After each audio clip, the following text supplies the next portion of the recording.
Chapter 220. In a spacious alleyway, Etsali looked at Wu Yen, who was emitting a terrifying aura. Cold sweat started dripping down his forehead.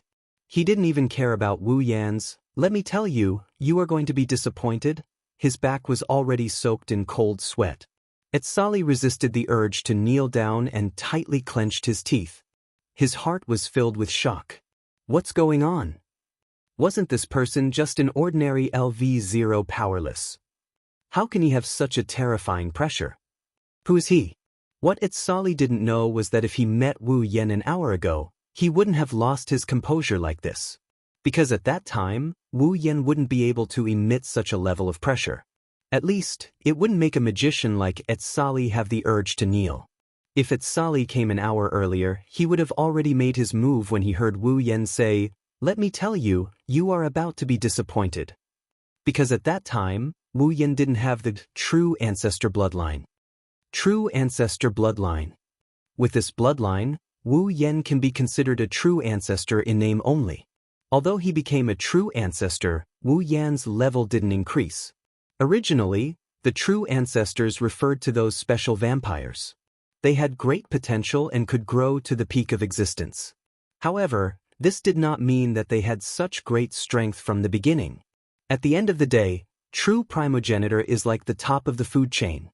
They are there to intimidate the vampires of the same race. They aren't a symbol of strength. True primogenitors can reach the pinnacle of power in the end, but Wu Yen hasn't reached that level yet. Compared to other true ancestors, Wu Yen was undoubtedly much weaker. It wouldn't be an exaggeration to say that he was the weakest true ancestor. However, this didn't change the fact that Wu Yen was a true ancestor. No matter how weak he was still a true ancestor. Wu Yen also had the deterrence and pressure of a true ancestor. Therefore, it could only be said that Etsali really didn't come at the right time. His wine-red eyes emitted an evil aura. Wu Yen looked at Etsali, who was sweating profusely, and an ethereal voice rang in his ears. "Mikoto, I'll make her happy. You don't have to worry about that. As for the other girls, I'm sorry, but I won't give up on them just because of your words. Originally, what you said sounded like you were being unreasonable." "You said I'm unreasonable." Hearing Wu Yan's words, Etsali's eyes turned red.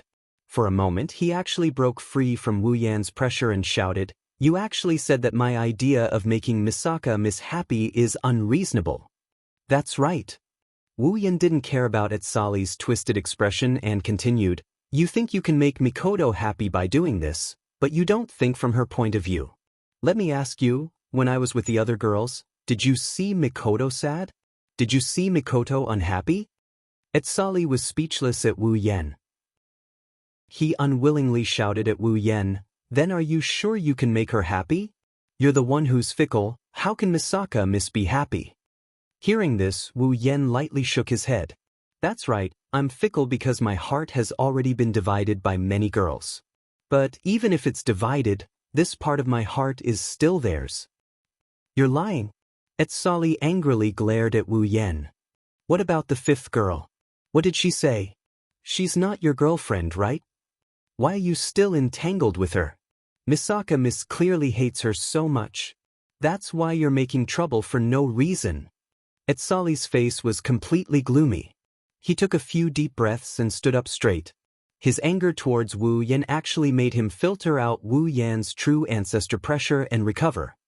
"I really can't accept you. You can't bring happiness to Misaka Miss." Wu Yen laughed. Although it was a laugh, there was a hint of coldness in it, making it hard to believe that he was really laughing. He looked at Etsali and said softly, "Making trouble for no reason." As if the last straw that broke the camel's back, Etsali finally exploded after Wu Yan's making trouble for no reason speech. Feeling something coming in his direction, Wu Yen gently tilted his body to the side and let go of the trash bin behind him that almost disgusted him to death. At the same time, the trash bin suddenly exploded, and rubbish covered the ground. Wu Yen frowned and looked at Etsali. At this time, he was holding a strange-looking dagger in his hand. It was completely black and reflected a layer of arc light. It looked like the tip of a spear, and it had a faint coldness to it. The spear of Torahuiska Gang Tikutori. No, it should be called a replica of the spear of Torhuiska Gang Tikutori. It had the ability to reflect the light of Venus and directly disintegrate the objects it shone on. Just now, it was Itsali who suddenly used the obsidian dagger of Torhuiska Gang Tikutori to attack Wu Yen. It was completely with the intention of killing Wu Yen. Finally can't help but make a move? Magician. Itsali, who originally wanted to kill Wu Yen on the spot, was shocked by Wu Yan's words. He stopped what he was doing and asked involuntarily. You. How do you know? Wu Yen couldn't help but laugh as he shrugged. Is he supposed to tell him that he saw it on the screen? Why, Itsali, who knows? Itsali's face turned cold. He raised the obsidian dagger to his chest and moved it gently, as if he was looking for an opportunity to attack. You make me feel very surprised, Itsali said coldly. At the same time, his face was slowly filled with black fog, as if he was really turning black. According to the information, you should be a powerless person who has nothing to do, a street thug. However, you are able to release such a terrifying aura and easily dodge the attack of the spear of Torhuiska Gang Tikutori. Even if it's just a replica, it's not something a powerless person can dodge. More importantly, Itsali's black face turned even colder. With such a background, you somehow managed to get in touch with Academy City's number 3, Misaka Mikoto, out of the blue. But according to our investigation, you've never had any contact with Misaka Mikoto before this. Who are you? Wu Yen laughed and shook his head. From what you're saying, it seems like you've already started investigating me. You're asking me who I am? How laughable. Wu Yen. Itsali waved his obsidian dagger coldly. Your existence has exceeded our organization's understanding of Academy City. To prevent unforeseen events from happening, I will kill you today. As soon as he finished speaking, several invisible arcs of light shot towards Wu Yen at an incredible speed. His wine-red eyes glinted with a cold light. It's as if he can see these invisible arcs coming at him. He didn't move from his spot, he just tilted his body slightly and dodged them. His movements were very carefree and casual. Itsali seemed to have been provoked by this. He waved his obsidian dagger and countless arcs of light shot towards Wu Yen, sealing off all of Wu Yan's escape routes. Facing the barrage of bullets, Wu Yen stomped on the ground. Sparks of electricity appeared under his feet. Like a signal, a thick layer of iron sand rushed up from the ground and arrived in front of Wu Yen. Iron sand. Itsali's expression changed greatly, not because of how powerful the ability to manipulate iron sand was, but because he was too familiar with the ability to manipulate iron sand. Because this is Misaka Mikoto's ability. Chapter 221. The black iron sand that filled the sky seemed to have grown eyes as it danced in the air. The endless iron sand formed a wave-like barrier. As it surged, it completely blocked the attacks of the replica Torhuiska's spear of Tik-Atori in Itsali's hands. The formless arc hit the black wave, and at the same time the arc was blocked, the black iron sand also turned into dust and disappeared in the air. Wu Yan's eyes turned cold. As expected of the spear of Torhuiska. Even if it was just a replica, it still had powerful lethality. No matter who it was, if they were hit by it, they would not be able to come out unscathed, even if it was him. If it was before, Wu Yen would have to be careful. That kind of absolute decomposition power is too big of a threat to him. But now, with a true ancestor bloodline, even if it's decomposed, he can recover in an instant. At most, he'll just have to enjoy the feeling of being cut into 1,000 pieces. Of course, only an idiot would enjoy the feeling of being cut into 1,000 pieces. Itsali stared blankly at the unscathed Wu Yen. He didn't care that his attack was ineffective. Instead he asked, "Why did you use her ability?" Wu Yen stared at Itsali and sighed. "So, from the start you didn't know anything. You even said that you want to give Mikoto happiness." This time, Itsali was silent. At the same time, there was a bit of jealousy in his eyes. That's right, he was jealous of Wu Yen. He was jealous that he could sit on a beauty.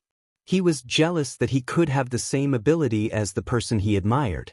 Logic told him that in this world, there can't be the same ability. The other person's ability is just similar. But his intuition told him that he really didn't know anything.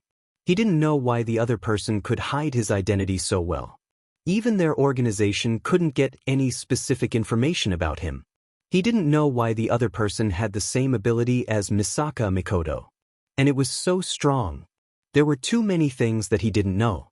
It made Itsali fearful. It wasn't because he was afraid of Wu Yan's mysteriousness. It was because he was afraid of his own ignorance. He was afraid.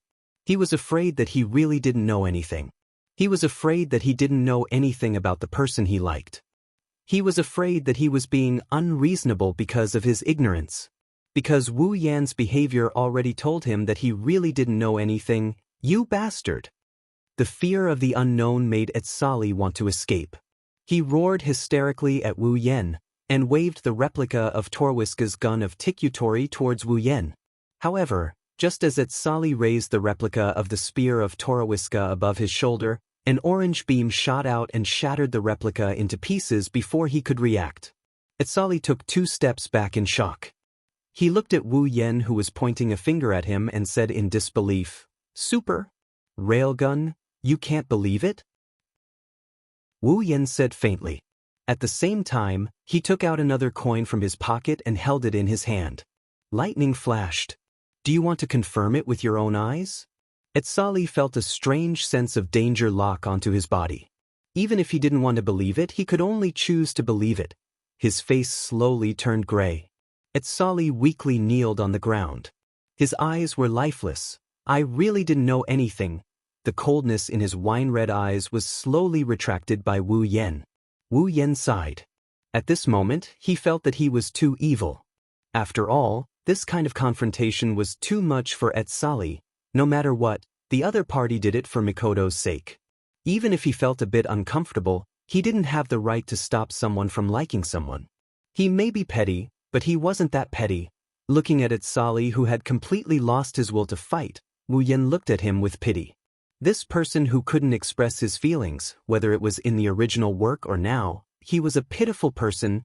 Thinking up to here, Wu Yan didn't plan on interfering anymore. He turned around and slowly walked out. When he passed by Itsali, he suddenly raised his head and said to Wu Yan, Can you promise me to protect her forever?" Hearing this, Wu Yan stopped in his tracks. In his heart, he felt a bit helpless. In the original work, when Itsali was defeated by Tume, he turned his feelings into a request. He asked Tume to protect Mikoto forever. Unfortunately, Tume only saw Mikoto as a friend. Mikoto was too far away for a LVL0 like him. Therefore, he didn't know if it was just a casual remark or if it was something serious, but Tume agreed. And now, it's still the same thing. But the target is him. Wu Yan turned around and looked at Itsali. He sighed and said softly, "You should take back what you just said. Can't I agree?" Itsali bitterly smiled. "You're right. What right do I have to make such a request?" Wu Yan shook his head and looked up at the sky. Looking at the incomparably blue sky, his voice softly echoed in this small empty alley. "The bond between me and Mikoto was formed a long time ago. It's so deep that it's incomprehensible to others." Wu Yan touched his chest and closed his eyes. He quietly listened to his own heartbeat. Because he knows, from the day he summoned Mikoto, their heartbeat has been at the same frequency. When there is still a place for us in this world, we will be together forever. When the world can no longer tolerate our existence, we will live and die together. Gently opening his eyes, Wu Yan's wine-red eyes were filled with tenderness that could melt space. It was as if he could see through the barrier of space and see the beauty in the distance. Our lives are intertwined. Protecting and whatnot is no longer a word that can maintain our bond. That's right, there's no need for that. For two people whose lives are intertwined with each other, the word protect doesn't mean much anymore. As long as Wu Yan doesn't die, then Mikoto, Hinajiku, Ikaros, and Astria who are intertwined with him will never die. Wu Yan, who has the true ancestor's bloodline, is equivalent to having eternal life. Those who are intertwined with his life will accompany him forever. Since a long time ago, none of them could leave each other because their lives were fused together. Is there a need to protect and whatnot? Etsali listened to Wu Yan's words in a daze. His consciousness sank into an abyss from which he can never escape. Because, in front of Wu Yan's words, he felt his own heart was so small. Perhaps, this would be the best ending for him. Etsali smiled as if a burden has been lifted from his shoulders. His eyes are no longer lifeless. The black mist on his face has disappeared, revealing the face he stole from Mikoto. His smile is as bright as the sun, as if he was relieved. In his heart, all his thoughts turned into a single sentence: I wish you both happiness. In a place Wu Yan and Etsali can't see, in the corner of an empty alley, Mikoto is leaning against a cold wall. Her back is cold but her heart is warm. Beside her, there's a face that looks exactly like Etsali. To be precise, it's the real owner of this face, the real Haihara Mitsuki. He looked at Mikoto, who suddenly closed her eyes and touched her chest with a mesmerizing smile on her face. Mikoto's face blushed as she recalled Wu Yan's words. She clutched her chest tightly and said in a soft voice, "It's hard to tell if it's joy or dissatisfaction." "Idiot, you actually said something so embarrassing." Mikoto looked at Haihara Mitsuki, who was staring at her blankly. She blushed again and said in a dissatisfied tone, "What are you looking at? Let's go." Haihara Mitsuki paused and said in surprise, "Aren't we going to catch that imposter?" Mikoto walked away, leaving only her voice in Haihara Mitsuki's ears. "He will take care of everything." Chapter 222. Hearing Etsali say, "I wish you all happiness," in such a relaxed tone, Wu Yan smiled. This is another almost perfect ending, isn't it? Mama, looks like it's over, meow. Wu Yan's expression turned serious. He immediately turned his head towards the source of the voice. There, another familiar figure that he has only seen on screen slowly walked out from the shadows and stopped in front of Wu Yan. Seeing this figure, Wu Yan was stunned. He was a bit speechless. This is more and more like the original plot, except the main character is himself. He has short blonde hair like a leech. He's wearing a flowery shirt and shorts, light blue sunglasses on his face, and a golden chain around his neck. His arms look especially long, almost reaching his knees. He's also very tall. He looks like a hoodlum. Tsuchimikado Motoharu. Looking at the Kyushu accent in front of him and the cute sound of meow at the end of his sentence, he looks like a comedian. Wu Yan was also in disbelief. On the surface, he's Toho's neighbor and classmate, but he's also one of Toho's bad friends. Together with Toho and blue hair earrings, they're called the Idiot Trio, and he's also a serious siscon, Tsuchimikado Motoharu. In reality, he's a double agent for Academy City and the British Puritan Church of Necessary Evil. At the same time, he's also a multiple agent for many organizations. In order to obtain victory, he's willing to taste blood, lie to everyone, betray the whole world, and even go against human nature. But in reality, he's an existence that protects the balance of the world he lives in. So this is the guy? Looking at Tsuchimikado Motoharu, who still has a hoodlum smile on his face, Wu Yan suddenly felt like he's been deceived by the world. He really can't connect the complicated Tsuchimikado Motoharu in the original work with this guy in front of him. It's not that they don't look alike, but seeing him in real life, Wu Yan really can't help but want to beat him up. Other than the glasses guy, this is another person that Wu Yan really feels like he needs to beat up. Tsuchimikado Motoharu didn't know that he's already on Wu Yan's list of people that need to be beaten up. He smiled at Etsali, then looked at Wu Yan, and said to Wu Yan in a tone that needs to be beaten up, "Yo, that little bro over there, meow. Can you let me deal with the person next to you, meow?" Wu Yan took a deep look at Tsuchimikado Motoharu, and sighed and said so. "Even though I have nothing to lose by letting you deal with him, and it just so happens that I don't know how to deal with him. Now that you're here, you've solved my problem." Tsuchimikado Motoharu's smile widened when he heard Wu Yan's words. However, Wu Yan's next sentence froze Tsuchimikado Motoharu's smile. Glancing at Tsuchimikado Motoharu, Wu Yan shrugged. "But I have a change." "Why?" Tsukimikado Motoharu's smile had already disappeared. With his status, it was easy for him to investigate Etsali's background. Since the other party was able to defeat Etsali, then he must be very strong. He might even be level 5. So, if possible, Tsuchimikado Motoharu doesn't want to fight him. but taking Etsali away is necessary for him, so if Wu Yen doesn't want to hand him over he can only run away. Just as Tsuchimikado Motoharu was about to run away when Wu Yen made his move, Wu Yan's next sentence made him stumble. Like a tiger pouncing on its prey, or a dog fighting for its food, he fell to the ground. Because you're really asking for a beating. Tsuchimikado Motoharu climbed up from the ground, and covered his nose that hurt from the fall, and said to Wu Yen in a weird tone. Just because of this, Miao? Just because of this? How did I offend you, Miao? How did you not offend me? Hearing this, Tsuchimikado Motoharu fell silent. After a while, he half knelt on the ground, his whole body turned white, and a gust of wind blew him away. Wu Yen looked at Tsuchimikado Motoharu with satisfaction, and his heart echoed with evil laughter.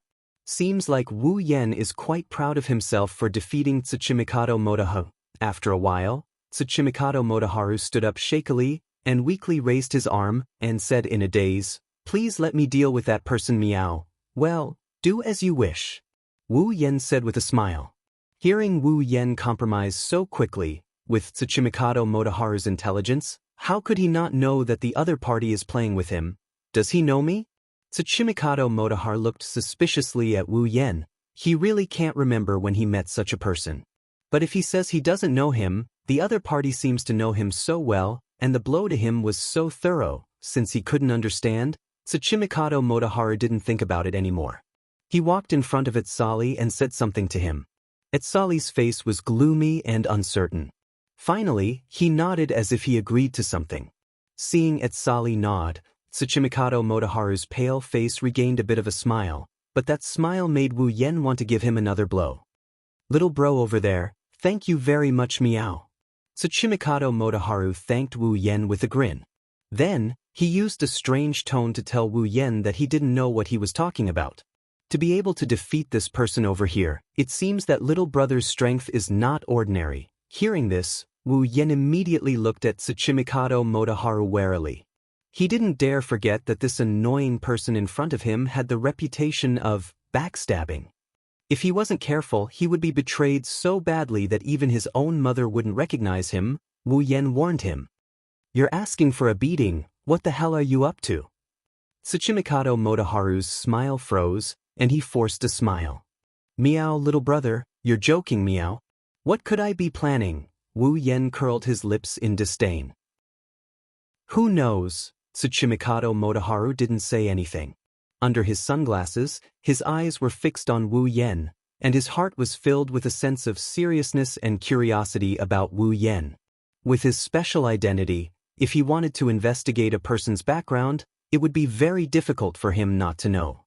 However, the person in front of him had made his intelligence network completely useless. An ordinary identity, a sloppy life, and a hooligan with nothing to do. This was everything that Tsuchimikado Motoharu knew about Wu Yen. But now, the other party had completely shattered the understanding he had of him in his heart. Not to mention other things, just the fact that he was strong enough to defeat Etsali was enough to shatter his understanding of him. Wu Yen was actually helpless in his heart. He didn't expect to meet this Tsuchimikado Motoharu, and in a situation where his strength was exposed, with the other party's identity, it was possible that his own strength could no longer be kept a secret. Just as this thought popped up in their minds, a familiar figure suddenly appeared in front of them for the third time, breaking the strange atmosphere at the scene. Seeing this person, Wu Yen and Tsuchimikado Motoharu's eyes narrowed. The difference was that Wu Yan's eyes had a trace of seriousness and helplessness, while Tsuchimikado Motoharu's eyes flashed, as if he had thought of something. The person who came was a girl. Her red hair was tied into 2 bundles at the back of her head. Her winter uniform was draped over her shoulders, and her upper body was completely exposed.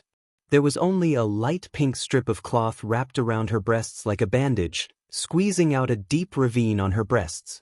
Her breasts were a very revealing miniskirt, as if as long as she bent down, she would be able to see the beautiful scenery inside. It was very sexy, and there was a belt around her waist that could only be used as an accessory. This kind of clothing looked like it was purposely designed to lure people to commit a crime. When he saw this figure, it was the same as when Tsuchimikado Motoharu and Etsali appeared. Wu Yen almost immediately recognized her identity. Yubiao Danshi. Chapter 223. Tsuchimikado Motoharu. Tsuchimikado Danshi. Sali. Other than Accelerator, all the surface operatives of Academy City's Black Ops organization, group, are here.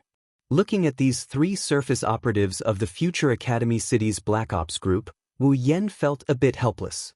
He didn't expect to meet so many awesome people after getting played around by that Yuri creature. Should I say, as expected of a main character's physique? A troublemaker's constitution. Yes, from the moment Tsuchimikado Danshi appeared, Wu Yen knew he was in trouble. Who is Tsuchimikado Danshi? She's the strongest spatial ability user in Academy City. Unlike Kuriko, she can move objects through space without touching them. The future Tsuchimikado Danshi aside, the current Tsuchimikado Danshi has a special identity due to her ability. The guide. She's responsible for bringing the chairman of Academy City, the person Alistair wants to meet, into the windowless building. Now that Tsuchimikado Danshi is here, it means, you're Wu Yen? Tsuchimikado Danshi didn't look at Tsuchimikado Motoharu or at Sali. Instead, she looked at Wu Yen. She hasn't experienced the remains incident yet, so she didn't show any signs of joining Academy City's Black Ops organization. Naturally, she doesn't care about the double agent and magician here. Looking at Tsuchimikado Danshi, who's as revealing as Ikaros and Astria in their light armor, for the first time Wu Yen thought girls shouldn't come knocking on his door. However, Wu Yen didn't have much resistance against meeting Alistair. He knew his battery barrier ability would only last for a short while. With Alistair's intellect, when the hovering loop had lost its effect, he had probably been secretly setting up a trap to lure him out. Perhaps everything that had happened today was his doing. That's why Wu Yen prepared himself for today's arrival. He just didn't think this day would come so soon. Glancing at the nonchalant Tsuchimikado Danshi, Wu Yen said softly, "Alistair wants to see me?" When he said that, all 3 of them were stunned. Hasuki immediately put away her nonchalant expression, and together with Tsuchimikado Motoharu, they looked at Wu Yen with a serious expression. "Era Meow, bro, you even know that person Meow? Looks like you're not simple Meow." The 3 Meows conveyed the shock in their hearts. They can feel how casual Wu Yen is when he mentioned the name that struck fear in their hearts. It was as if he didn't put the name Alistair in his eyes. Actually, Wu Yen is quite wary of Alistair. But Alistair doesn't have the qualifications to make him, a transmigrator, feel fearful of him. "Yes, the chairman wants to see you." Her respectful tone showed how unsettled she was.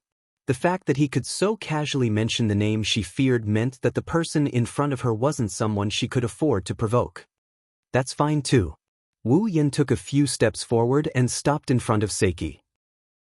Looking at her slightly cowering eyes, he whispered, "Gratitude and grudges will be settled once and for all." His voice was as soft as a mosquito's, but when it reached the ears of the 3 people present, it was no less than a heavy bomb. "Hey, bro, don't tell me you're planning to have a falling out with that person?" Even the word, meow, was ignored by Tsuchimikado Motoharu. This proved how shocked he was in his heart. When Wu Yen heard Tsuchimikado Motoharu's words, he sighed faintly. "If we were to have a falling out, we would have done so a long time ago." That one sentence scared the 3 of them. They didn't expect Wu Yen to have a falling out with that person. Wu Yen wasn't lying. Ever since he stole the first Misaka sister and ruined Alistair's plan, they had a falling out. Tsuchimikado Danshi, Tsuchimikado Motoharu, and Itsali were shocked by Wu Yen's words, but they weren't stupid. Tsuchimikado Motoharu quickly stood up and said to Wu Yen, "I say, bro, if it's possible, it's better if you don't get into too much trouble with that person. You know, this is Academy City. If you get into too much trouble with that person, it won't do anyone any good." Wu Yen looked at Tsuchimikado Motoharu with a faint smile. "Do you think I'm afraid of Academy City?" Wu Yen ignored Azali, Tsuchimikado Motoharu, and Itsali's reactions. He laughed and shook his head. "If it wasn't for that person by Alistair's side, I wouldn't have had to play so many tricks with him. That person, existence, Tsuchimikado Danshi, Tsuchimikado Motoharu, and Itsali's hearts were in turmoil. The 3 of them trembled and were speechless. How could the three of them not understand the meaning behind Wu Yan's words? The chairman of Academy City seems to have some hidden trump card. They can feel that if they continue to listen, they will come into contact with the deepest secrets of Alistair's heart. What he didn't know is that his words have already caused the three people here to be unable to calm down for a long time. Maybe if he knew, Wu Yan would be secretly pleased with himself, who knows? Tsuchimikado Motoharu took a few deep breaths and threw away all the complicated thoughts in his heart. His eyes under the sunglasses looked deeply at Wu Yan. Then, Tsuchimikado Motoharu took a few steps forward. Little bro, I don't know how deep your background is to be able to say that you're not afraid of Academy City, but I can feel that what you're saying isn't false. That's why I'm begging you, please don't fall out with that existence. I'm counting on you. Hearing Tsuchimikado Motoharu's tone that lost its meow sound and sounded very solemn and sincere, Wu Yan's heart was slightly uncomfortable. He also knows why Tsuchimikado Motoharu would say such words and even use the word request. In his heart, perhaps he has already become an existence that is not inferior to Alistair. If he falls out with Alistair, then when the two of them fight, it will definitely implicate a lot of people. As the saying goes, when immortals fight, mortals suffer. When that happens, Tsuchimikado Motoharu's wish to protect the balance of his world will be completely shattered. Perhaps Tsuchimikado Motoharu thinks that he is on the same level as Alistair. With his own strength, he might not be able to stop the consequences of the two immortals fighting. That's why he said that. However, Wu Yan bitterly smiled in his heart. Tsuchimikado Motoharu thinks that his relationship with Alistair can be eased, but he doesn't know that from another point of view, the two of them can't be eased. If Alistair wants to carry out his plan, then the existence of his sisters is absolutely indispensable. Wu Yan, on the other hand, will not allow Alistair to use the sisters like he did before, using them as tools. This is a fundamental conflict of interest. How can it be eased? So in other words, unless one of them gives up, Wu Yan and Alistair won't be able to get along peacefully. Tsuchimikado Motoharu's hope of easing the tension from his side is unrealistic. His wine-red eyes stared at Tsuchimikado Motoharu. Tsuchimikado Motoharu fearlessly looked back at Wu Yan. Wu Yan knows that if he doesn't give him an answer, then this unscrupulous backstabber, for the sake of peace in his heart, wouldn't hesitate to overestimate himself and stab him twice. Without a plan in mind, Wu Yan can only turn 1,000 words into a single sentence. I'll try my best. Chapter 224. Academy City, School District 7, below a windowless building. Located near the center of School District 7, the building is so strange and eye-catching, but next to this building, there are no signs of life. It's like no one has visited this place for hundreds of years. Located in the center of School District 7, there's not a single person around the windowless building. It's like this place will forever be peaceful. But today, this place is destined to be chaotic. A male and female figure suddenly appeared in front of the building, adding a bit of liveliness to this place that's usually classified as an absolute paradise. The ones who appeared here are naturally Wu Yan, who came to meet Alistair, and Jiobiao Danshi, who's in charge of leading the way. Looking up at this strange building, a stream of data flashed through his eyes. Wu Yan's face froze. He was speechless for a long time. Strange sealed building, level 50. Speechless. This is the second time he's seen an item with a level. The first time was in the world of Butler Whirlwind's world, the wall in the Yaoma cave. The second time is this building in front of him. The wall is fine. After all, no matter how it's a wall, it's still a monster. It's understandable that it has a level, but what's with this building? Is it also a monster? And it's at level 50. Wu Yan's heart was filled with doubts. He suddenly had the urge to slash this building open to see what it's made of. No wonder Accelerator couldn't hurt it in the original work. Even if he was retarded at that time, he could still take care of other LV5 monsters. It seems like the reason Accelerator couldn't touch this building in the original work wasn't just because of Alistair's methods. It might be because this building itself is special. On the side, Jiobiao Danshi quietly waited. She didn't dare to rush Wu Yan. The current Wu Yan is no less than a scourge to her. Of course, Wu Yan saw Jiobiao Danshi's fear. He didn't know whether to laugh or cry. He didn't want to be associated with that old fox, Alistair, but she put him on the same level as Alistair. Wu Yan looked at this so-called strange sealed building again. He really can't tell if it's alive like the wall. Since he can't figure it out, Wu Yan didn't want to think anymore. He put a hand on Jiubiao Danqi's shoulder. Her body unconsciously trembled. This made Wu Yan speechless to the extreme. This courage, just like in the original work, it's the opposite of Jiubiao Danqi's great heart. What a small heart. When he really faced Alistair, Wu Yan's heart was filled with calmness. He didn't know if it was because he had seen this on the screen too many times, or if it was because Wu Yan was already prepared, or if it was because of the influence of the true ancestor's bloodline. After Jiubiao Danqi brought Wu Yan in, she immediately ran away in a sorry state. To her, these two fierce tigers could bite at any time. They could kill her with a single roar. The sci-fi atmosphere around them couldn't attract Wu Yan's attention anymore. His wine-red eyes were locked on the figure floating in the culture tank. He didn't make a sound for a long time. Alistair didn't speak, so Wu Yan just looked at him quietly. Both of them fell into a strange silence, each having their own thoughts. Wu Yan didn't know what Alistair was thinking, but he felt that if he spoke first, he would be weaker. After an indeterminate amount of time, just as Wu Yan was starting to get impatient, Alistair finally opened his mouth. His mechanical voice spread gently from the surrounding space into Wu Yan's ears, causing Wu Yan, who didn't even blink, to be startled. Almost none of the people who came here were not surprised by my existence. Sir, you seem to be much calmer than I imagined. When he heard this, Wu Yan smiled faintly and glanced at Alistair's floating body with a faint disdain in his heart. Of course, he wouldn't tell Alistair that he had already seen his existence on the screen countless times. You must be joking, Chairman. I am actually very surprised as well. Wu Yan didn't know what Alistair was thinking, even though he didn't believe his own words. Getting Alistair to reveal his thoughts on his unchanging face was harder than ascending to the heavens. So that's how it is. Alistair said softly, I can't see much surprise on your face. Wu Yan smiled and looked at Alistair. In this aspect, I still need to learn a lot from you, Chairman. That would be an honor, Alistair said like he wanted to continue this conversation with Wu Yan, but a faint pressure came from the space, letting Wu Yan know that this is the real show.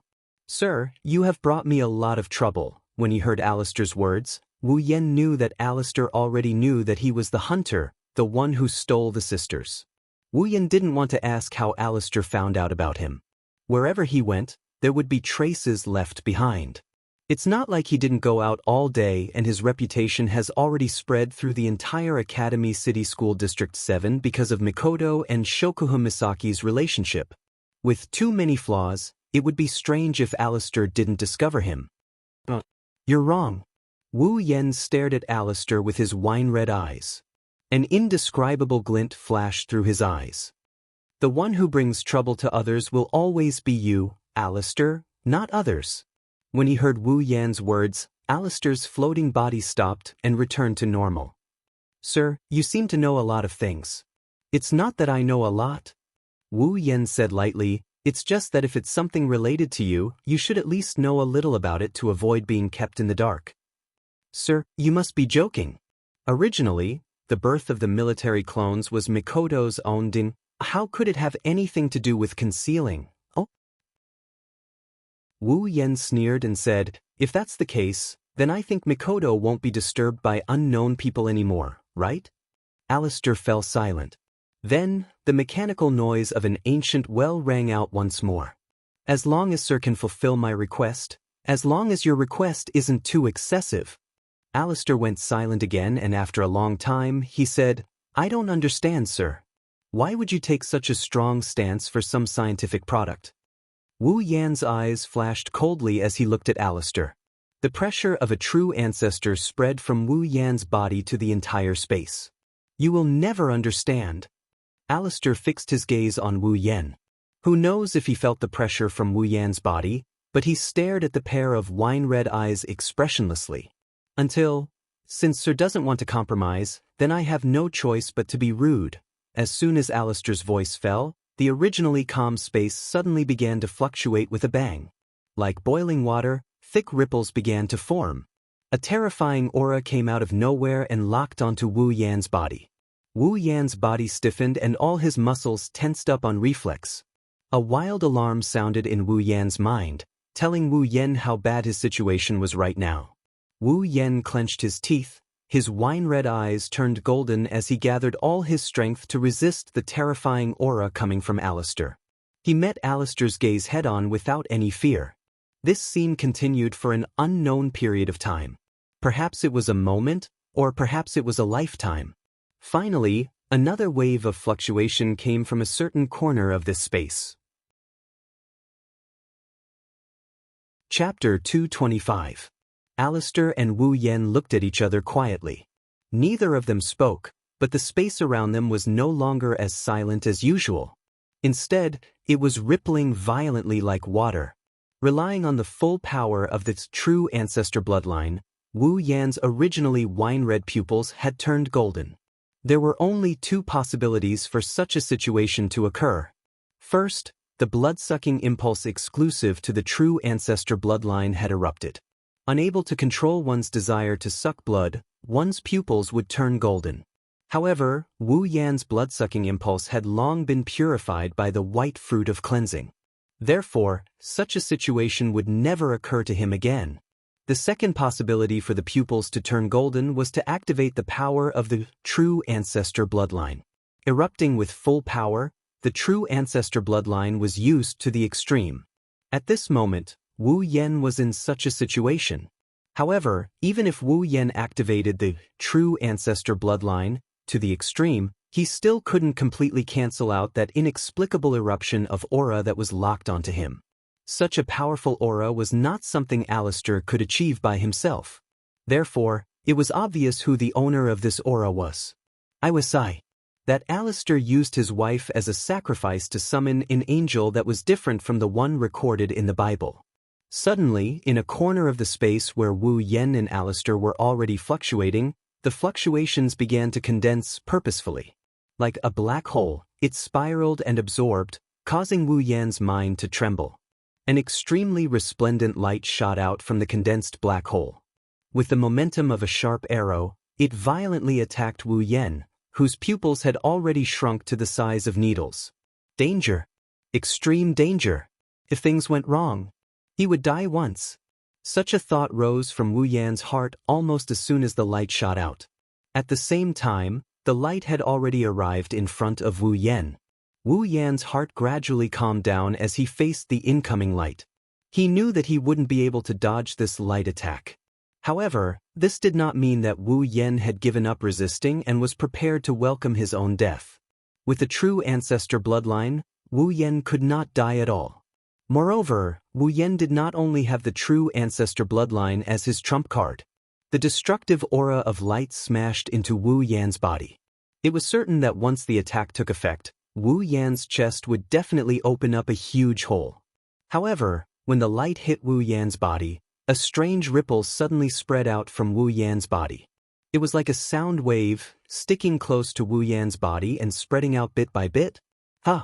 A light, ethereal sound, accompanied by static, was heard when the ripple spread out from Wu Yan's body.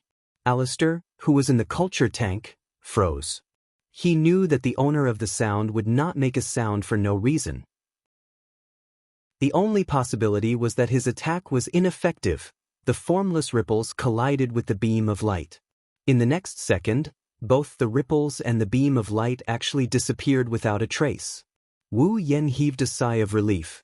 Drinking the resplendent breath before coming had been the right choice. Alistair looked at the unscathed Wu Yan with an expressionless face. However, if one looked closely, they would discover that small bubbles were forming in the liquid around him. Following the disappearance of the light and the ripples, an ethereal noise that had just been heard reverberated in this space. How did you do that? Wu Yan's heart froze, but his mouth was full of mockery.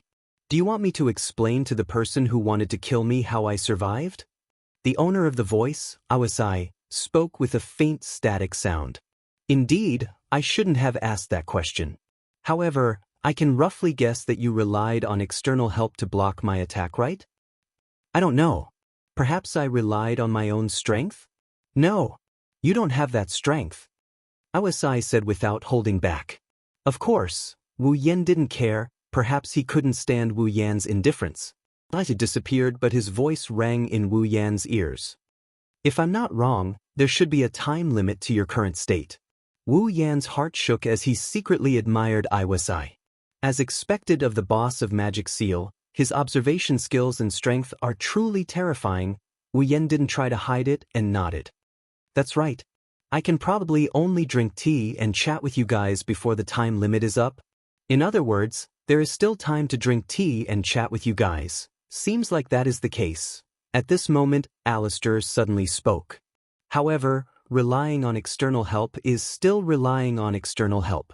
I think, even if I can't restrain you in a short period of time, it should be easy to trap you without harming you, as long as I trap you and wait for the time limit to arrive. Then, following Alistair's words, a familiar yet unfamiliar aura once again enveloped Wu Yan and locked him in place. After hearing Alistair's words, Wu Yan laughed in disdain. A crystal-like scroll appeared in Wu Yan's hand in the blink of an eye. Wu Yan sneered at Alistair and said coldly, "You can try, maybe you can really make me stay." Alistair narrowed his eyes and went silent. He looked at the crystal scroll in Wu Yan's hand with an indescribable expression. Then he looked at Wu Yan, as if he wanted to see something from his face. Alistair was disappointed. All he could see was Wu Yan's calm and confident face.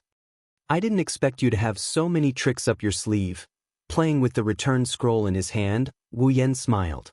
"Don't mock me for relying on external help.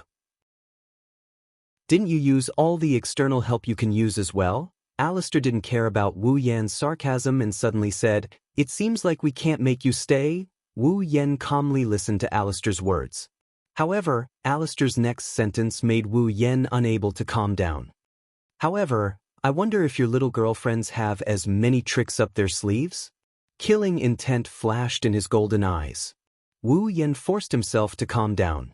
However, the more he forced himself to calm down, the angrier he became. Wu Yan's body, which was strengthened by his ascension to primogenitor, almost got burned to ashes. Alistair, on the other hand, acted as if he didn't see anything and continued, "Even if your Excellency's little girlfriends have the same external power as your Excellency, I can still issue a warrant for your arrest to the entire Academy City. Perhaps you don't have a lot of connections and can ignore the bounty of Academy City with your own strength. However, from what I know, Misaka Mikoto is the exact opposite of you. She has a lot of connections." His pupils shrank. Originally, there was only a trace of killing intent in his eyes. However, due to Alistair's provocation, the killing intent in his eyes grew stronger and stronger. Alistair, on the other hand, felt like his words weren't clear enough, so he continued. "Misaka Mikoto is someone who values her friendship a lot. If Academy City places a bounty on her, then the people she values will take action against her under the protection of Academy City." A thick blood-red aura began to climb up Wu Yan's body. Wu Yan lowered his head so his expression couldn't be seen. "When that happens, Misaka Mikoto will fight against her beloved Academy City together with you. She will fight against the people she values and kill each other." Chapter 226. Following Alistair's emotionless voice, Wu Yan finally couldn't suppress the anger and killing intent in his heart and exploded. A thick blood-red aura covered his body. Wu Yan fiercely raised his head. A pair of golden pupils stared at Alistair's body like a ferocious beast.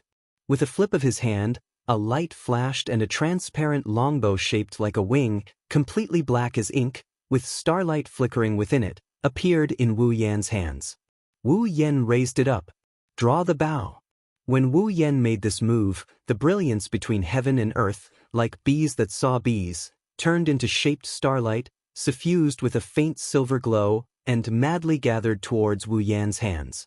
The moment heaven and earth lost their color, Iwasa's aura that originally filled every corner of this space was suddenly torn apart like paper, and was replaced by the terrifying aura emitted from the elegant longbow in Wu Yan's hands.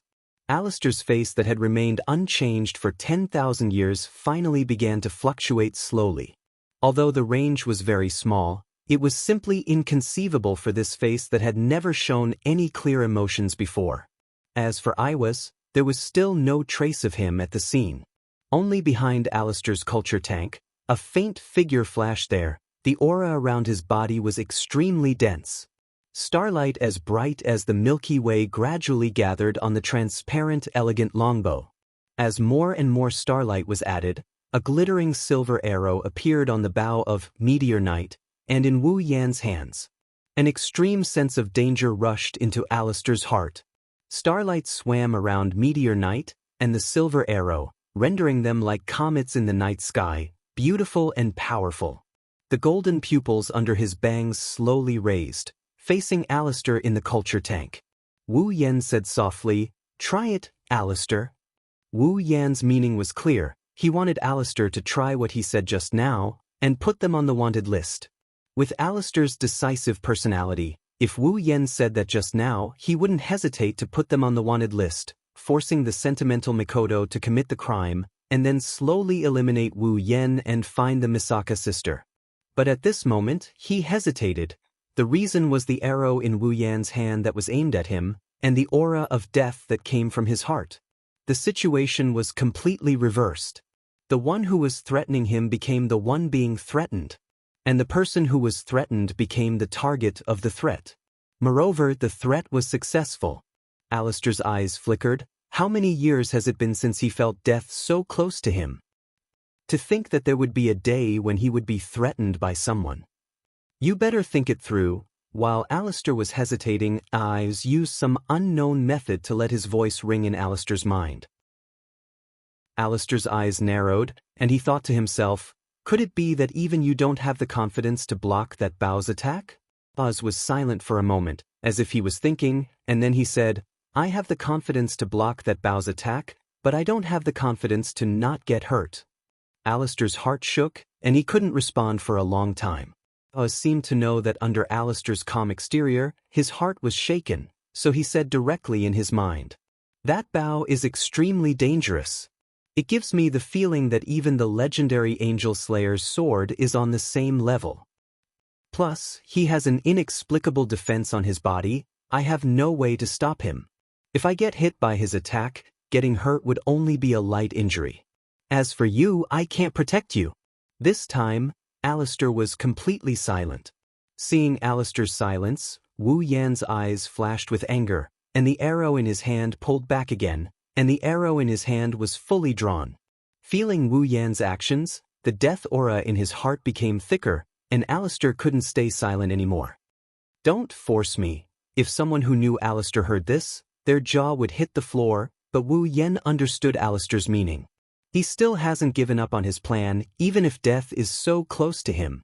In other words, if I really force him, he wouldn't mind dying together with me. Wu Yan gritted his teeth. He wanted to release the arrow several times, but he couldn't make up his mind to let go. He really didn't think that under the threat of death, Alistair still hasn't given up on his ambition. Is his plan that important? If possible, Wu Yan really doesn't want to come to this point, because if Academy City loses Alistair, then it will definitely welcome the army of the magic faction in an instant. To put it bluntly, the entire Academy City is supported by Alistair alone, and if Alistair dies, then it will be the end of Academy City. At that time, Mikoto, Kuriko, Ueharu, Ruko, and the others, even if Wu Yan can take them away from this world, but to watch Academy City's population of 2.3 million, 80% of the students and children, die because of his actions, Wu Yan really can't do anything. At this time, Wu Yan couldn't help but think of Tsuchimikado Motoharu's words, if possible, it's better to not have a falling out with Alistair, but, the sisters, suddenly, Wu Yan had a flash of inspiration. Alistair only wants the AIM field that originally only existed in Academy City, to be able to cover the whole world, not the sisters themselves. If he can make AIM spread to the whole world, then he and Alistair won't have a direct conflict of interest. As for how to make AIM's field spread to the whole world, he has the system item, so what's there to worry about? Field Amplifier, a special tool for virtual fields. It can expand an invisible field infinitely according to the multiplier requirement. 100,000 item points. After finding what he needed, Wu Yan took a deep breath and put down Meteor Shower. Following Wu Yan's action, the silver arrow turned into a sky full of stars and disappeared, Seeing Wu Yen suddenly put down that terrifying bow, Alistair's eyes flashed. He didn't expect Wu Yen to do this. Did he compromise? Alistair. Wu Yen looked at Alistair and said in a deep voice, "You want me to give up the sisters?" "That's impossible." Alistair didn't say anything after hearing that. With Wu Yan's resistance, he would be surprised if he suddenly agreed to give up the sisters.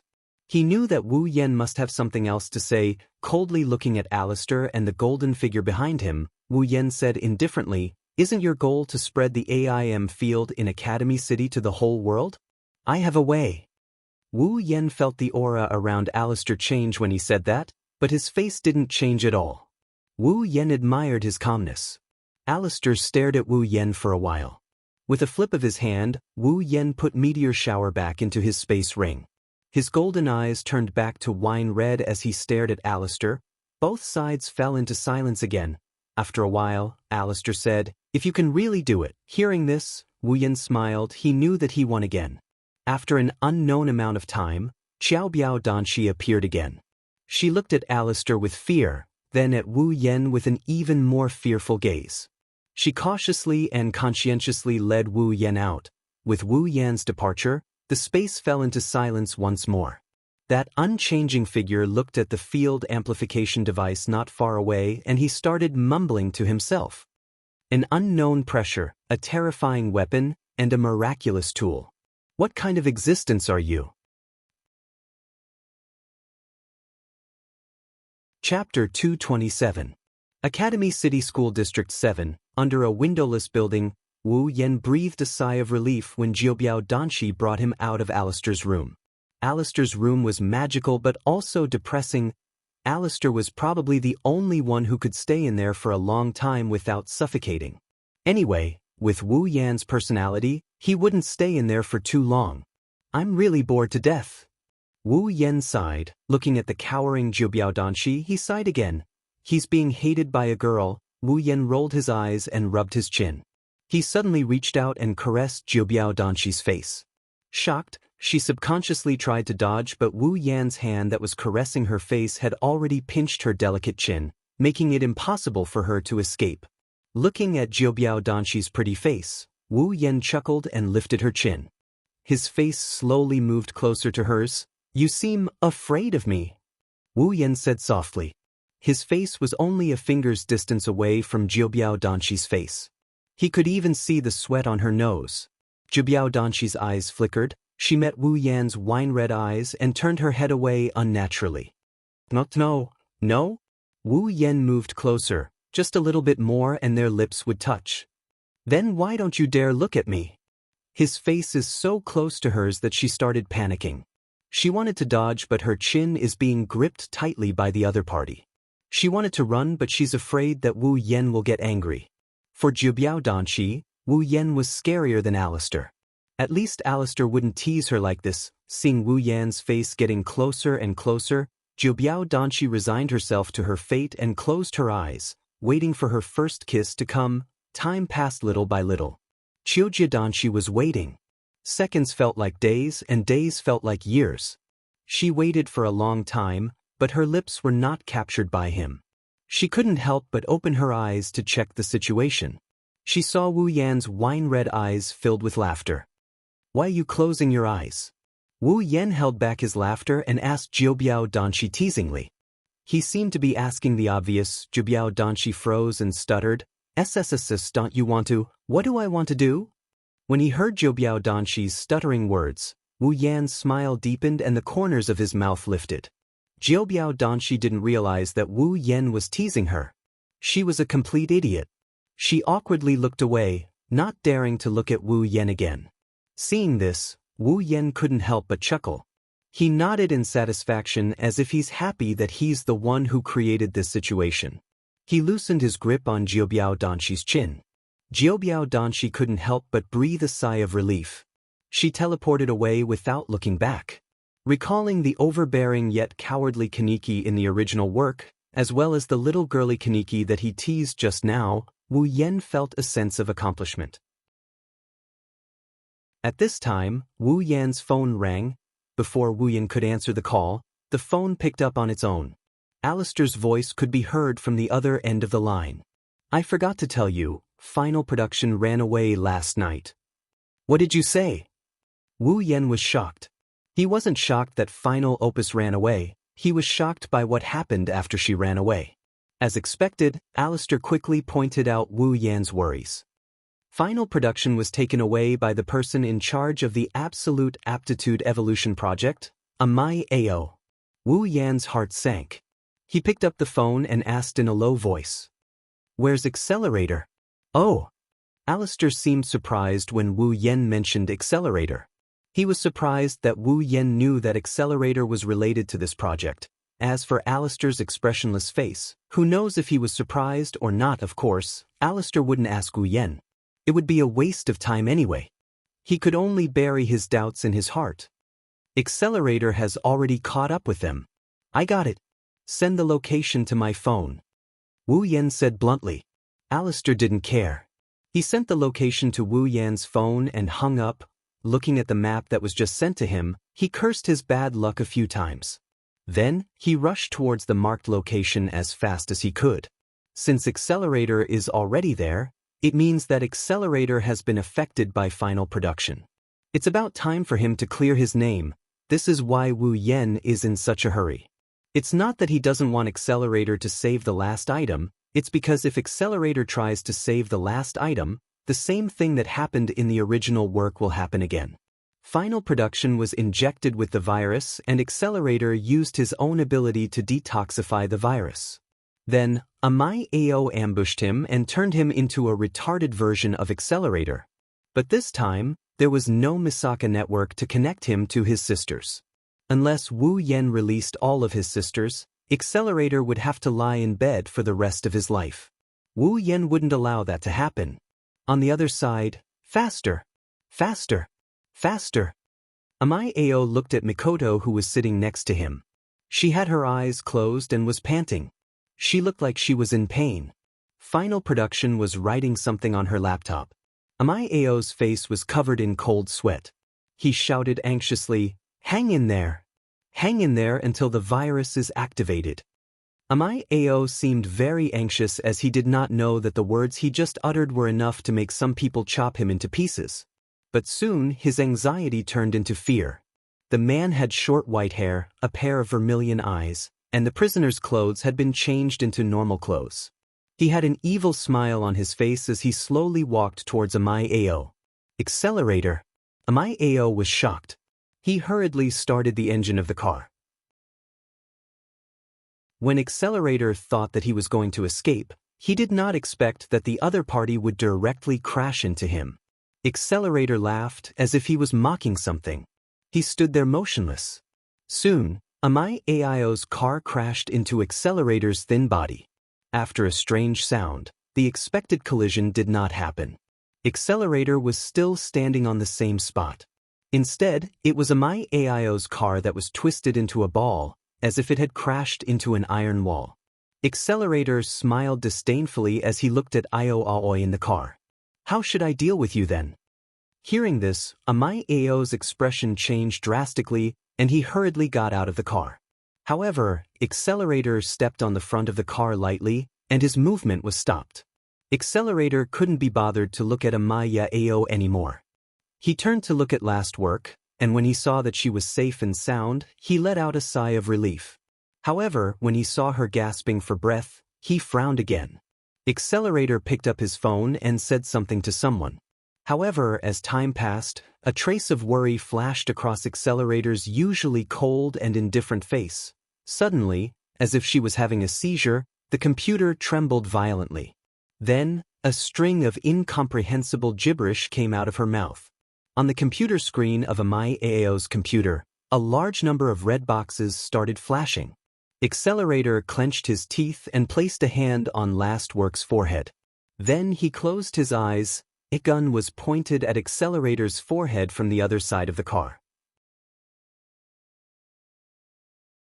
Chapter 228. The sound of a bullet being loaded echoed clearly in the quiet room.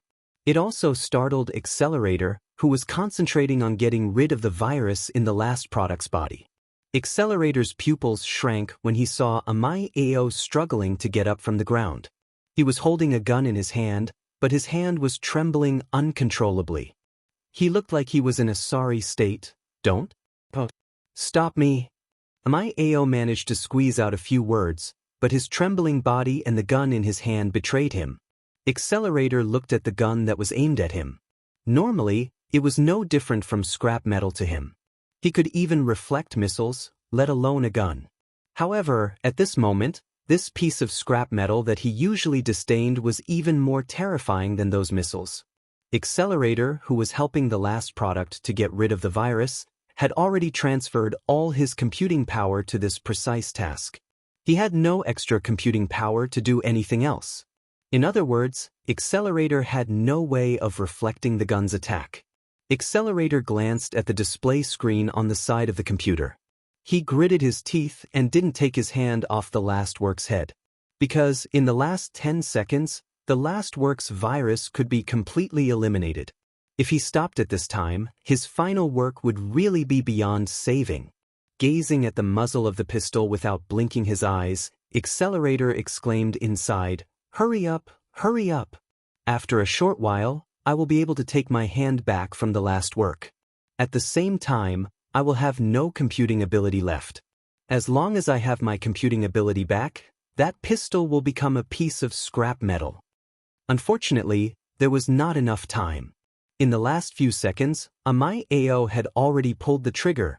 At this moment, a figure appeared. When Wu Yen arrived, Maidens had aimed his gun at Accelerator. Wu Yen heaved a sigh of relief. It seemed that even God did not want anything to happen to Accelerator. With a slight movement of his finger, a layer of iron sand suddenly burst out from the ground where Maidens was standing. It coiled around Maidens' wrist, and with a gentle twist, Maidens' hand, which was holding the spear, was neatly cut off.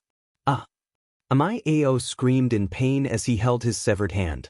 However, before he could scream, a wave of iron sand came out of the ground and shredded him into pieces in the blink of an eye. All that was left was a pool of blood that fell from the sky. Wu Yen stood behind the pool of blood, looking as if he was bathed in it. He smiled evilly. Accelerator was stunned when he saw this. He stared blankly at Wu Yen, who was standing in the middle of the rain of blood, without a single drop of blood on his body. Accelerator was not someone who had never seen blood before. In fact, he was a person who was often accompanied by blood. Naturally, he would not be shocked by Wu Yan's cruel method of killing. What shocked him was that he did not know why, but he felt that Wu Yen was a perfect match for the blood. It was as if he was supposed to be bathed in blood. It was a little different from before. It felt as if the other party had become an existence of a higher level. Wu Yen did not know what was going on in Accelerator's mind. If he did, he would not have thought much of it. A true ancestor was the highest level of vampire. What was so strange about it being compatible with blood? Wu Yen ignored the pool of blood and walked towards Accelerator. This action woke Accelerator up from his stupor. Accelerator was confused when he saw Wu Yan's wine-red eyes. They were the same color as his. But that quickly disappeared. Why did Wu Yen become like this? It has nothing to do with him. That's not what he cared about. Why did you save me? Accelerator narrowed his eyes and asked Wu Yen. He didn't understand why Wu Yen came to save him when they were enemies not long ago. Wu Yen took a long look at Accelerator. He couldn't help but sigh when he saw how unscathed Accelerator is. Not long ago, Accelerator was almost cut in half by Astria's sword, but now, he's jumping around as if nothing happened to him. That kind of injury is not something that can be healed in a few days. It might take months to recover, but Accelerator is completely fine. In Wu Yan's memories, the only one who can do this is Soul Hunter of the Underworld. Unbelievable, Yen smiled when he saw Accelerator staring at him. He didn't seem to care at all. Why can't I save you? Accelerator was taken aback. He frowned and looked at Wu Yen with cold eyes. Don't bullshit me. You should know what I mean. Wu Yen shook his head with a bitter smile. He knew Accelerator wouldn't be patient enough to listen to him ramble on. Then why did you save last work? Accelerator fell silent. He glanced at last work who has calmed down. After a while, he clicked his tongue and left. Wu Yen hurriedly called out to him. Hey, Accelerator, where are you going? It's none of your business. Accelerator didn't hold back in his insults, but Wu Yen didn't mind. You're going to leave just like that? What about this little girl? Accelerator stopped, and he turned around to look at Wu Yen with a confused expression. What do you mean? Isn't she your target? Wu Yen nodded in realization. Accelerator thought he was going to take away the final product, just like he did with the sisters. Wu Yen shook his head with a smile. No, this little girl isn't my goal. Then why are you here? Don't tell me you're here to save me? Accelerator tilted his head in a mocking manner as if he's amused by his own words. But, to his surprise, Wu Yen nodded. That's right. I'm here to save you. Hey, are you kidding? Accelerator didn't believe Wu Yan's words. His eyes gradually turned hostile. He thinks Wu Yen is toying with him. Wu Yen shook his head helplessly. He patted Lastwork's head and said to Accelerator, I'll leave this little girl to you from now on. Accelerator really wanted to laugh, and he did laugh out loud. Looks like you're really here to make fun of me. Wu Yen ignored Accelerator. He patted Lastwork's head again and turned around to leave. Accelerator's laughter stopped abruptly. He looked at Wu Yen, who walked away without hesitation. He was furious and kicked my Axio's twisted car. As Accelerator moved, the hood of the car detached from the body of the car as if it was controlled by a giant hand. Then, it flew towards Wu Yen with lightning speed. Wu Yen didn't even turn his head, as if he didn't notice the car coming towards him. He kept walking. When the car was about to hit him, he tilted his body slightly to the side to avoid the car. He then continued walking while waving his hand casually. Since I've decided to save someone, I won't hurt anyone anymore. After he finished speaking, his figure gradually disappeared into the distance. Accelerator stared at Wu Yan's back in a daze. He didn't come back to his senses until Wu Yan disappeared. Wu Yan's words echoed in his ears. He didn't know what to feel. Accelerator glanced at the final product with a complicated expression. In the end, he sighed and hugged the final product. Damn you, little brat. You only know how to cause trouble. Chapter 229. Academy City School District 7, Tokuwadai Dormitory. Early in the morning, the sun slowly shines down from the sky, passing through layers of clouds and shrouding the ground that was just covered by the night, bringing a touch of warmth to the cold ground. In the dormitory of Tokuwadai, all the young ladies got up from their beds one after another and started their day after day, year after year of middle school life. Even though it was a holiday today, they still couldn't hide in their warm beds. Who knows if it was a special rule of Tokuwadai or if it was a habit of theirs. Usually, at this time, the Missy from Tokuwadai would have finished washing up and headed to the commercial street in the center of the school district. But today, there was no sign of the young ladies who were preparing to go out on the streets at the entrance of the Tokuwadai dormitory. They were all hiding in the corners of the dormitory and looking at the entrance as though they had seen something unbelievable. None of them wanted to go forward. Because there's a figure standing there that normally wouldn't appear at this time. Her long blonde hair was casually draped behind her head, and she carried a small white bag on her back. The sunlight shone on her hair, which was the same color as her hair, emitting a golden glow. She wore a pair of white gloves on her hands and a pair of white stockings on her feet. Her star-shaped eyes stared in one direction, as if she was waiting for something. She was wearing the uniform of Tokuwadai, which was the same as the other young ladies. However, when she wore it, she had a different kind of charm. This was because the owner of the uniform had a great heart that the other girls in Tokuwadai did not have. It's Shokuha Misaki herself.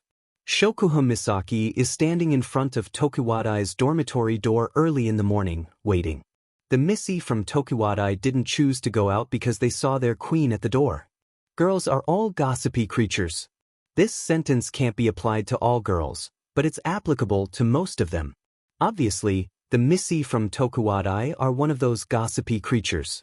When they saw Shokuha Misaki standing in front of Tokuwadai's dormitory door, they're boiling because their queen is obviously waiting for someone.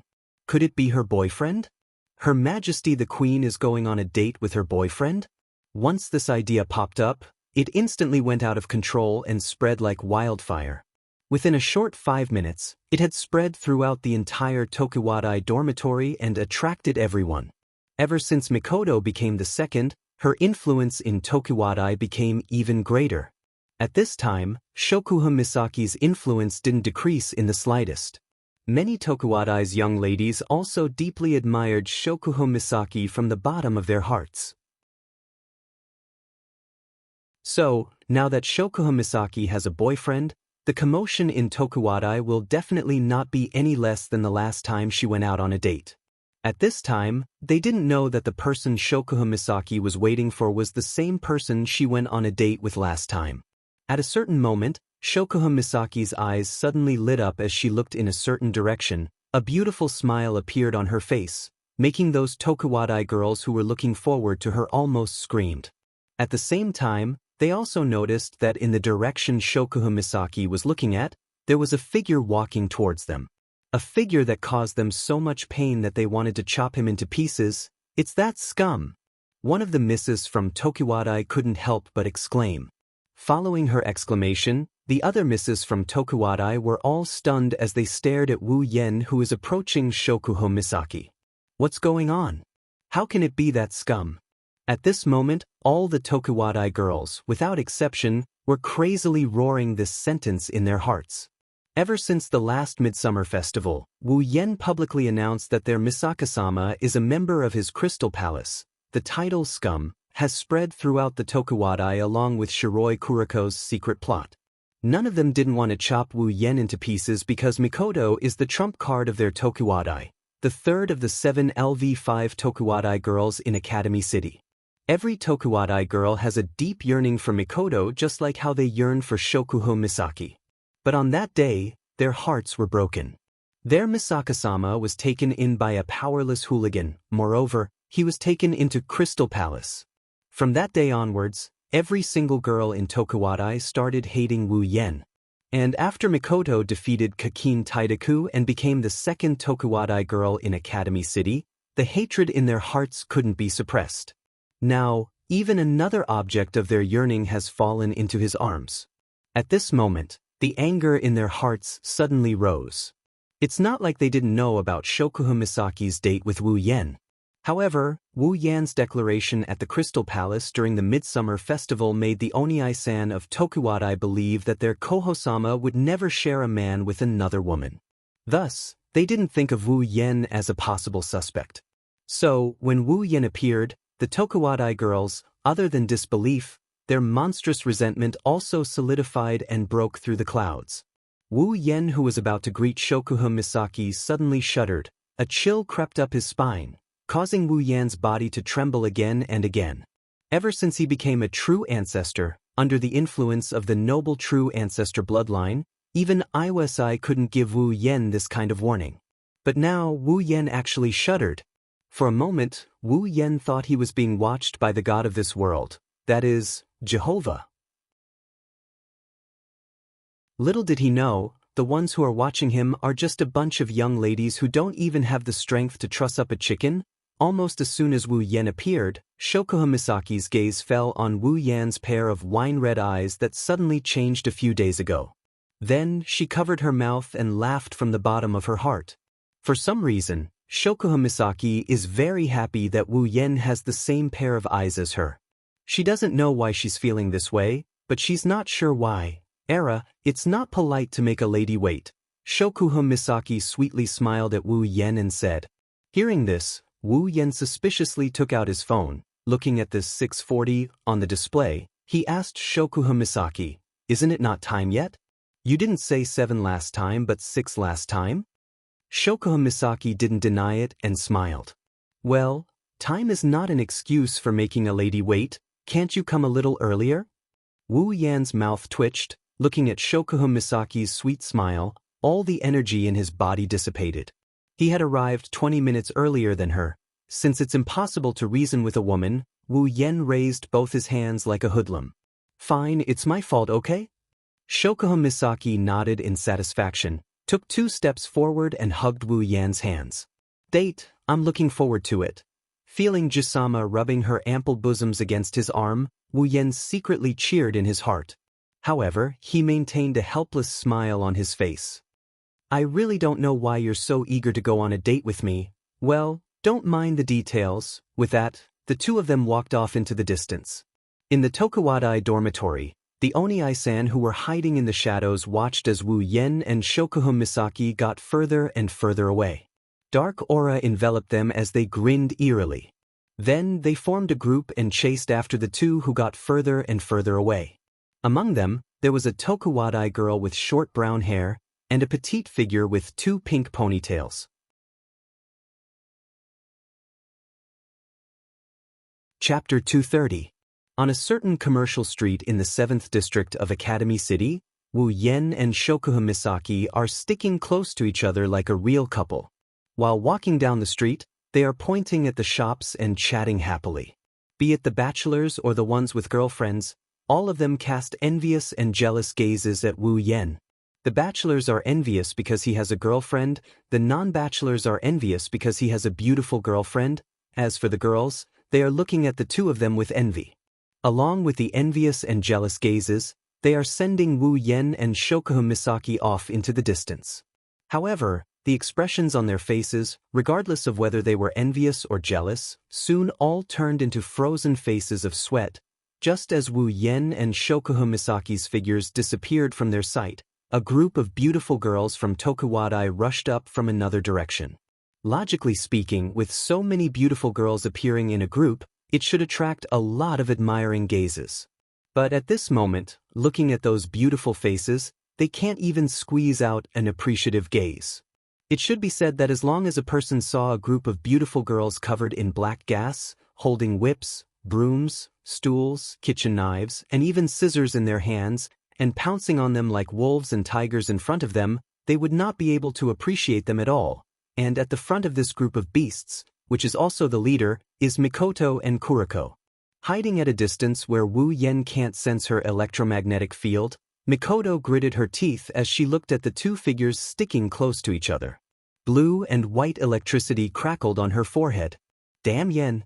He actually went on a date with that girl and came to the Tokuwadai dorm without informing me. Is blonde hair and huge breasts really that attractive to you? Seeing Mikoto's nagging, Kuriko quickly added insult to injury. Wani-sama, look, that scum really doesn't care about Wani-sama. He already has Wani-sama, but he still doesn't know how to be satisfied. He still goes and flirts with other girls. Wani-sama should just use your iron sand sword and give him a chop. Hearing this, the girls of Tokuwadai quickly added insult to injury. That's right, Misaka-sama. That scum is not worthy of you being together with him. It's better to abandon him and follow me. Without a doubt, this was a Yuri girl who looked like a black and white creature. Misaka-sama, let's just chop him up. A Tokuwadai girl who was holding a kitchen knife said. She seemed to be quite knowledgeable. No, we should throw him out on the street and parade him around. The girls of Tokuwadai who have already occupied the street said. No. For scum like him, I think we should use a pair of scissors and chop him up. This is a Tokuwadai girl who is holding a pair of scissors.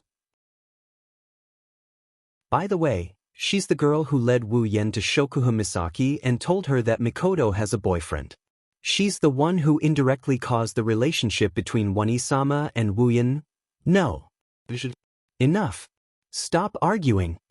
Mikoto, who was already a little annoyed, is now scared witless by this group of dangerous girls. She quickly stopped them from talking and saved a certain scum who is enjoying a date. Wani. Kuriko shouted at Mikoto in exasperation. Looking at how Mikoto is protecting Wu Yen, Kuriko gritted her teeth.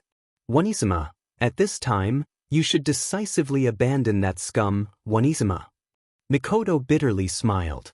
If she wanted to cut off all ties with Wu Yen, she would have already made up her mind back in the Spalier world. How could she let Wu Yen take advantage of her? Misaka-sama. Shokuhun-sama and that scum are leaving again. One of the Tokuwadai girls who was assigned as a scout saw Wu Yen and Shokuhun Misaki heading towards a certain direction and quickly informed Mikoto. Mikoto turned her head to look. That direction, it looks like an amusement park. Yes, Misaka-sama. That amusement park is a place where the girls in school who have boyfriends often go for dates. It should be Shokuho-sama's idea, that woman. Mikoto clenched her fists tightly. You keep biting on someone else's boyfriend. If I don't teach you a lesson today, you'll think that I, Misaka Mikoto, only know how to flirt. Her brown eyes turned and an idea popped up in her mind. She called out to the Tokuwadai girls behind her and started whispering something to them. Then, she asked them to pass on the message on the other side. Wu Yen and Shokuho Misaki have already entered the amusement park where the girls of Tokuwadai often go for dates. It's the first time he's been to a place like an amusement park. Even Wu Yen felt a sense of novelty, let alone Shokuho Misaki who has never been to these things. Looking at the roller coaster not far away, Shokuho Misaki's eyes sparkled.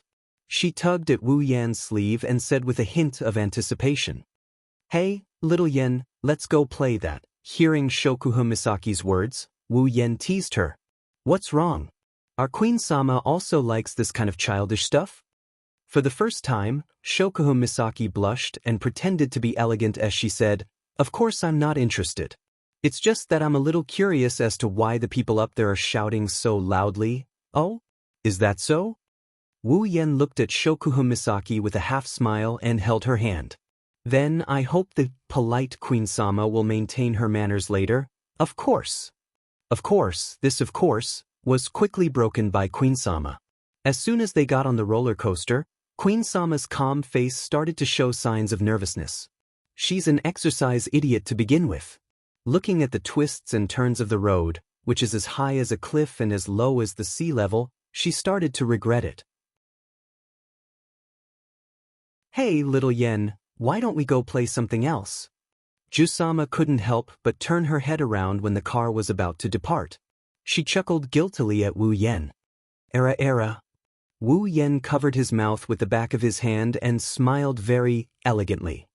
Shokuho Misaki's face turned red as she said angrily, "Don't copy me." As Shokuho Misaki's angry voice sounded, the roller coaster started to move upwards.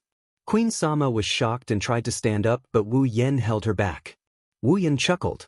"Queen-sama, the best part is yet to come. This was the voice of Her Highness Queen, who was shouting that screaming equals rude just now, screaming on the roller coaster. When the roller coaster finished, Wu Yen, who was holding Queen-sama, was now being held by Queen-sama like a pillar. Her limbs were strangely removed from the safety belt and railings and were wrapped around Wu Yan's body. Jusama's petite face turned a little pale. Her starry eyes were brimming with tears, giving her a pitiful look. Upon seeing this, not only did Wu Yen not console her, he even snickered, causing Jusama to glare at him. "Hurry up and get off." Queen-sama just wanted to leave this roller coaster that made her lose face. However, it seems like someone doesn't want her to leave. Mikoto, Kuriko, and a group of girls from Tokuwadai were standing on a fake mountain in the amusement park. They were looking at Wu Yen and Shokuho Misaki on the roller coaster with a strange smile on their faces. "You want to leave? It's not time yet." Mikoto raised her electric hand and pressed it on the ground. Suddenly, blue and white electricity spread out like a spider web and touched the roller coaster's controller. At the same time, the roller coaster that had stopped trembled. Shokuho Misaki and Wu Yen, who were about to get off the roller coaster, fell back onto their seats. "What's going on? What's wrong with the roller coaster?" Shokuho Misaki suddenly felt an alarm in her heart, telling her that something bad is about to happen. But before she could react, the roller coaster accelerated and went back to where it came from at 3 times its original speed.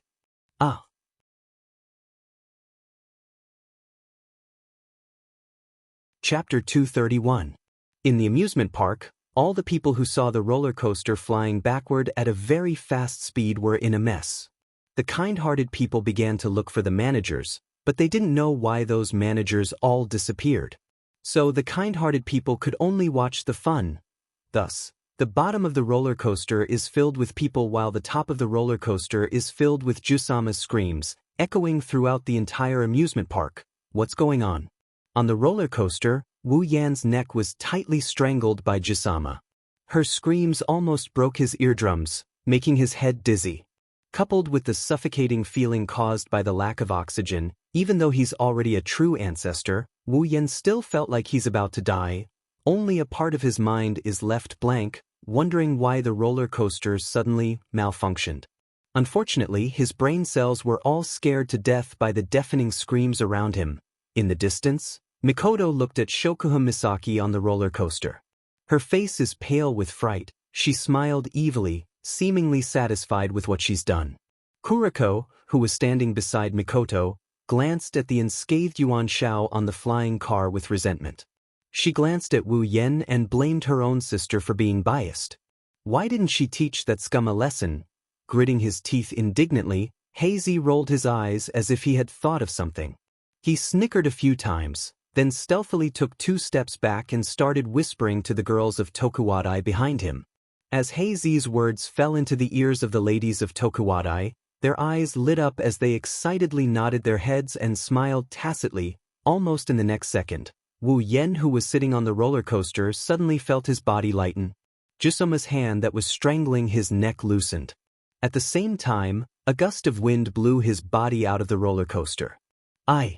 Wu Yan didn't even get the chance to curse before he started free-falling towards the ground at a height of about 10 meters. Jusama, who was still screaming, didn't realize that her biggest support at this moment is falling face first. She also didn't realize that her hands that were strangling Wu Yan's neck have turned into a pillar.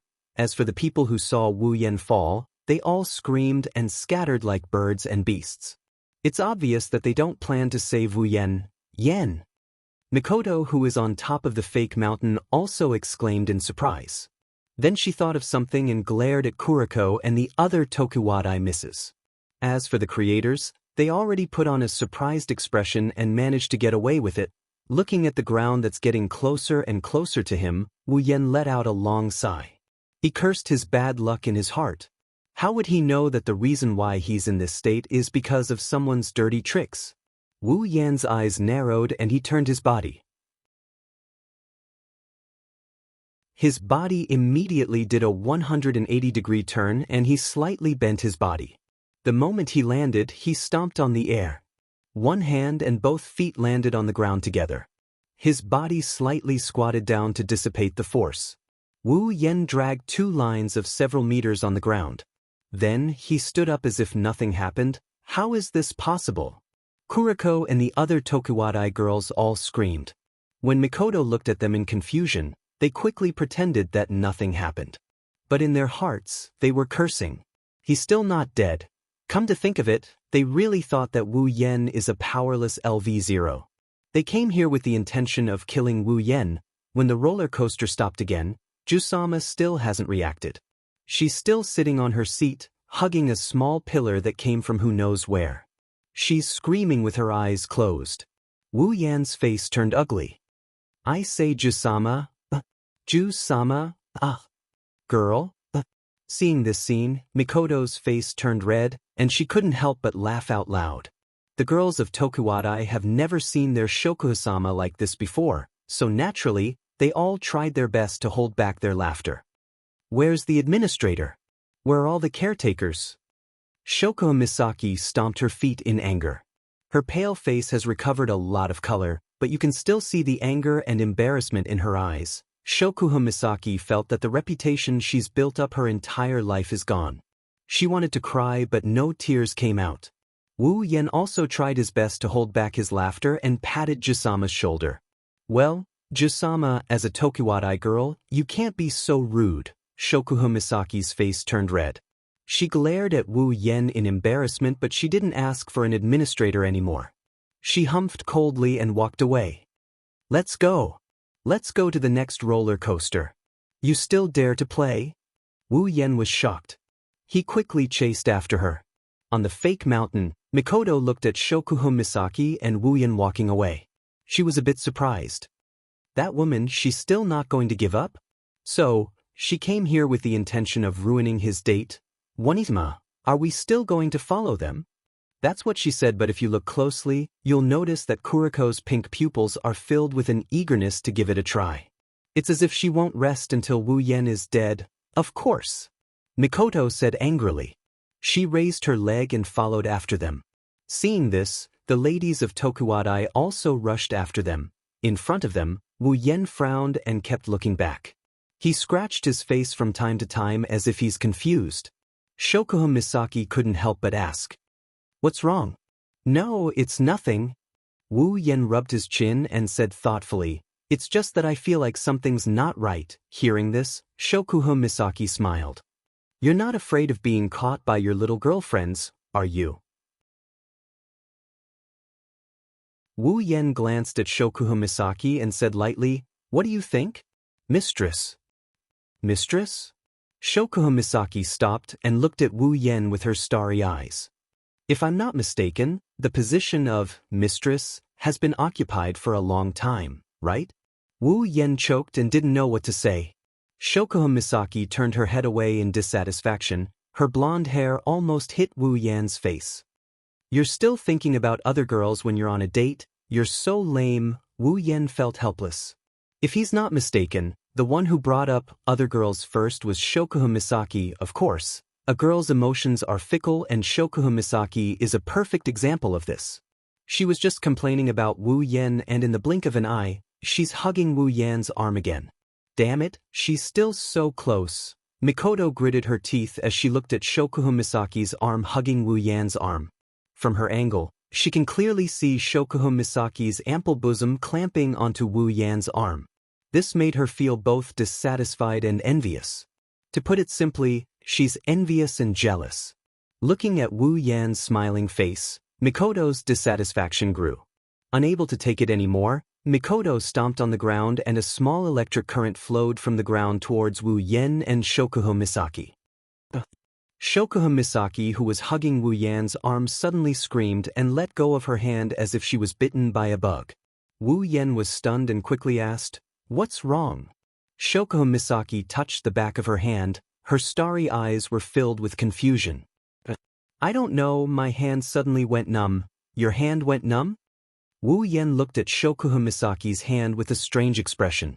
He didn't know why, but when he heard the word numb, he felt enlightened, but he couldn't figure out what it was. It felt weird to the extreme. Shokuha Misaki frowned and looked at the back of her hand. Suddenly, she saw a figure in her line of sight. Chapter 232.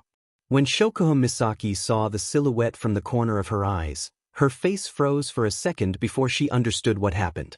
As for the silhouette that Shokuha Misaki saw, it seemed to have realized that it might have been exposed. Panicking, it retracted its legs and hid in a corner, worried that it would be discovered just like that. Shokuha Misaki squinted her eyes. With her mind control ability, it only took her a moment to figure out what happened. Her heart was filled with rage.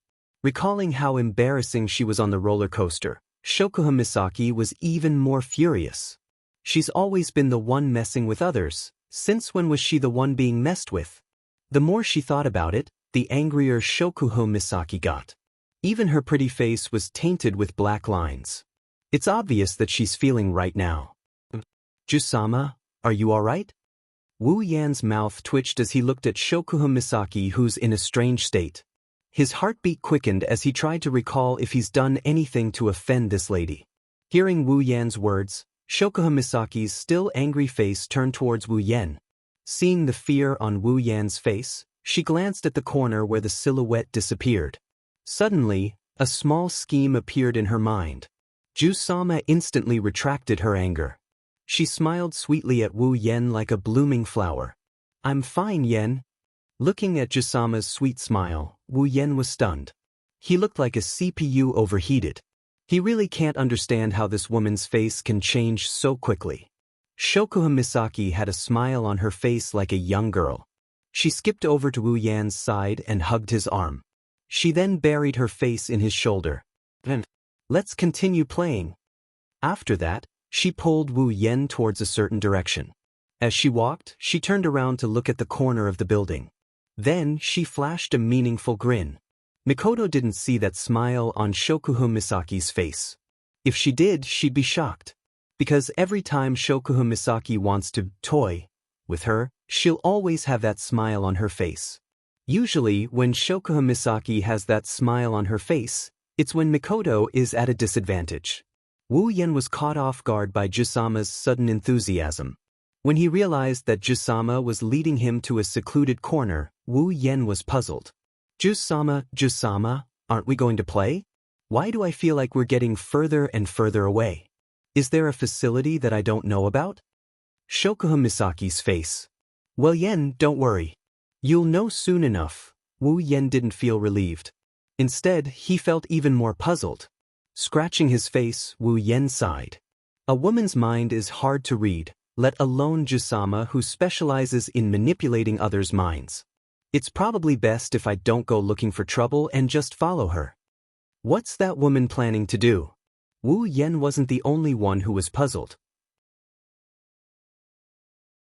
Mikoto and the other Tokuwadai ladies were also puzzled when they saw Shokuha Misaki leading Wu Yen to a secluded corner. Of course, with their IQ, they wouldn't be able to figure out Jusama's plan. They could only bury their doubts in their hearts and once again become stalkers. At this time, Wu Yen and Shokuha Misaki have already hidden in a secluded corner and are staring at each other. Jusama, what are you planning to do this time? Wu Yen leaned against the wall helplessly and sighed at Shokuha Misaki. His intuition tells him that Jusama is planning to do something unexpected. Wu Yen's intuition was right. Shokuha Misaki glanced behind and saw the familiar figure following her and Wu Yen. She smiled and looked at Wu Yen. Hey, Yen. Under Wu Yen's shocked expression, Jusama put her finger in her mouth and bit it. Following this action, Jusama suddenly wrapped her arms around Wu Yan's neck and squeezed her large breasts into Wu Yan's embrace. Wu Yen was stunned.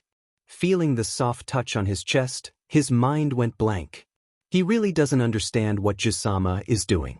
Did Jusama suddenly fall in love with him? The girls in the other corner were also stunned. Then, they all burst into an uproar.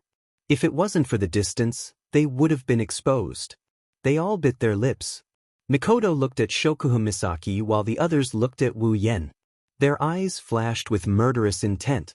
Now they understand why Wu Yen and Shokuha Misaki are hiding in a secluded corner. They're obviously hiding and making out.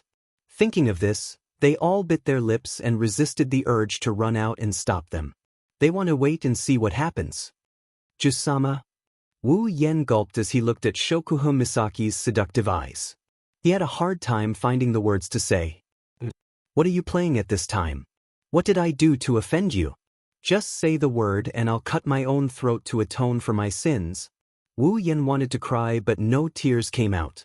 For a moment he thought Jusama was playing with him. Don't tell me you don't like this? Shokuha Misaki smiled sweetly and moved her face closer to Wu Yan's. She breathed out a hot breath on Wu Yan's face. It's extremely seductive. Being hit by Jusama's fragrance on his face, Wu Yan's body stiffened. Looking at Jusama's lips that were inches away from his face, the lust in him started to rise. Although he doesn't know what Jusama is planning, but being seduced like this, and in a secluded place?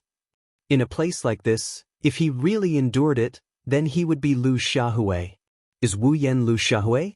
The answer came out very quickly. Wu Yen took a deep breath and hugged Jusama's naked body tightly. While feeling Jusama's soft body, he moved his face forward. In the next second, two soft lips were sucked into Wu Yan's mouth.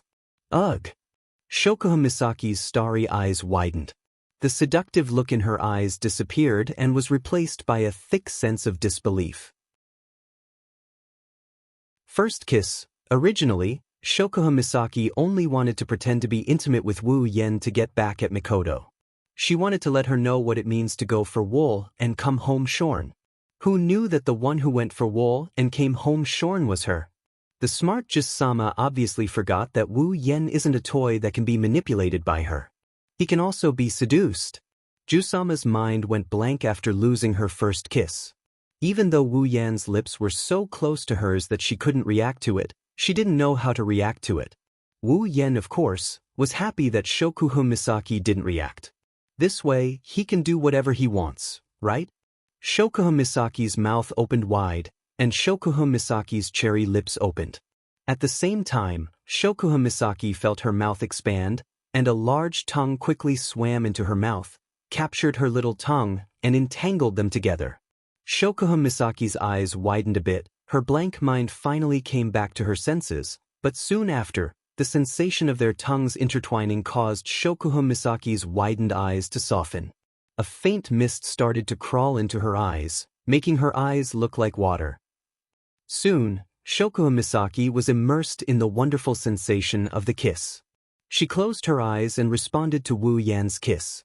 The two of them started off with a light kiss, but it quickly escalated into a passionate kiss.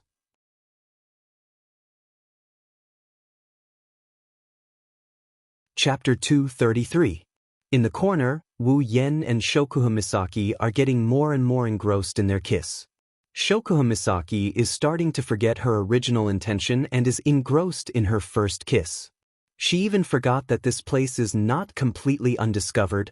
Kuriko! Let me go! I'm going to kill that damn woman. Mikoto is struggling with all her might.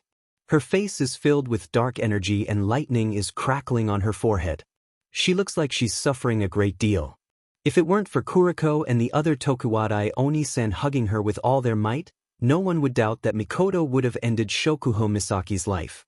It's because they know that Mikoto's mind is clouded by anger that Kuriko and the others are shocked.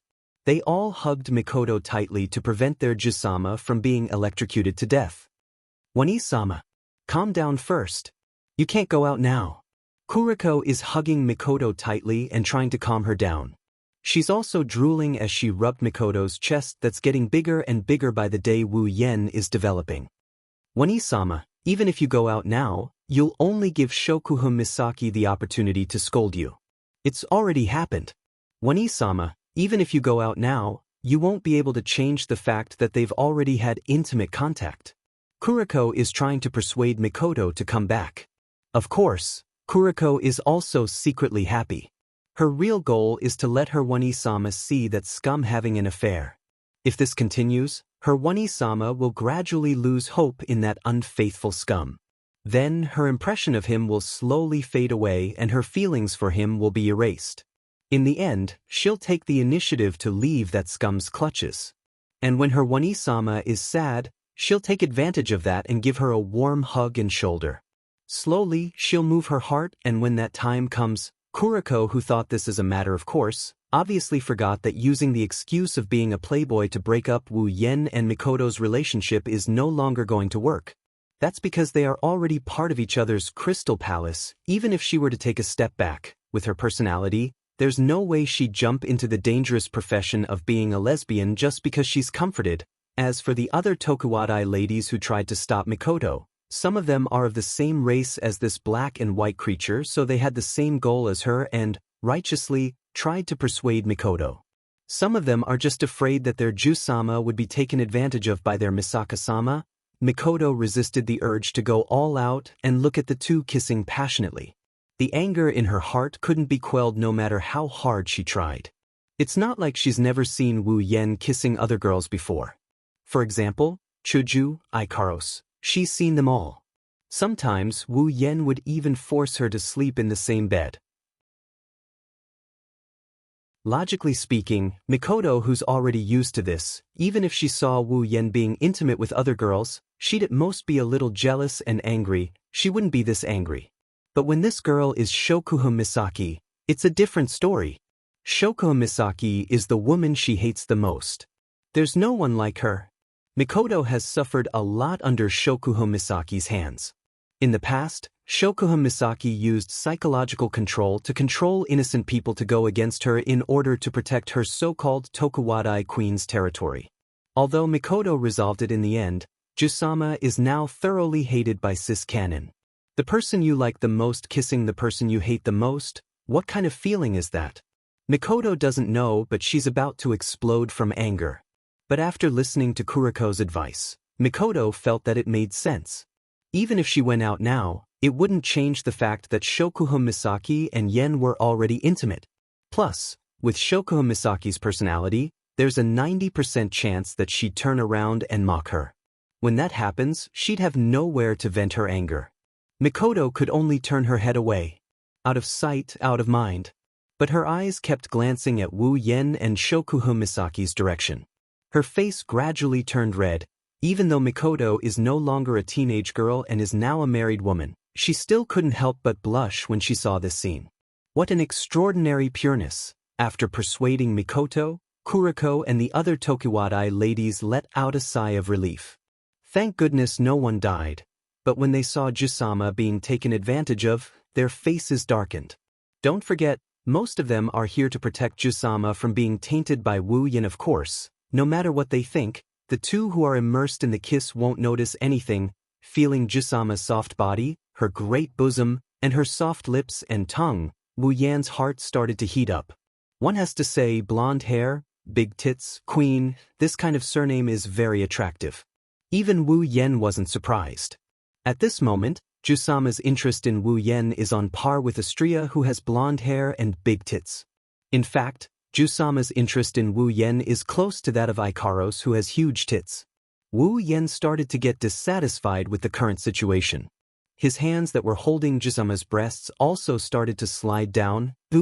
When her private parts were under his control, Shokuha Misaki opened her eyes. Her starry eyes stared at Wu Yan's satisfied face. Her face started to turn red.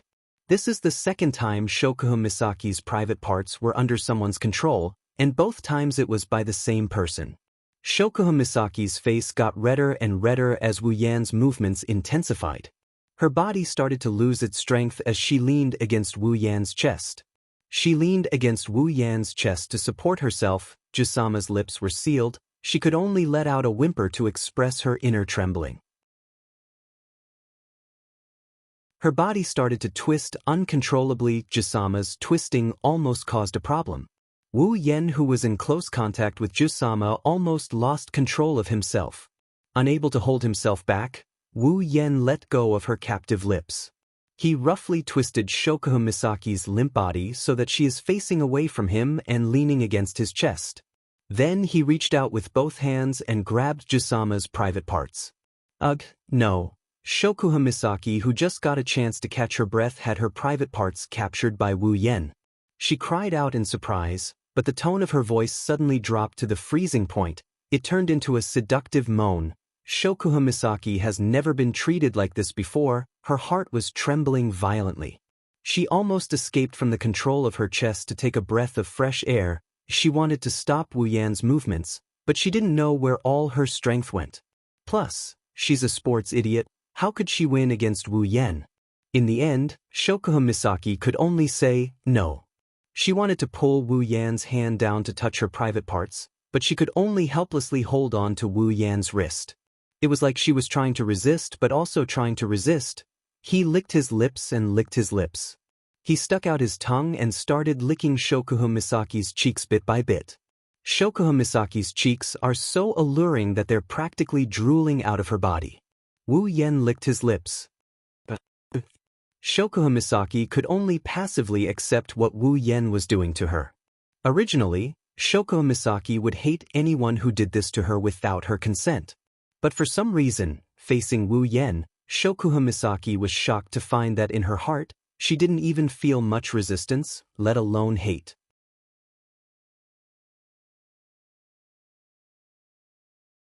Chapter 234.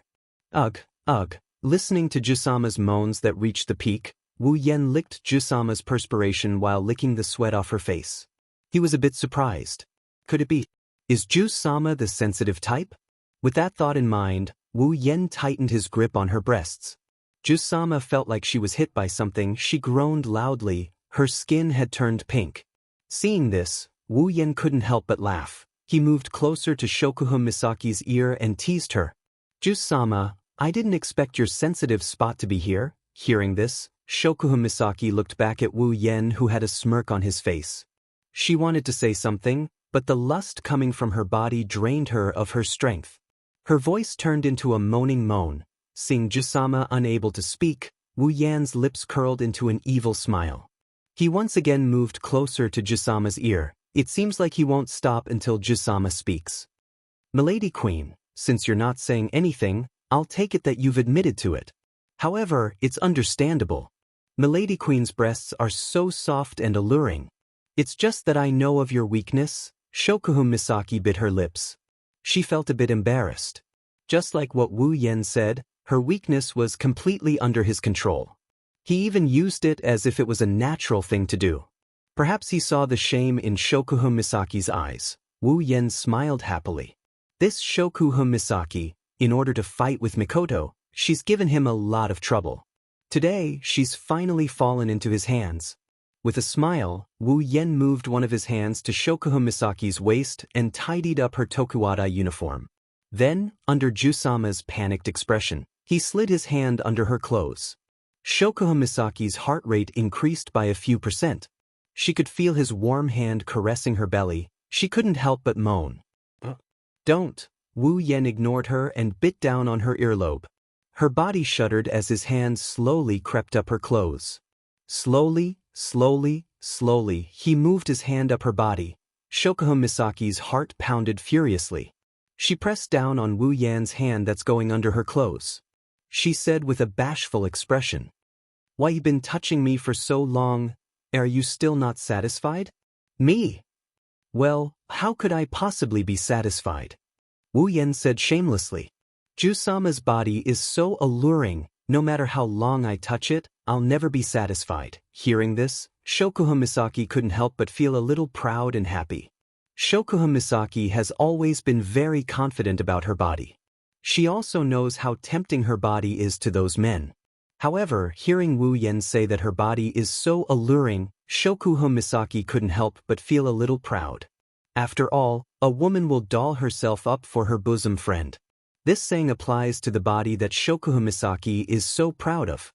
That being said, Jusama still wants to stop Wu Yan's violence.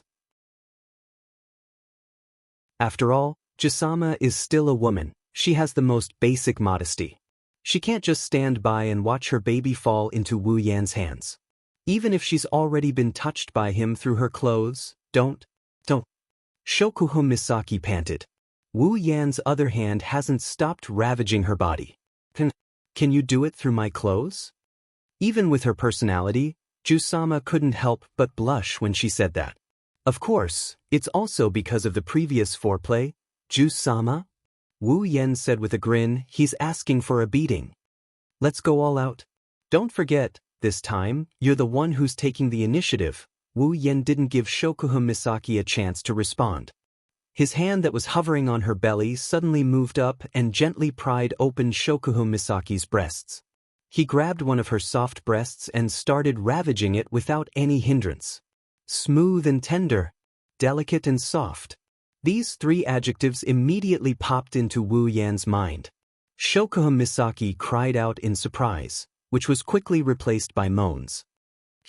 Hugh. Jusama closed her eyes in resignation. Her mouth opened and closed, moaning while panting. She's enjoying this special feeling that she's only experienced today. At this time, Wu Yan's other hand slipped into Jusama's bosom. Damn it! Damn it! Damn it! Damn it! In a distant corner, the ladies of Tokuwadai who had witnessed this scene from the beginning to the end could only watch helplessly as the object of their dreams was treated in such a manner by a scumbag who owned a crystal palace. They were on the verge of exploding.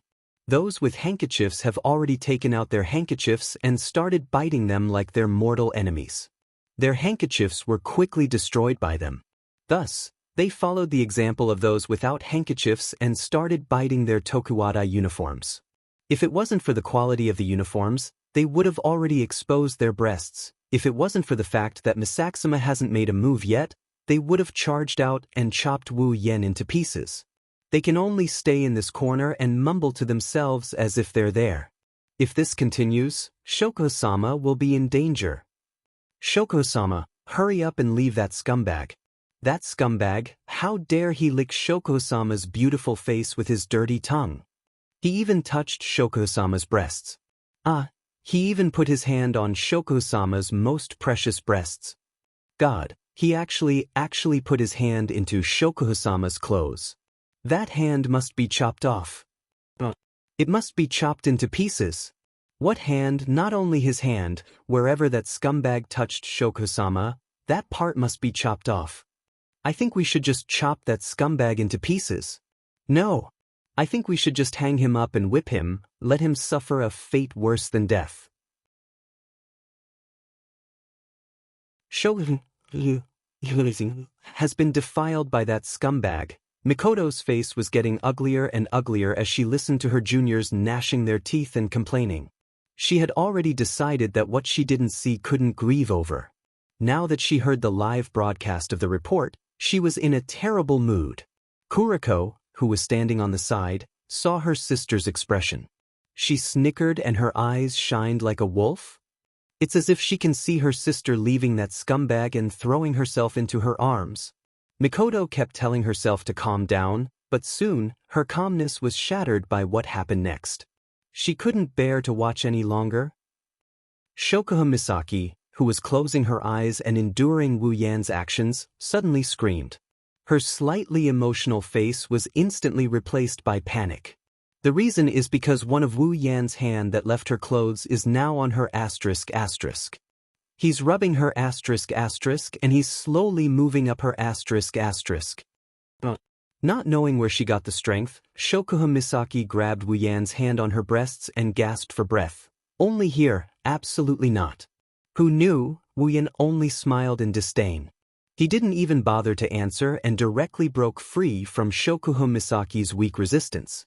Then, under Shokuha Misaki's panicked expression, he quickly reached under her skirt.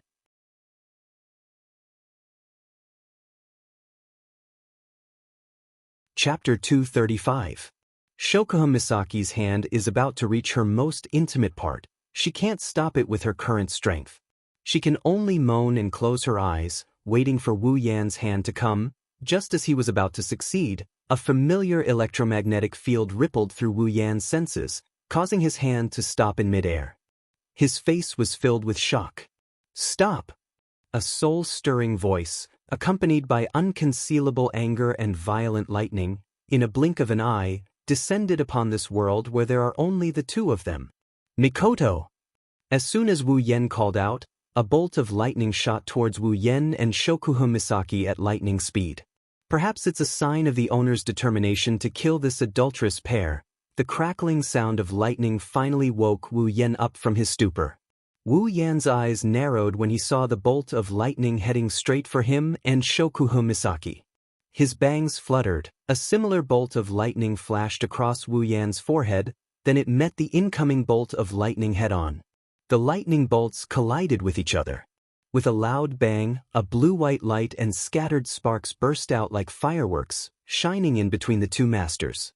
Wu Yan didn't even have time to catch his breath before a barrage of attacks came crashing down on him. Wind blades, flames, icicles, water pillars, even trash cans, stools, tables, they all came crashing down on Wu Yan's face. Wu Yan's expression changed, he hugged Jisama and quickly retreated to the back, creating a distance between them. Almost touching Wu Yan's skin, the attacks all landed on Wu Yan's original position. Then, there's nothing left, except for rocks, there's nothing left. A drop of cold sweat dripped down his face. Wu Yan didn't doubt that if he was still in that position, not even his bones would be left. When the culprit appeared in front of Wu Yan, the cold sweat on Wu Yan's face turned into a waterfall of sweat, soaking his face. Standing in front of Wu Yan is Mikoto. Behind her is a large group of people, all of them wearing the same Tokiwadai uniform. This tells Wu Yan who the culprit is. If it's just this, of course it wouldn't be enough to make Wu Yan sweat like a waterfall. More importantly, other than Mikoto, everyone else is covered in a strange black aura. Wu Yan looked at this group of people with fear. They're releasing the same aura as the FFF group, but there's something different about them. He couldn't help but swallow his saliva. He reflexively let go of Jisama in his arms. Jisama collapsed on the ground after losing the strength to support herself. Her clothes are messy, her face is suspiciously red, her starry eyes are blurred, she's panting non-stop. Seeing this, the black aura around the Tokiwadai FFF group members behind Mikoto became thicker. Among them, there's a black and white creature. What are you doing? Mikoto angrily glared at the Tokiwadai girls behind her. If Mikoto's attack is an infinitely weakened version and severely off-target, then these Tokiwadai girls are using all of their strength and attacking with all of their might. When the Tokiwadai girls heard Mikoto's question, they all looked at Mikoto with a, "It's none of our business, you're the one who led the attack, We're just following your lead, look. This made Mikoto furious. At this moment, the Tokuwadai misses are acting like a bunch of rascals who aren't afraid of being scalded by boiling water. Seeing this, Mikoto helplessly turned her head and glared at Wu Yen. Mikoto! Wu Yen awkwardly scratched his face. He tried to greet his wife as if nothing happened. But when he thought about how the ripple between him and Jusama might have been seen by the many people watching, Wu Yen felt a little lacking in confidence. After all, Siskanen is his rightful partner. Jusama doesn't have a reliable partner. After this farce, what's the difference between this and finding a mistress and getting caught by your wife? Plus, the group behind Mikoto is releasing an aura that even a true ancestor like him is a little afraid of. Also, the attack just now doesn't mean much, but when combined together, it's enough to kill him 100 times over. Before Mikoto could say anything, Kuriko, who was standing beside her, snickered. She reached under her skirt and pulled out a few steel needles and held them between her fingers. Scum! How dare you cheat in broad daylight? You've reached the end of your life. Today, I'll definitely rescue Big Sister from your hands. After that, Kuriko moved the steel needles towards Wu Yen in front of her sister's shocked expression. Kuriko's attack is like a domino effect. The Ojusama of Tokuwadai all shouted in unison as they activated their abilities and threw them at Wu Yen. The overwhelming bullet screen once again fell into Wu Yan's line of sight, illuminating his face and illuminating his rapidly changing face. For a moment, Wu Yen seems to have seen his own ending. He completely forgot about his identity as a true ancestor and saw a huge boob's Grim Reaper waving at him from the other side of the river. Of course, the illusion in Wu Yan's mind was quickly shattered by the bullet screen. With a wave of his hand, a few bolts of electricity shot into the ground.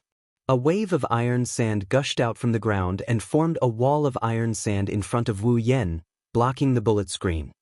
He then gently tilted his body to avoid the steel needles that suddenly appeared at his previous position. Wani-sama.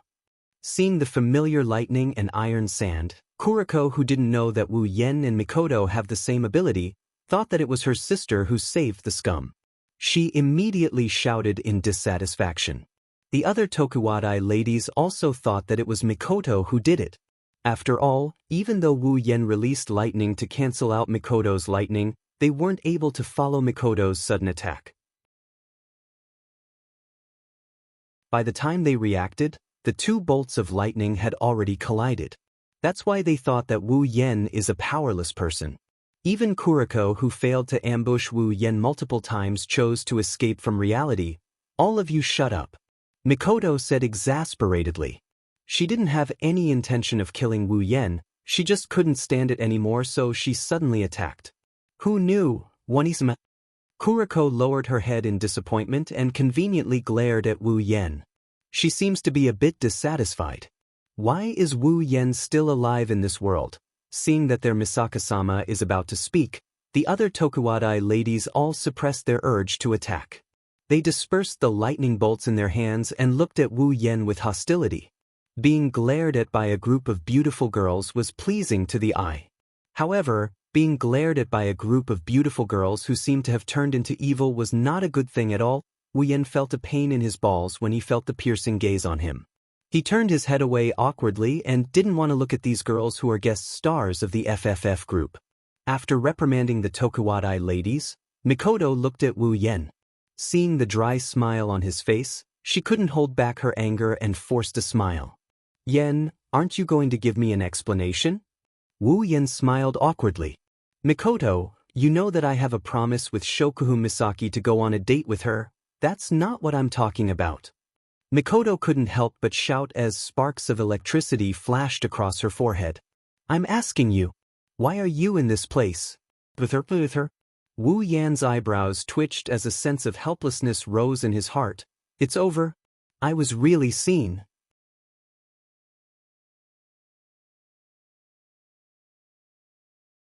Chapter 236.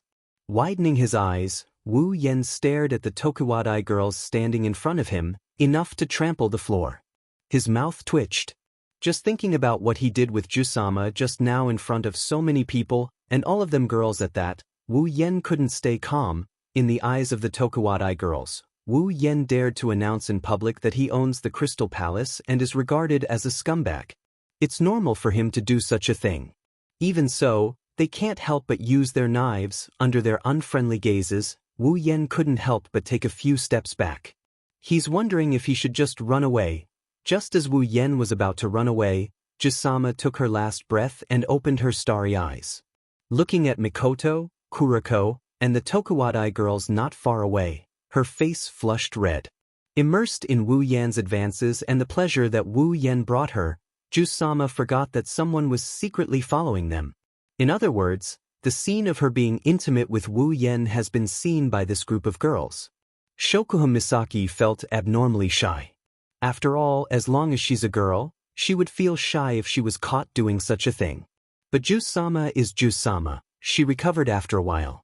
Slowly standing up from the ground, Shokuha Misaki straightened her clothes and looked at Mikoto with a charming smile as if nothing happened. "Era, Misaka-san, you brought so many juniors to the amusement park to play?"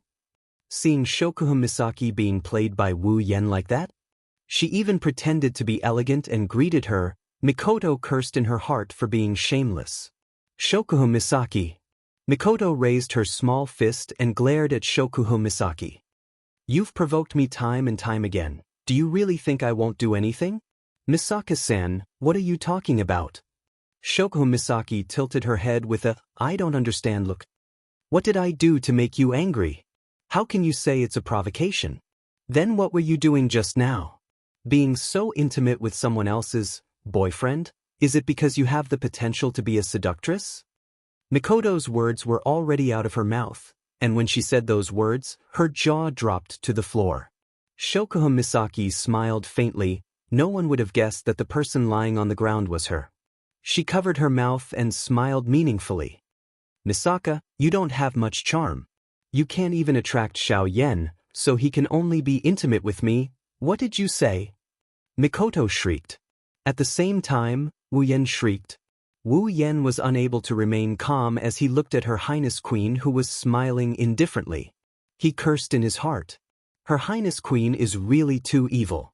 Once she said those words, "I will definitely die." Sure enough, Mikoto's attention was quickly diverted by Shokuha Misaki. She turned her attention to Wu Yen and her eyes curved dangerously. "Tell me, is it because I don't have any charm that I can attract you? Is that why you went for this woman?" Wu Yen raised his hand and slapped himself on the head. He wanted to cry but no tears came out. To be honest, Sis Cannon's body is still a little lacking, but under Wu Yan's efforts, it's gotten a lot better than before. It made Sis Cannon even more alluring. Even if that wasn't the case, Sis Cannon is still the same Sis Cannon. Wu Yen is also very cute with her. It's a fantasy that she can't attract him. Compared to Her Highness Queen, perhaps Her Highness Queen is more charming, but Sis Cannon is definitely not bad either. Wu Yen could only roll his eyes at Mikoto. "I say, I'm troubled by how much you believe in other people's comments." Wu Yen reflexively looked at Mikoto's body and said thoughtfully, as if he was recalling something. "Do you still remember when we were at the hotel, that morning when you were with Chuju?" Before he could finish, a pair of small hands covered Wu Yan's mouth and stopped him from continuing. Mikoto's face was red as she covered Wu Yan's mouth with both hands. "Alright, I got it. You don't have to say any more." Wu Yen pulled Mikoto's hands down in a vengeful manner and said righteously, "How can I not say it? I have to tell you properly. Then you'll know if you're attracted to me or not." Mikoto wanted to bite him to death when she heard what he said. She could only yell back with a red face. "No need. It's my fault. You don't have to say any more." "Oh? You admit that you're attracted to me?" Wu Yen smiled evilly, making Mikoto's red face even redder. She could only glare at Shokuha Misaki. "My brain must be damaged if I believe you." Shokuha Misaki snorted with dissatisfaction. "Did I say something wrong?" Shokuha Misaki ran up to Wu Yen and wrapped her arms around his neck. She pouted. "Little Yen, tell me, did I say anything wrong? Compared to that woman with a bad figure, is little Exen not attractive enough for you to be intimate with little Exen?" Wu Yan's eyebrows twitched. He resisted the urge to spank her ass. Inside, he was cursing. This Jusama is obviously trying to catch his words. Ooh, ee. Mikoto had the urge to curse at Shokuho Misaki, but she wasn't good with words, so she didn't know what words to use. She could only point at Shokuho Misaki with a trembling finger. She didn't want to be compared to Shokuho Misaki the most. Now that Shokuho Misaki used her as a comparison, Mikoto didn't know what to say.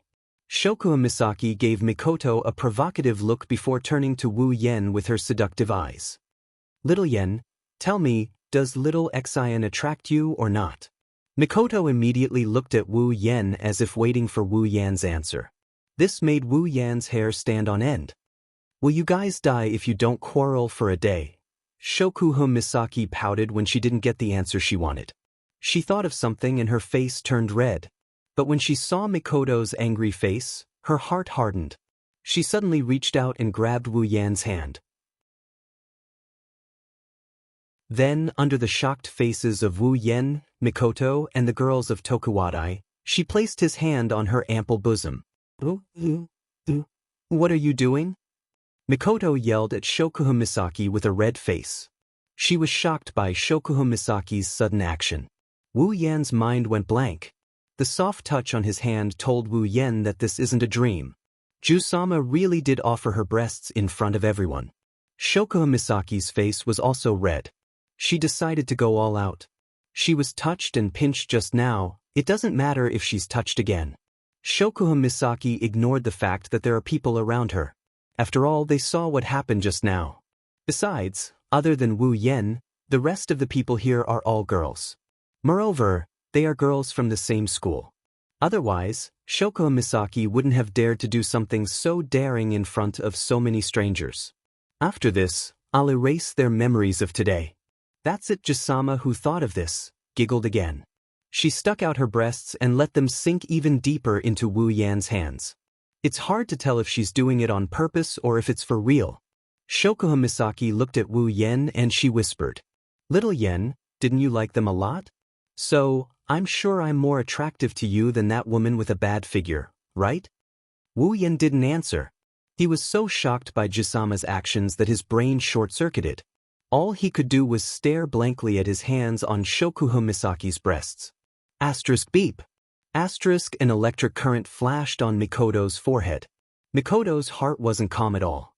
Hearing Shokuho Misaki's words, looking at Shokuho Misaki's face and Wu Yan's hands on her breasts, a monstrous rage rushed into her heart. So much so that Mikoto did something that made everyone who just picked up their dropped jaws drop their own jaws again.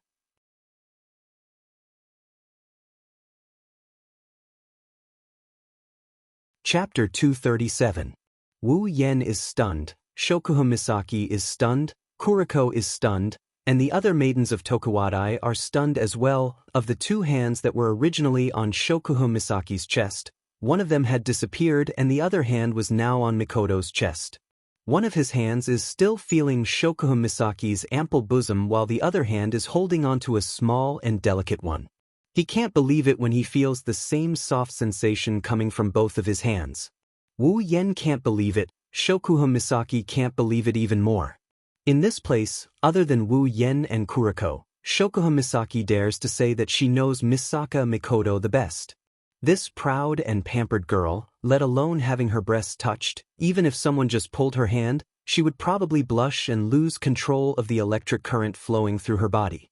And now, this easily embarrassed girl actually pressed a man's hand on her breasts in front of so many people. Shokuho Misaki thought that she was brave enough, but a woman's competitive nature is scary. She can even make Mikoto do something even more daring than her. After all, Shokuho Misaki can use her ability to erase other people's memories. Mikoto doesn't have that ability. Kuriko's face is completely blank. It's like she's been done 100 times. She's completely broken. Looking at the hand on Mikoto's breasts, her mouth opened and closed but no words came out. Even Kuriko, the most perverted existence, was shocked to the point of being speechless, not to mention those young ladies of Tokuwadai who have never even seen an impure film before. Mikoto's head is already smoking. She's so embarrassed that she almost fainted. But when she thought about how Shokuho Misaki seduced her sweetheart in front of her, she gritted her teeth and shouted at Wu Yen hysterically. I won't lose to that woman. Right? Mikoto yelled at the top of her lungs. Finally, Wu Yan's soul flew back from who knows where. Looking at the two plump hands in each of his hands, Wu Yan giggled. Although it's not like he's never touched two different girls' breasts at the same time, it's never been as exciting as this.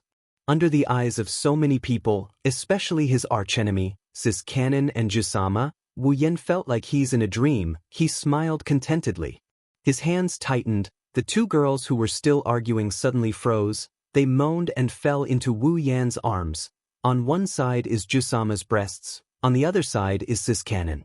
Endless heart is filled with happiness. This is even more than the last time he secretly needed two girls' breasts. This is even more exciting. In his excitement, Wu Yan couldn't hold back the fire in his heart. He grabbed the two girls' breasts and started kneading them. Another seductive moan. The two girls' bodies started to soften under Wu Yan's actions. They fell into Wu Yan's arms. They couldn't help but pant. At this moment, Wu Yan hugged the two girls in his arms, his hands under their armpits, pressing on their breasts and kneading them with all his might. The two girls were lying on Wu Yan's chest at the same time, looking at each other face to face. Two flushed faces looked at each other, because of the feeling from their breasts and the stimulation from the group of Tokuwadai ladies who were staring at them. The two girls had lost the strength to speak. Their brown eyes and sparkling golden eyes were covered in a thin layer of moisture. The two girls were panting, their fragrances from their mouths and noses hit each other's body. They were so embarrassed they wanted to die. How could Mikoto and Shokuha Misaki ever imagine that, as rivals, they would one day fall into the arms of the same man, and at the same time, be hugged by the same man on both sides while fondling their sensitive parts? However, they didn't want to admit defeat to each other, so they could only suppress the shyness in their hearts and enjoy the pleasure from their breasts. As they panted, they stared at each other with all their might, trying to make each other back off.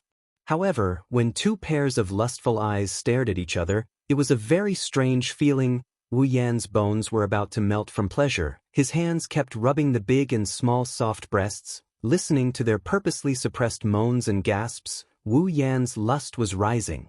Just when Wu Yan couldn't hold it in any longer, he wanted to adjust the position of the two girls in his arms and give them a hard time. A monstrous chill suddenly descended from the sky and enveloped him, causing his body to stiffen. Wu Yan involuntarily stopped rubbing. He raised his head mechanically. The scene imprinted in Wu Yan's vision caused Wu Yan's stiff face to completely collapse. The Tokuwadai ladies, who could be described as an army, with Kuriko as the leader, all of them lowered their heads, using their bangs to cover their eyes. He couldn't see their expressions. Under their bangs, he could only see a small shadow, but behind them, there was a huge layer of black substance that could be seen with the naked eye. Standing in front of them, Wu Yan could see that their mouths were lightly moving, as if they were saying something. When Wu Yan heard what they were saying, his back was instantly soaked in sweat. Die, die, die, die, die. Like a precise machine, the Tokuwadai ladies, who were arranged in an army formation as if they were counting off, one after another, they said the word "dai" one after another. Gulp. Wu Yan swallowed a mouthful of saliva with difficulty. Looking at the ladies who seemed to be possessed by the god of death, he pulled out a smile that was uglier than crying. That, die, die, die, die, die. A chill ran down his spine. Deep within his heart, he felt the shadow of death looming over him. Wu Yan couldn't help but be horrified by this. As a true ancestor, Wu Yan is immortal. The shadow of death is even more so. From the moment he exchanged for the true ancestor bloodline, he should have left this world. But now, in front of him, a group that he could easily choke to death actually caused him to feel the shadow of death. Could it be that the dark girls are really invincible? The only thing he could hear was the word die. Other than that, the ladies seemed to have lost all ability to function. It made Wu Yan feel like he was soaked in an ice spring. He kept trembling, subconsciously, out of reflex. Wu Yan once again pinched Mikoto and Shokuha Misaki in his arms. The two girls let out a heavy moan. When the moans rang out, the black aura that enveloped the bodies of the blackened girls suddenly exploded, covering the sky and the earth, causing them to raise their heads. With the same evil smile on her face, the leader of the dark girls laughed. She laughed until her whole body started trembling. Scum, are you looking for death? Or are you looking for death? Or are you looking for death? Are you looking for death? Or are you looking for death? Or are you looking for death? Everyone, can you calm down first? Oh, so you're looking for death. If you're looking for death, then we'll grant you your wish. Wu Yan's body shook and he quickly leaped back. The next second, countless attacks landed on the spot where he stood, smashing a huge crater in the ground. Looking at the bottomless crater, Wu Yan's face turned pale. He quickly put down the two girls in his arms and ran away like his life depended on it. Stop right there. Despicable scum. Don't think you'll survive today. The group of Tokuwadai girls chased after Wu Yan's figure and ran away. The next day, a new urban legend was born. It said that 80% of the Tokuwadai girls who don't have boyfriends were betrayed by a scum, so they formed an army of women and chased that scum to the ends of the earth. Until that scumbag was saved by a pink-winged angel.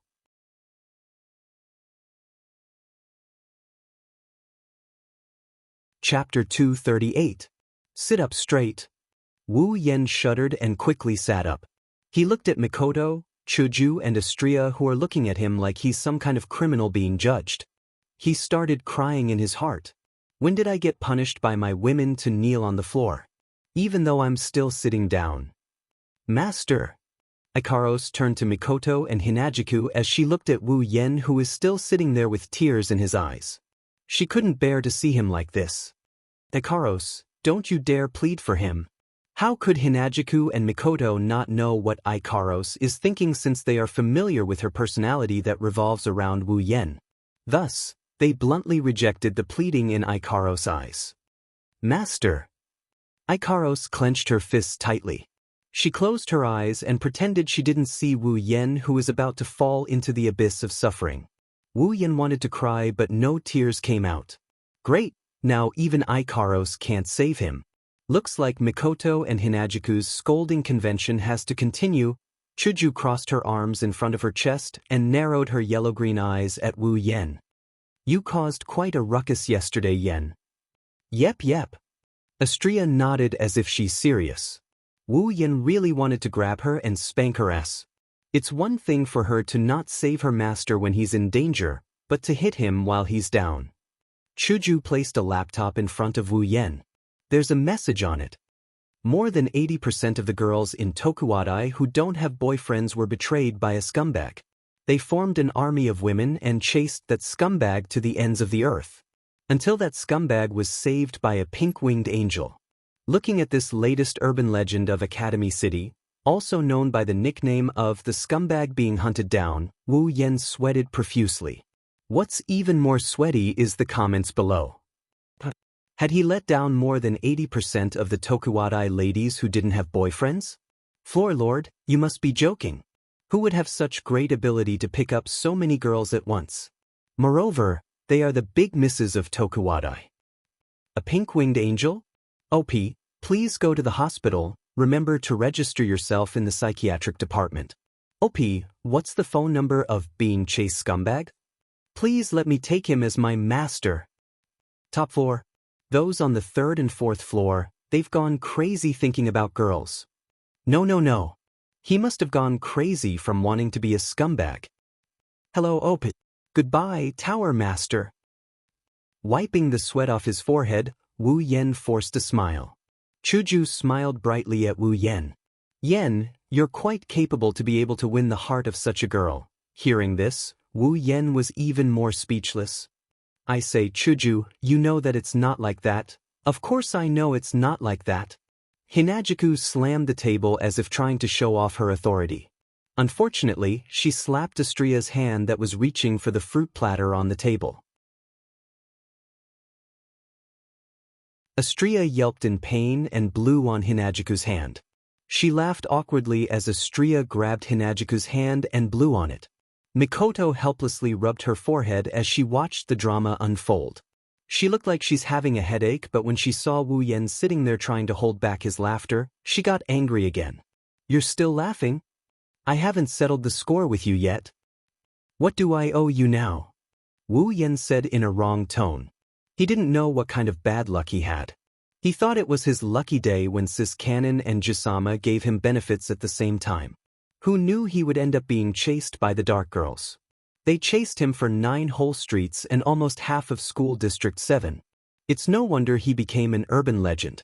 If it wasn't for Ikaros descending from the sky and saving him at the end, the consequences would have been, when he thought about the group of Tokuwadai Oyosama that went berserk, he couldn't help but shiver a bit. Seeing him like this, Mikoto became even angrier. How dare you say you owe me something? Mikoto pointed at Wu Yen in anger. Her face turned red as she trembled. You treated me like that in front of so many Tokuwadai juniors, and you dare say you don't owe me anything? Wu Yen was stunned. Is this my fault? You were the one who grabbed my hand and pressed it against your own chest. Thinking along these lines, Wu Yen forgot that it was Mikoto who pressed down, but the one who rubbed down is him. Mikoto's face flushed red. Now, everyone in Tokuwadai already knows that I was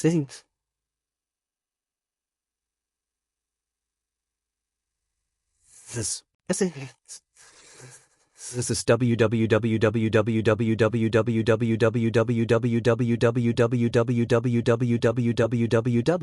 If I don't want to face those juniors of yours. Now, they use the excuse of protecting Misaka-sama from being approached by scum as an excuse to move around me every day.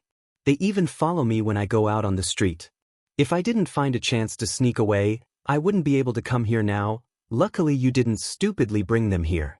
Otherwise, you'll have to wait to collect my corpse. Furthermore, that guy, when he saw me being so intimate with you, he actually began to suspect whether or not I've been taken by you.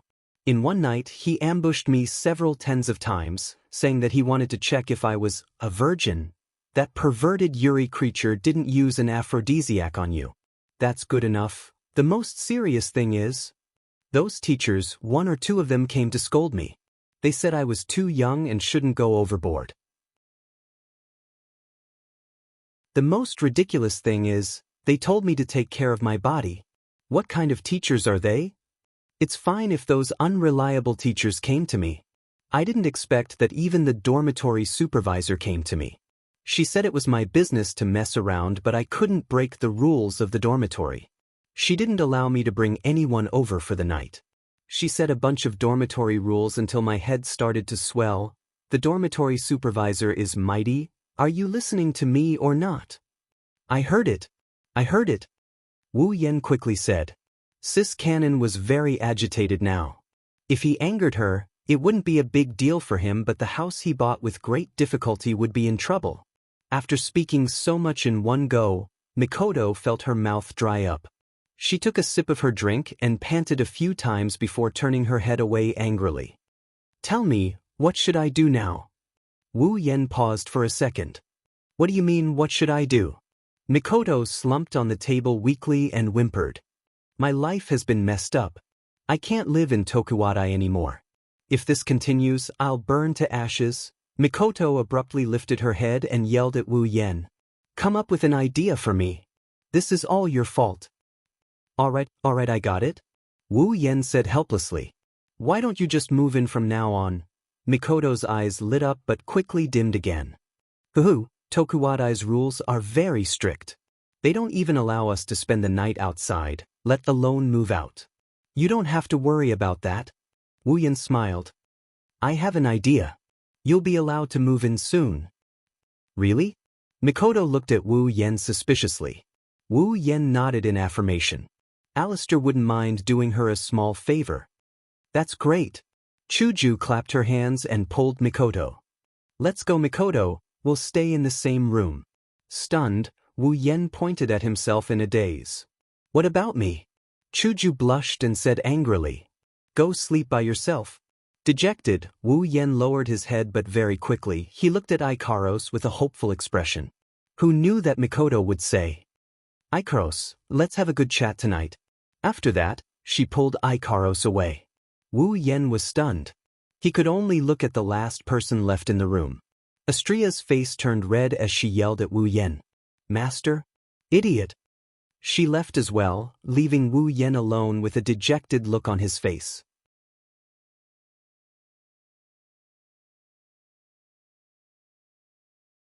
Chapter 239. Night, tossing and turning, he tossed and turned on the bed. He tried all sorts of methods to hypnotize himself, but no matter what he did, he just couldn't fall asleep. He was used to having a pillow by his side and playing pa-pa-pa games every night.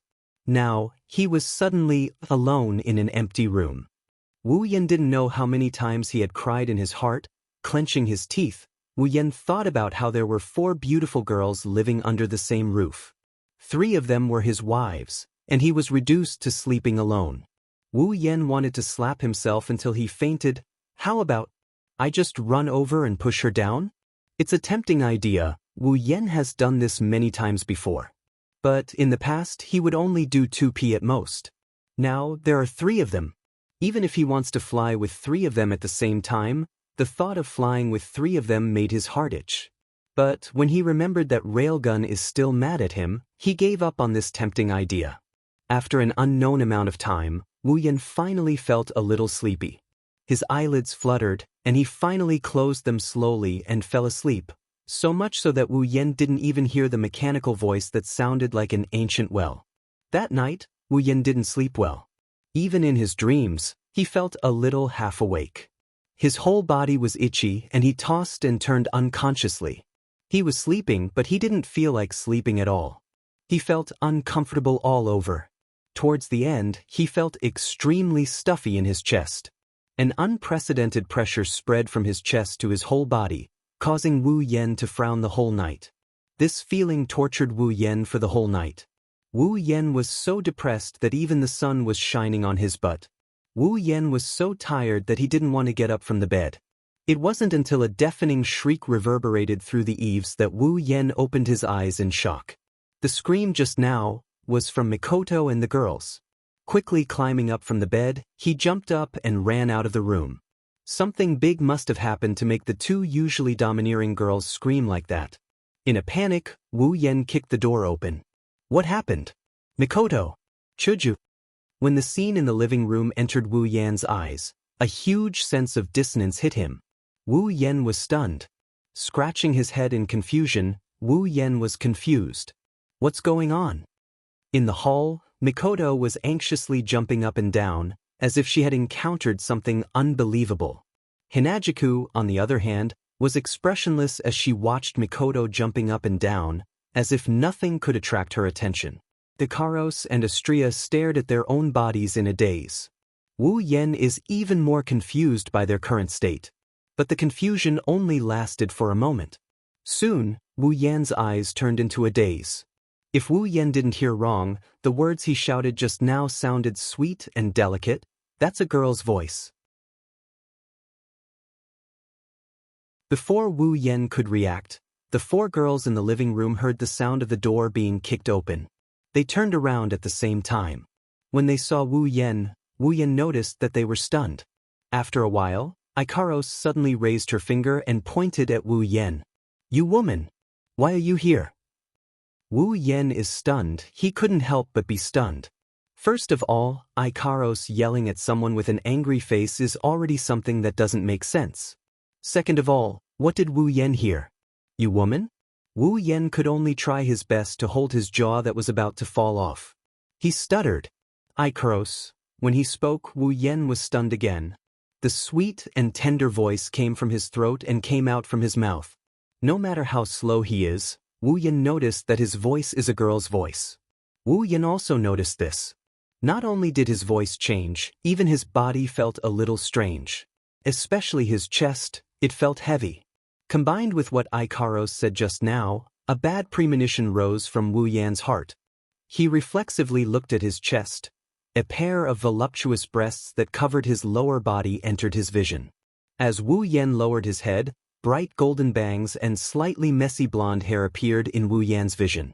Taking a few light breaths, he looked at the 4 girls and his own body that is even more out of place. He raised his head and looked at the sky. In other words, Mikoto became Ikaros, Ikaros became Chuju, Chuju became Astria, and Astria became Mikoto. Is that it? A blond man with huge breasts sat in the middle of the hall. Sitting in the middle of the hall, he glanced at the four girls surrounding him and sighed.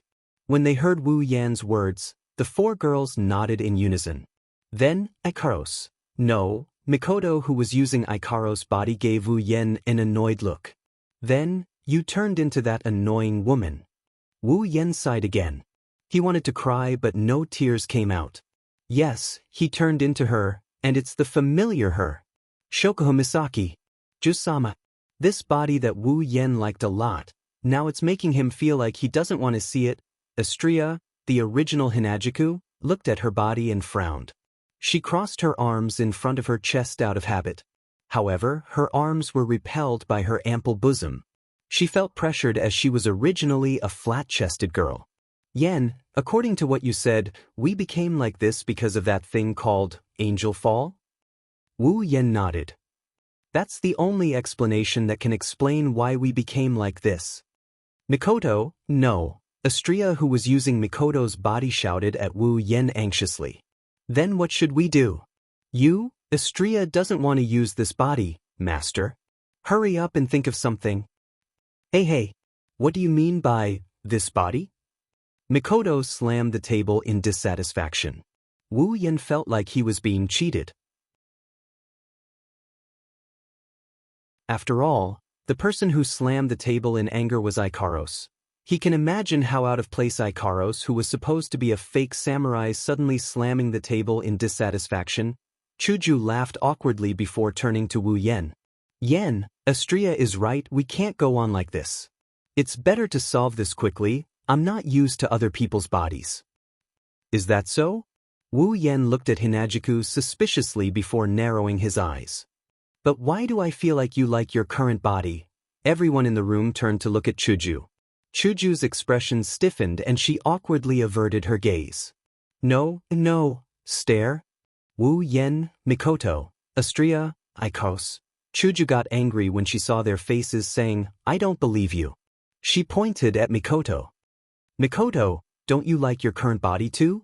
Don't spout nonsense. Mikoto quickly refuted. I didn't. However, the more he spoke, the weaker his voice became. The more he spoke, the more guilty he felt. Wu Yen could only helplessly shake his head. It's understandable, Sis Kanon and Kaishisama's bodies are a pain in their hearts. Now that they have a chance to use such a voluptuous body, it would be strange if they weren't happy. In any case, let's think of a way to solve this fallen angel problem. Wu Yen decisively said. There should be people from the mage faction working on fallen angel right now. Even though we can wait for them to solve it, it's a bit unreliable. It's better if we do it ourselves. Chuju, Mikoto, Ikaros, and Astria nodded in unison.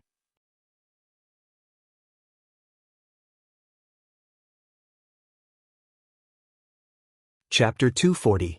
Found it. In the living room, Wu Yen, Mikoto, Hinajuku, and Astria surrounded Ikaros as they watched her work on her computer. They didn't say anything until Ikaros said something. Only then did they step forward. Chuju? No, Ikaros, did you find it? Yes, master. Ikaros looked at Wu Yen with an expressionless face while wearing Chuju's appearance. Wu Yen wasn't used to this. It made him more determined to restore everyone's appearance. Hinajuku leaned in front of the computer screen and looked at the information on it. She asked curiously, Yen, why are you investigating this address? Is it related to Angel Fall? That address. Mikoto frowned as she looked at Wu Yen. When she saw Shokuho Misaki's face, her frown deepened. She turned her head away helplessly. Wu Yen nodded and said to the girls. To activate Angel Fall, a ritual must be set up beforehand. Once the ritual is complete, even if it's a normal person, Angel Fall will still be activated. You mean? Chuju thought for a moment and seemed to understand. That's right. Wu Yen pointed at the address on the computer screen. Once the ritual is complete, Angel Fall will be activated. On the other hand, if the ritual site is destroyed, Angel Fall will be disbanded. This address is the ritual site of Angel Fall? Mikoto looked at Wu Yen and asked. Yeah. Wu Yen smiled and said to Mikoto. Once the building at this address is destroyed, Angel Fall will be disbanded. Really? That's great. Astria was the first to jump up and cheer when she heard Wu Yan's words. However, she was using Mikoto's body. She clasped her hands in front of her chest and looked at Wu Yan with admiration. Master is amazing. You know so many things as expected of my master. Hearing this, Hinagiku and Mikoto were confused. Hinagiku touched her cheek and frowned. Now that Astria mentioned it, I do agree. Yen, you always know things that others don't. Where did you get them from? The last sentence was obviously directed at Wu Yen. Wu Yen could only helplessly shrug and smile at them. How could he possibly tell them that he had seen everything on the screen? Seeing Wu Yan's shameless face, Mikoto, who was already unhappy with his face, became even more unhappy. She coldly humphed and turned her head away. Chuju did the same, but the two girls didn't continue to ask, which made Wu Yen relieved. After thinking for a while, Wu Yen said to the four girls, Chuju, Mikoto, Ikaros, Astria, the four of you, go and destroy that ritual. Chuju and Mikoto immediately asked, What about you? Wu Yen smiled faintly. A strange red light flashed in his golden eyes. I will go and meet that unlucky angel. If Wu Yan's memory serves him right, the archangel who fell to the mortal realm because of angel fall used a spell to destroy the world in order to return to the heavens. Even though in the original work, Tsuchimikado Motoharu destroyed the ritual in time and allowed the archangel to return to heaven, preventing the apocalypse, Wu Yen didn't dare to bet everything on the original plot. He, Hinagiku, Ikaros, and Astria, who originally didn't exist in this world, had already arrived in this world. This world was already different from the moment they arrived in this world. Wu Yen felt that he had to make a trip there to prevent himself from losing an entire instance world if things go wrong. Master! Ikaros immediately stood up and walked in front of Wu Yen. Her intention was clear. Ikaros didn't want Wu Yen to go alone against an angel. Ikaros, follow Chuju and Mikoto to destroy the ritual. Looking at Ikaros' expressionless yet pitiful face, Wu Yen felt weird, but he still raised his hand and patted Ikaros' head. But Ikaros' eyes are filled with worry. Protecting her master's safety is the most basic duty of an angel, but she can't remember how long it's been since the last time she was by her master's side in a battle. Seeing the faint sadness in Ikaros' eyes, Wu Yen felt his heart ache. This girl who puts him at the center of everything, no matter how much he protects her, he feels like he owes her a lot. After patting Ikaros' head, under the shocked gazes of Mikoto, Chuju, and Astria, Wu Yen kissed the corner of Ikaros' lips and smiled at the stunned Ikaros. Be a good girl. Ikaros stared blankly at the beautiful girl who kissed her and stood in front of her. She had a strange feeling in her heart. In the end, thousands of words turned into one sentence. Yes, master. Actually, Ikaros didn't know that the strange feeling in her heart was called scam. Chuju and Mikoto's mouths twitched as they looked at the two, who suddenly fell into a pink atmosphere. They felt like thousands of grass mud horses were running through their hearts, even though they know the two in front of them are a real couple, but at least in the eyes of the people here, the scene in front of them is very Yuri, especially Hinagiku. When she saw her body being kissed by a very beautiful girl, her heart was in a mess, and she could only scream madly. Don't mess around with other people's bodies. Walking on the streets of Academy City, Wu Yen helplessly stopped in his tracks. Even though his body is Jusama's, Wu Yen couldn't help but feel a sense of pain in his balls. As expected of an exercise idiot, after walking for less than 10 minutes, he has to stop and rest for 5 minutes. How did he manage to cultivate this body? Realizing that if he continues walking like this, the Armageddon might be activated before he arrives, Wu Yen decisively gave up. He casually turned off the electromagnetic barrier on his body and picked up his phone. He didn't even dial the number, he directly spoke into the phone. Alistair, I know you can hear me. After a moment of silence, a voice came from the other side of the phone. What do you need me to do? Very straightforward and concise, very much like Alistair's style. However, Wu Yen had a strange expression on his face. He forced himself to hold back the laughter that was about to come out of his mouth. His face turned red from holding back his laughter. This was because on the other side of the phone, Alistair's voice no longer sounded like a machine. Instead, it sounded very cute and tender, like a cute lowly's voice.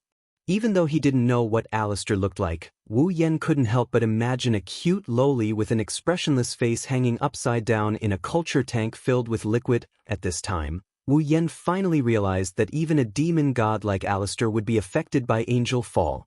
No matter how strong Alistair is, he's still just a human. Even Wu Yen, who has the system and is now a primogenitor, was affected.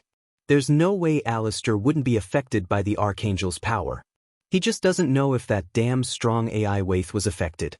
If he was, then it would be fun. Holding back his laughter, Wu Yen coughed and said seriously, "Help me get ready, you know what I'm going to do." On the other side of the phone, Alistair was silent for a moment before saying, "The helicopter to the destination will arrive in 5 minutes. Hearing this, Wu Yen nodded. Listening to Alistair's cute lowly voice, his starry eyes curved into crescents.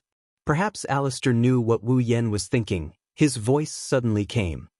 "I wish you success. 5th place."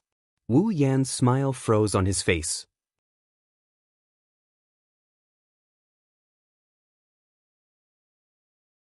Chapter 241. Sitting on the helicopter, Wu Yen looked at the little Shota in the pilot's seat and told himself that he shouldn't take it to heart. The one who cares about the details is Sharino. Even though Alistair's efficiency is very good and the strength of the driver is very solid, allowing Wu Yen to rush towards the beach where the Archangel's power of God will descend at the fastest speed possible. However, the series of actions with the 4 girls at home has already delayed a lot of time.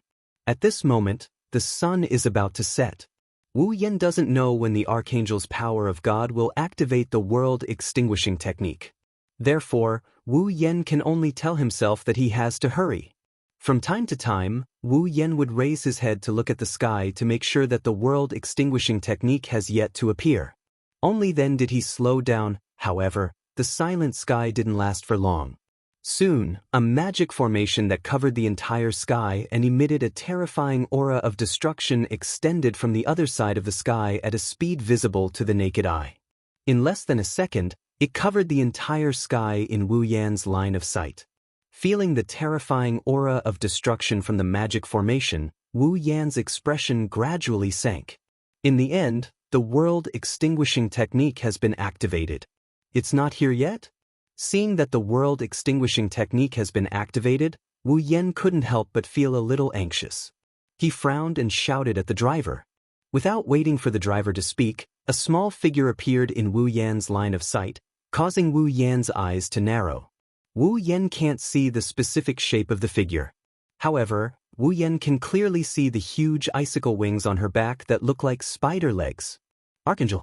Power of God. Under the huge icicle wings, the Archangel's body is like a tiny. With the support of the wings, she stopped in midair.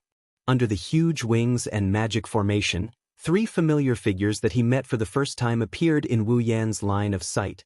2 men and 1 woman. One of the men was old and the other was young. The old man looked somewhat similar to the young man. He had a beard on his chin and looked quite mature. The young man had a hedgehog head. His face was full of misfortune and poverty. People who saw him couldn't help but feel pity for him. They also wanted to step on his face a couple of times. Kamiju Katsuya. Kamiju Toma. Seeing these 2 people, Wu Yen automatically ignored Kamiju Katsuya and directly looked at Kamiju Toma, the main character of the original work. The first time he saw Kamiju Toma, Wu Yen had the urge to kill him.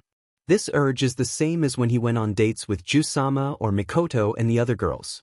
It's the same kind of urge that those who are jealous of him would have when he went on a date with Jusama or Mikoto. It's an impulse that all men will have when they face a winner in life. Although the Crystal Palace of seducing girls had almost been emptied by him, seducing girls was still a winner in life. Just indicia alone is enough to make countless lolicons burn him to death. As for the remaining woman, Wu Yen, who was still on the helicopter and could only roughly see her appearance, his eyes lit up. She was wearing a t-shirt that was tied up at the waist and a pair of jeans. The jeans were cut off from the bottom of her left thigh, giving her a very sexy look. Her long black hair was tied up into a ponytail and hung down to her waist. She had a tall and slender figure and fair skin. In her hand was a knife that was very similar to Fei-Fei's night elf. A beauty. A 100% beauty. Even though Wu Yan, who was surrounded by all kinds of outstanding beauties every day and has already trained his taste, to a certain extent, he couldn't help but secretly admire her beauty, soul-rending fire weave.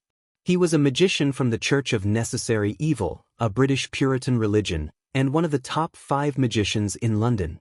One of the only 20 saints in the world, the former Pope of the Forsaken Cross, able to use part of the power of the God's child. A super strong fighter with heart, technique, and physique. These information that he saw on the screen automatically rolled through Wu Yan's mind. Wu Yan's gaze towards Kanzaki Kaori became more serious. In Wu Yan's eyes, Kanzaki Kaori is indeed worthy of such powerful information. Kanzaki Kaori, level 72, impressive. Kanzaki Kaori is a tier 8 fighter. At this time, Kanzaki Kaori, Kamiju Toma, and Kamiju Katsuya didn't notice a helicopter flying towards them. They were looking at the Archangel's power of God with a serious expression. Kanzaki Kaori looked at the Archangel's power of God and then at the huge magic formation in the sky and gritted her teeth. Lowering her head, Kanzaki Kaori said in a deep voice, "A rain of rockets that once destroyed a fallen civilization." Looking at the Archangel's power of God, Kanzaki Kaori said in a loud voice, "Just to return to heaven, such a goal, the power of God, you intend to destroy this entire world?" Hearing this, Kamiju Toma's body trembled. His unlucky face with a dark aura gradually became serious, and his hand that was holding the girl's hand clenched tightly. "Destroy the world? Don't joke around. Kamiju Toma." Kanzaki Kaori's eyes focused on Kamiju Toma. "Do you intend to interfere? The opponent is an angel. Even if you have fantasy killer, the next level of battle isn't something an ordinary human like you can interfere." Kamiju Toma clenched his teeth and said unwillingly, "Do you want me to watch this world be destroyed?" Kanzaki Kaori was silent, but Kamiju Katsuya suddenly screamed on the side. A girl fell from the sky. Kamiju Toma's righteous face suddenly collapsed. He looked at his father and shouted crazily, "I'm talking to you." This is a very dangerous time. Are you still thinking about something as unrealistic as a beauty falling from the sky? On the other hand, Shinja Hyuri was stunned when she looked up. No, there really is a girl falling from the sky. At this time, Kamiju Toma finally saw a golden-haired super beauty falling from the sky. He was instantly dumbfounded. He didn't know if it was because there really was a girl falling from the sky or because the other party was very beautiful. After regaining his senses, Kamiju Toma realized that the girl was in free fall. He hurriedly yelled, "Danger!" at the girl falling from the sky. Then he reached out his fantasy killer, or in other words, his hand to grab the girl in the sky. Using the word grab is not wrong because Kamiju Toma's hand, who knows if it's intentional or not, was aimed at the girl's chest. Of course, the hand didn't know that the girl in the sky, although the body is a girl, inside, there's a real man's heart. This so-called girl falling from the sky is Wu Yan, who came to the scene, directly jumped down from the helicopter after sending the driver away. Looking at the hand that's reaching out towards him, Wu Yan's expression turned awkward. No wonder they're called the hand that's trying to pick up girls. They even dare to reach out to someone they just met for the first time, and with such precision too. At this moment, Wu Yan didn't plan to do free fall anymore. He turned his body, and under the shocked eyes of the girl and 2 boys, suddenly became light, and then, directly floated in the air. Kamiju Toma stared blankly at the beautiful girl floating in the air, muttering, "The girl flew." Kamiju Toma heard Kamiju Toma's words and nodded dumbly. Looking at the old and young pair, Kanzaki Kaori was angry. "What time is it now? You guys are still playing." She shouted at the 2 unreliable guys, making them tremble in fear. Kanzaki Kaori also looked at Wu Yan floating in the air and shouted, "Over there, unrelated personnel, please leave this place quickly. This place will become very dangerous." Hearing this, Wu Yan smiled faintly, but didn't immediately answer Kanzaki Kaori. Instead, he looked at Archangel God's strength. A light flashed in his eyes, his face serious to the extreme. God's strength, level 75.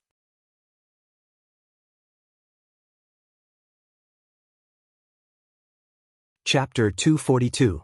Archangel of God, level 75. Wu Yan's face darkened at the sight of this level. His golden eyes became serious. Archangel of God's level is almost one level higher than his. With his current level, if he were to go against the Archangel's divine power, he would be courting death. Of course, Wu Yan might be able to rely on true ancestors' undying ability to hold off Archangel of God for a while if he doesn't have Jusama's body. But now, it would be a disaster if Jusama's body were to be destroyed. Wu Yan sighed as he looked at Kanzaki Kaori and Kamiju Toma on the ground. His serious expression loosened up a little bit.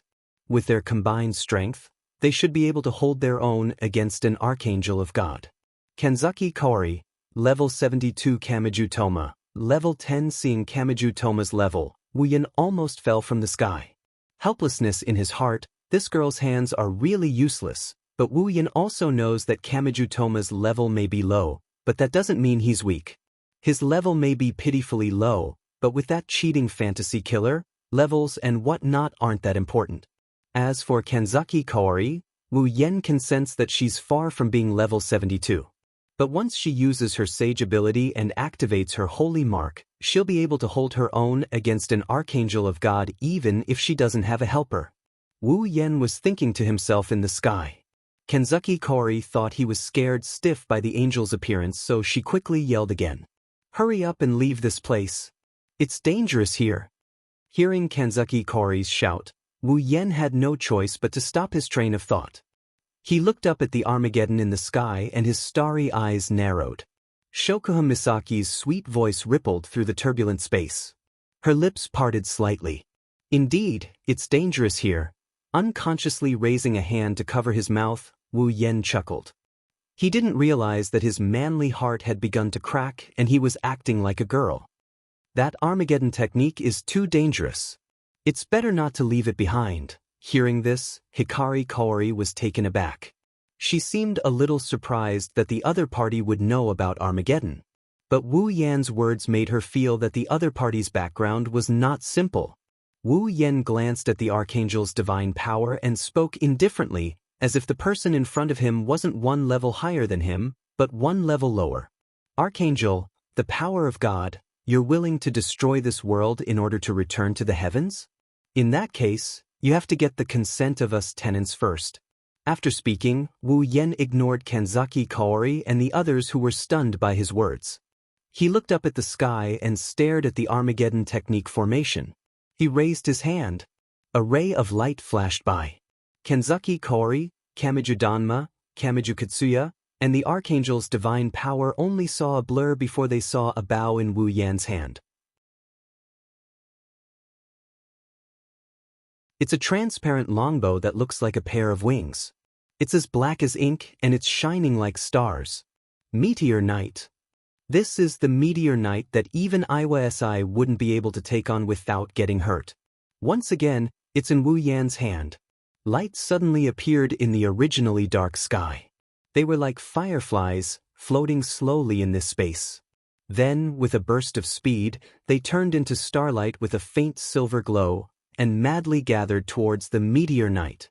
The familiar stars rushed towards the Meteor Knight in his hand. Wu Yan's lips curled into an excited smile. This time, he can finally use the Meteor Knight. With excitement, Wu Yan knocked the bowstring of the Meteor Knight and slowly pulled. Starlight as resplendent as the Milky Way gathered on the body of the elegant transparent longbow, forming a shining silver arrow. With the appearance of the arrow, the Archangel's calm expression finally changed. Kanzaki Kaori on the ground was also shocked to see a terrifying aura gushing out from the elegant longbow. It even overshadowed the aura of the Armageddon spell formation in the sky. What kind of bow is that? Kanzaki Kaori looked at the Meteor Knight in Wu Yan's hand and gulped. If it's even more terrifying than the Armageddon spell formation, that's not necessarily the case. If the Armageddon spell formation is activated, then the Meteor Knight will definitely be no match for it. It's only now that the Armageddon spell formation still needs a lot of time to prepare. The meteor night is only slightly stronger than the Armageddon spell formation. The stars are circling around Wu Yen and the meteor night like meteors in the night sky. At this moment, Wu Yen with Shokuha Misaki's body is like a goddess under the moonlight, very moving. Even Kanzaki Kaori, who was shocked by the might of the meteor night, couldn't help but be a little dazed, let alone Kanzaki Kaori, who was shocked by the might of the meteor night. The archangel seems to be stunned by the meteor night. She stared blankly at Wu Yen, who is aiming at the Armageddon spell formation in the sky. For a moment, she forgot to react. Looking up at the giant spell formation, Wu Yen pulled the string of meteor night to its fullest. The surrounding stars are constantly replenishing the arrow, increasing its power to the maximum. Until the moment the power reached its peak, a meteor streaked out from the meteor night, cutting through the sky, space, and night. Kanzaki Kaori, Kanzaki Kaori, Kanzaki Kaori, Kanzaki Kaori, and the archangel all had different expressions on their faces.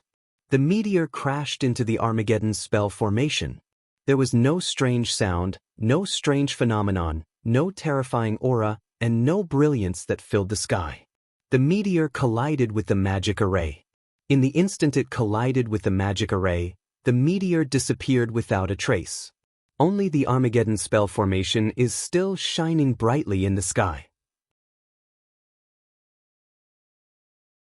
It's as if everything that just happened was just an illusion. After a long time, under Kanzaki Kaori's stunned gaze, the Armageddon spell formation in the sky suddenly cracked. Along with this crisp cracking sound, the Armageddon spell formation in the sky started to emit continuous cracking sounds, and then countless cracks appeared on the Armageddon spell formation as if it was glass that had been shattered. In the end, with a loud clang, the magic array that covered the sky turned into fragments and disappeared. Wu Yen put down meteor shower as if he just did something not worth mentioning. Wu Yen bathed in the light of the Armageddon magic formation. Kanzaki Kaori's heart was deeply shaken. Wu Yan's heart was deeply shaken. That bow, that meteor, everyone was immersed in that beautiful scene for a long time, unable to extricate themselves. What kind of person was she? Kanzaki Kaori stared at Wu Yen, who was floating in the sky. Her shock turned into seriousness and curiosity. Of course, she's looking at the meteor shower in Wu Yan's hand. As a saint of the magic faction, Kanzaki Kaori has never heard of any spiritual equipment that can shatter a Armageddon spell formation. Even the spiritual equipment left behind by God Jehovah is the same. With such a terrifying weapon, Kanzaki Kaori could foresee that the Church of Necessary Evil's cute bishop would have sleepless nights if the other party was a hostile faction. As for her curiosity, of course, she's curious about Wu Yen himself. She? Just who is she? A magician? An ability user? A free agent? Or a subordinate faction? All of these mysteries made Kanzaki Kaori unable to react. Of course, the Archangel God's power is an exception.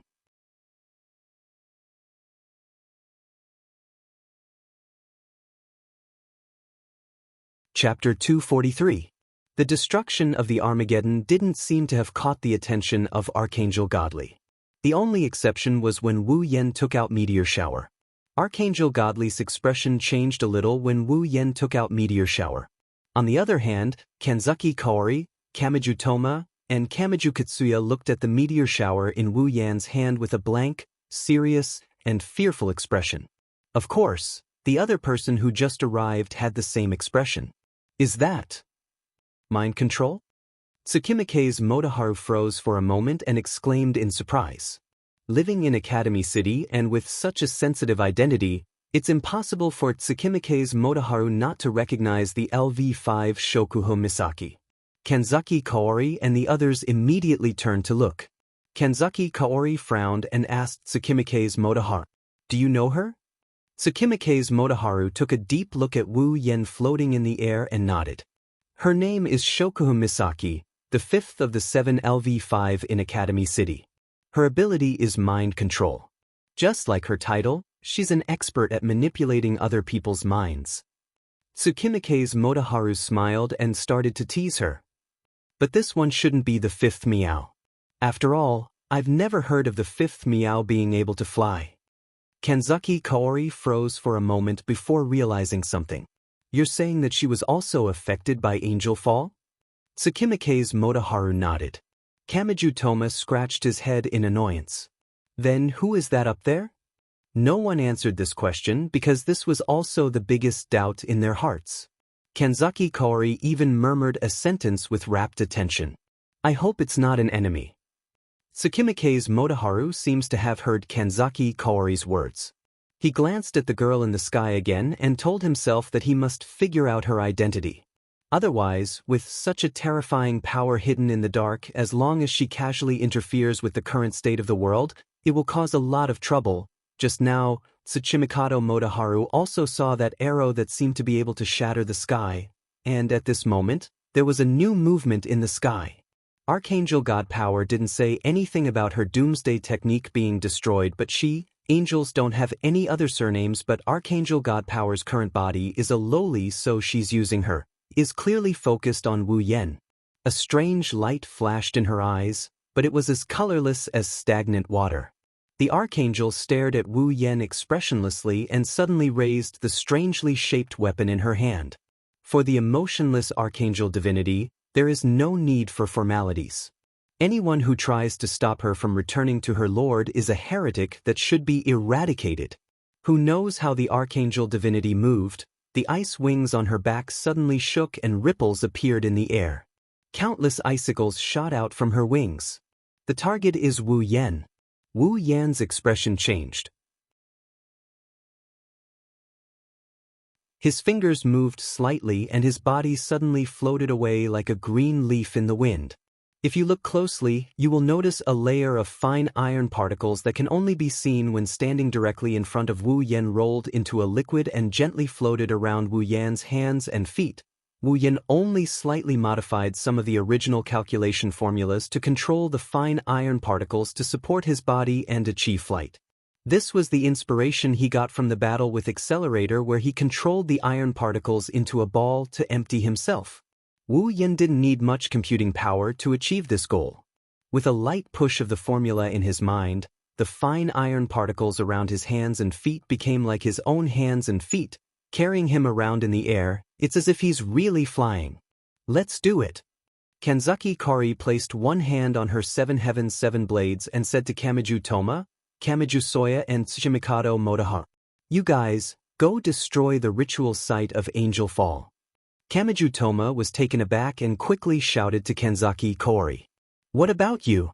Kanzaki Kaori looked up at the sky and saw Wu Yen dodging in a sorry state.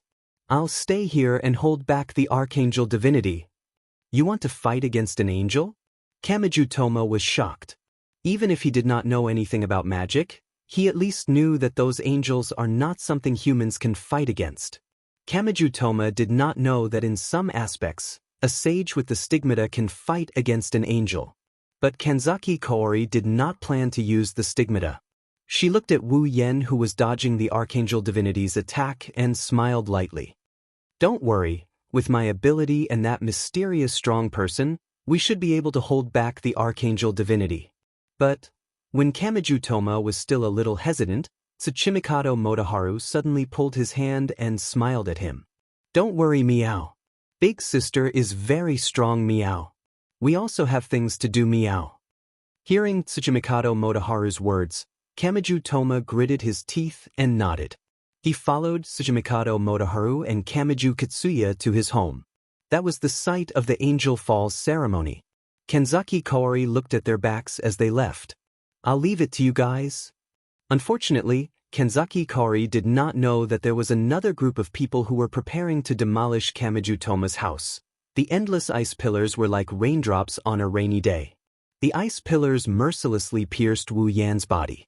As long as one is pierced, that delicate body of Jusama will come to an end. Wu Yen could only rely on his newly developed flying ability to escape in the sky. After a while, he was already panting heavily. He wanted to fight back, but the powerful bullet screen made it so that if he moved, one or two icicles would appear in front of him. He didn't even have the time to raise his meteor shower. The only thing Wu Yan can use to fight against the Archangel is Meteor Shower. The other skills like Kendo Mastery and Electromaster LV5 are all useless against someone of a higher tier than him. Challenging someone of a higher tier than him would be suicidal. Now, just dodging the attacks of Archangel God's Might is already a bit too much for Wu Yan. This Archangel God's Might is really strong. A simple ice pillar attack is already so strong. If she uses those angel techniques, on the other side, Archangel God's Might seems to want to end this quickly. Her eyes suddenly lit up and countless water tornadoes appeared on the surface of the sea. With a whoosh, they shot towards Wu Yan like water dragons. The distance between the two was only a short dozen meters. With the strength of both sides, such a distance could be covered in almost an instant. In a few breaths, the water tornadoes had already rushed in front of Wu Yan. Facing such a powerful attack, Wu Yan did not dare to take it head-on. His body flashed with electricity, and the iron sand around him swept away Wu Yan. When Wu Yan retreated, a thick layer of ice formed on the surface of the water tornadoes. All the water tornadoes turned into huge ice pillars in an instant. They directly passed through Wu Yan's previous position and fiercely collided with Wu Yan's body. Wu Yan's expression changed again and again. The speed of the water tornadoes was already quite fast. After turning into huge ice pillars, their speed did not decrease but instead increased. With a strong whistling sound, they rushed towards Wu Yan, who could not react in time.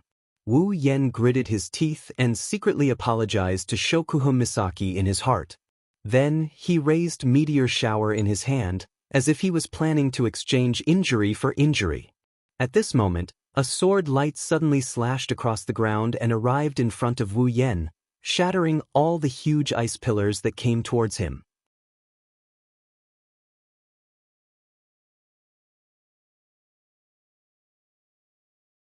Chapter 244. The ice pillar and the sword light cancelled each other out, saving Wu Yan, who was about to take the hit. Wu Yan let out a sigh of relief. At the same time, he felt a little more confident. She's finally going to make a move. Shinja Kaori pointed the seven heavens' seven blades at the Archangel's divine power. Her face was serious, but her mouth was sneering. As a member of the Cross Sect, I never thought I would one day make a move against an angel of the Cross Sect. Soulcrack Kaori's face turned serious as she stared at Archangel God's Might. Of the Church of Necessary Evil, Soulcrack Kaori, magic name, Salvra 000, lending a helping hand to those who can't be saved, Soulcrack Kaori swung Soulcrack Kaori's might with a wave of her sword. The air around the blade was rolled into a shockwave and swept towards Archangel God's Might. By mentioning the name of the spell, it meant that Soulcrack Fireweave had decided to take down the Archangel power of God as an existence that must be defeated. It also meant that she was going to go all out. However, Soulcrack Kaori still didn't plan on using the stigmata. That's to be expected. Even though she could contend against Archangel God's Might after using the stigmata, as a human, using the stigmata from a son of God's Might would cause her body to crumble easily. Of course, even without the stigmata, Soulcrack Kaori was still very strong. With her as the main attacker and Wu Yan assisting from the side, it's not impossible to go against Archangel God's Might. Wu Yan immediately floated away and aimed Meteor Shower at Archangel God's Might. Soulcrack Kaori seemed to understand and leaped forward. Soulcrack Kaori swung Soulcrack Kaori's might with Soulcrack Kaori's might. Instantly, a sharp sound rang in the air. Several sharp blades that could cut a normal person into pieces followed behind the shockwave and attacked Archangel God's Might. 7 flashes, the shockwave tore through the air, its power enough to injure a peak class 7 powerhouse. However, the Archangel didn't even bat an eyelid. The ice wings on her back unfurled, and a huge ice spike shot out, blocking the Archangel's path. The air wave and 7 flashes hit the ice spike and cut it into pieces. However, they were also blocked by the ice spike at the same time. The Archangel of God didn't even look at Soulcrack Kaori, who was attacking her. Instead, she looked directly at Wu Yan and waved her ice wings. The ice wings turned into sharp ice spears and pierced towards Wu Yan, who was about to draw his bow.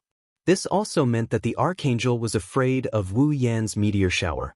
Faced with the incoming ice spear, Wu Yen could only helplessly give up on attacking and float away. As for the other ice spear, it followed after the first ice spear was dodged and suddenly attacked. Not only that, countless ice spears were also coming towards Wu Yen from behind. Seeing the ice spear in front of him, Wu Yen smashed his bow against the ice spear and pushed upwards. His body instantly accelerated and moved away from the attack. The Archangel of God looked at Wu Yen expressionlessly. The ice spear was like a moving spider's leg, turning in the air and continuing to stab towards Wu Yen. It seemed to want to destroy him first. 7 flashes, seeing the Archangel's divine power ignore her, Soul Crack Kori seemed to be a little angry. She sheathed her 7 heavens 7 swords, and with a flip of the scabbard, she shattered all the ice spears with a sharp screech. After losing the ice spears formed from the ice wings, the Archangel of God immediately touched the surface of the sea, and a waterspout attacked again.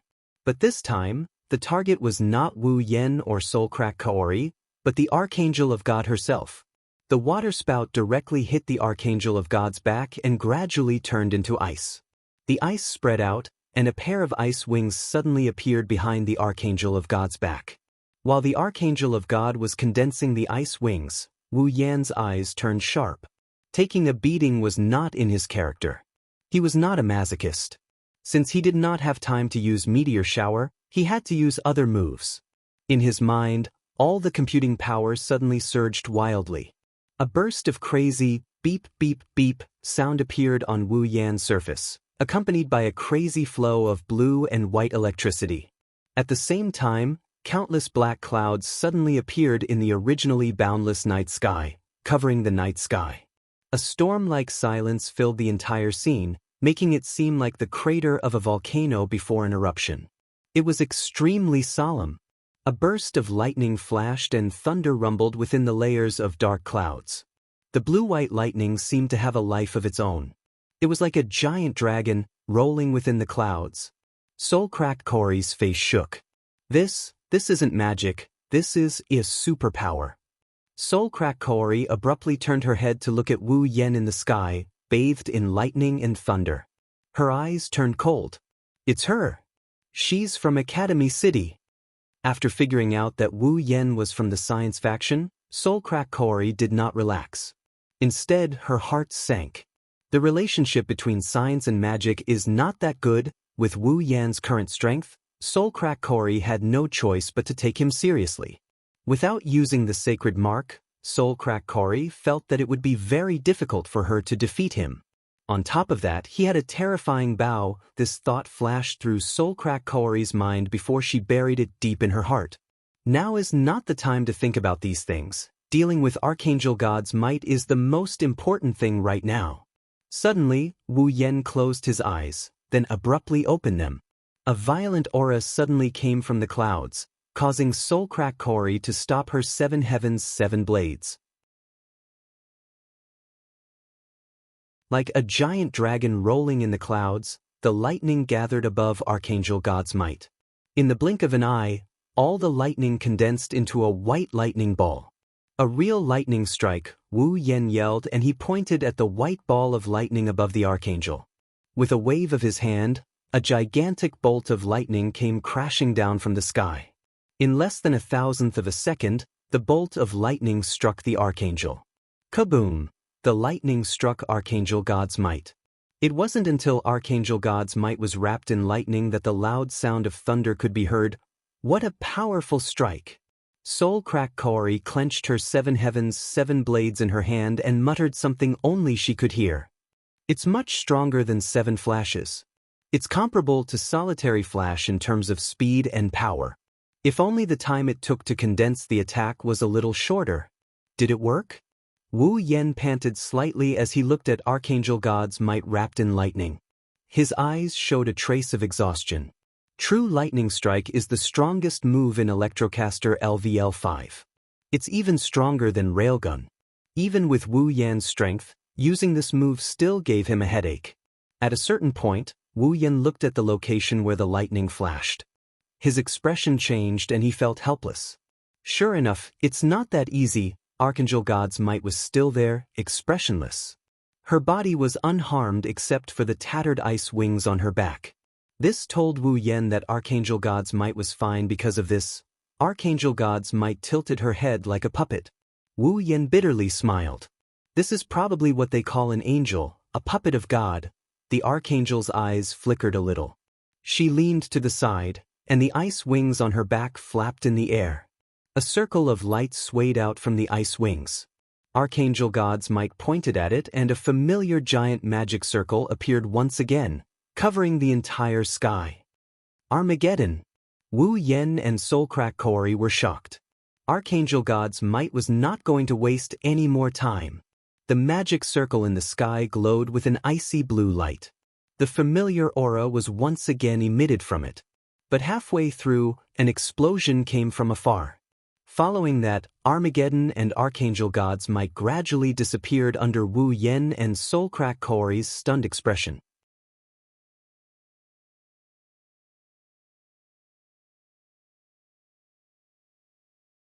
Chapter 245. In the eyes of the two, the Armageddon magic formation in the sky is slowly fading away. The dark night sky is also slowly disappearing along with the Armageddon magic formation, revealing the color of dusk, Archangel God's might, along with the disappearance of the Armageddon magic formation and the night sky. The ice wings on her back crumbled and turned into ice shards on the ground.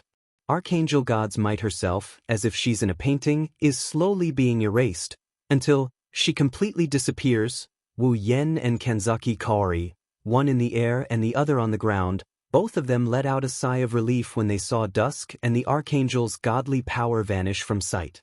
At this moment, Wu Yan and Shinja Kaori's bodies suddenly flashed with a layer of color. As the color flashed, Wu Yan's body that belonged to Shokuha Misaki also began to disappear, returning to his original state. On the ground, Shinja Kaori also looked at her body in surprise, seemingly happy that her body has returned to its original state. Wu Yan couldn't help but scratch his face in confusion. Divine Rend Fireweave seemed to have been affected by Angel Fall as well. That's why she turned into that Shota uncle stare. So it's only natural that Shinja Kaori would be happy when Angel Fall is removed. However, in Wu Yan's eyes, Shinja Kaori has always been like this, not changing at all. That's why he wasn't as happy as Shinja Kaori was, as of course, to Wu Yan, Shinja Kaori didn't change much. But to Shinja Kaori, Wu Yan has changed a lot. A peerless beauty suddenly turned into a stinky man. Isn't this a big change? Shinja Kaori looked at Wu Yan, who was floating in the air, carefully sizing him up. It's like she's trying to imprint Wu Yan's appearance into her mind. Shinja Kaori pondered for a moment before taking a few steps forward to speak to Wu Yan. Thank you for your help. Wu Yan nodded. He turned around and without another word, he flew off in a different direction. Wait! Shinja Kaori reached out a hand to stop Wu Yan, but Wu Yan's figure has already turned into a black and disappeared into the horizon. Shinja Kaori stared blankly at the direction Wu Yan disappeared, thousands of questions in her mind. But Wu Yan's gone, she can only bury these questions deep in her heart. Big sis? Shinja Kaori. Two voices interrupted the beautiful scene of Shinja Kaori looking up at the sky. She engraved Wu Yan's appearance in her mind before turning around. Tsuchimikado Motoharu looked at the dusk sky, his eyes flashing under his sunglasses. He asked Shinja Kaori, "Did the divine power return?" Shinja Kaori nodded and looked at Tsuchimikado Motoharu and Kamiju Toma in confusion. "How did you guys get back so quickly? If I recall correctly, the Angel Fall ceremony isn't that far away, right?" Hearing this, Tsukimike's Motoharu and Kamiju Dangma looked at each other, and then Kamiju Dangma said, "We haven't even reached the ritual site, and the magic formation in the sky has already disappeared." What? Shinja Kaori was shocked. Tsuchimikado Motoharu shrugged and smiled. "It's true, meow." Then, who destroyed the ritual site and stopped the Angel Fall? Shinja Kaori frowned and looked at Tsuchimikado Motoharu and Kamiju Toma. "We want to know too, meow." Tsukimike's Motoharu pushed up his sunglasses and said in a strange tone, "Knowing about Angel Fall and knowing the location of the ritual before us, I'm curious who has the ability to do this, meow." "Well, It doesn't matter, as long as you guys are fine, that's the best. Kamiju Toma called out in satisfaction. Kamiju Toma nodded with a smile on his face, agreeing with him. These two poor people still don't know that their home has turned into dust, leaving only a piece of land. Speaking of which, meow, big sis? Tsuchimikado Motoharu looked at Shinja Kaori and asked her, "Where's that mysterious person?"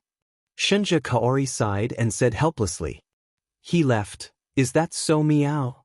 Tsuchimikado Motoharu touched his chin and asked, "Did you see that mysterious person's appearance?"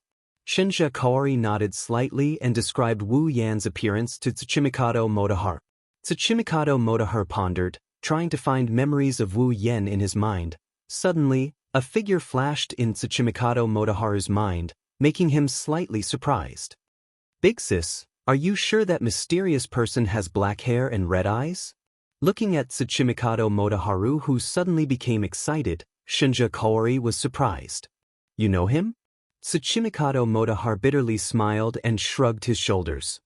"Should be considered as knowing him, I've only seen him once, if he's really the person I'm thinking of." Tsukimike's Motoharu returned to his usual carefree self.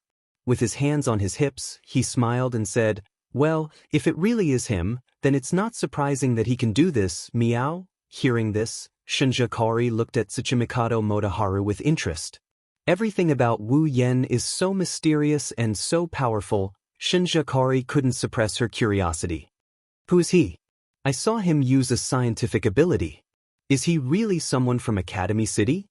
Tsuchimikado Motoharu scratched his face and helplessly said, "Actually, I'm not sure about his background, meow. I only know that his name is Wu Yan. According to the records in Academy City's library, he's a LV0 powerless meow." "LV0? Shinja Kaori shook her head without hesitation. "Impossible. He's very strong, even compared to steel, he's much stronger. Also, I saw him use a very powerful lightning attack with my own eyes. There's no way he's LV0. Lightning attack." Tsuchimikado Motoharu nodded this time. "Then this mysterious person should be that Wu Yan meow. But didn't you say he's LV0?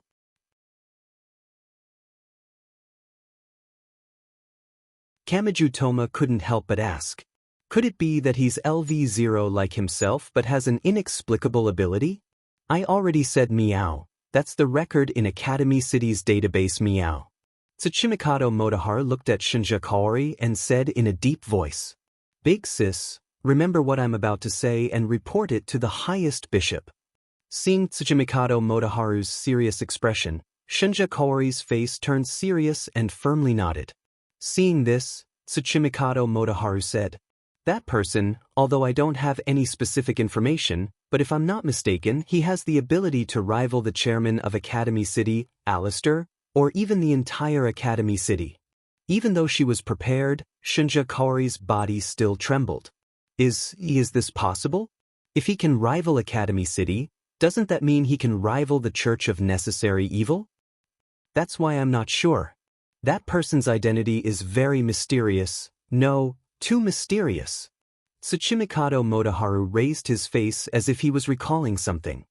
He was able to hide from that person and hide his identity in Academy City. Just this alone is already not simple. I haven't been in contact with him for a long time, but he has a trump card that isn't weaker than that person. This is something that I can be sure of. I can see that even that person can only be compared to him and can't suppress him. Is that so?" Kenzaki Kaori lowered her head and said in a troubled tone. "So, Academy City and that mysterious guy called Wu Yan have already formed an alliance?" "Don't worry about that, meow." Tsuchimikado Motoharu waved his hand without care. "At least for now, these two existences have no intention of joining forces, meow." "Well, big sis, tell the highest bishop, she'll make the decision, meow." Shinja Huaji nodded and looked at the sky again, as if she was recalling the figure that had disappeared. "How you won?"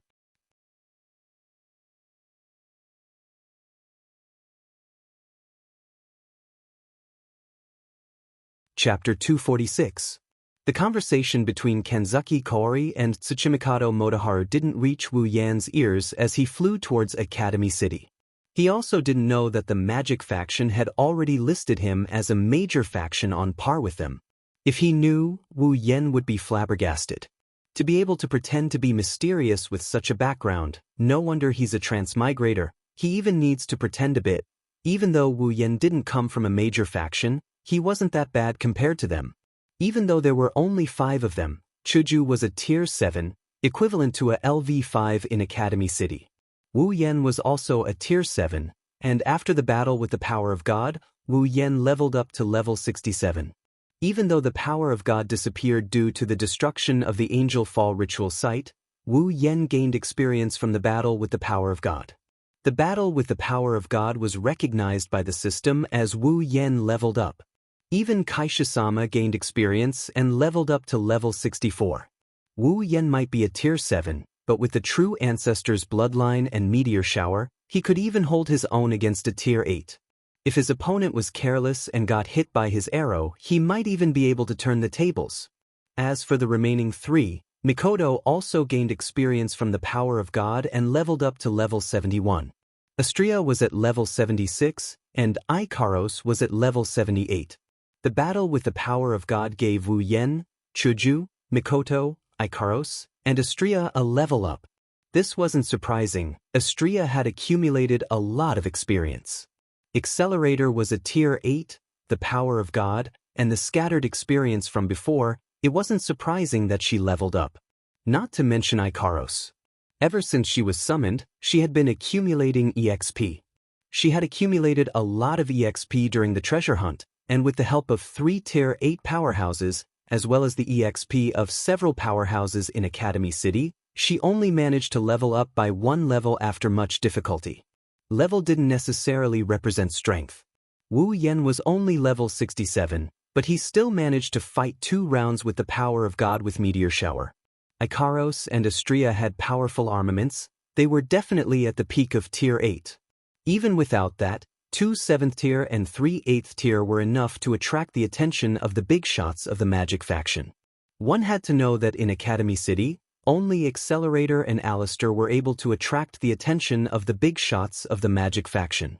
This didn't even include Iwas, who never appeared in front of Wu Yen. His actual strength was still unknown. Of course, Academy City itself was a factor as well.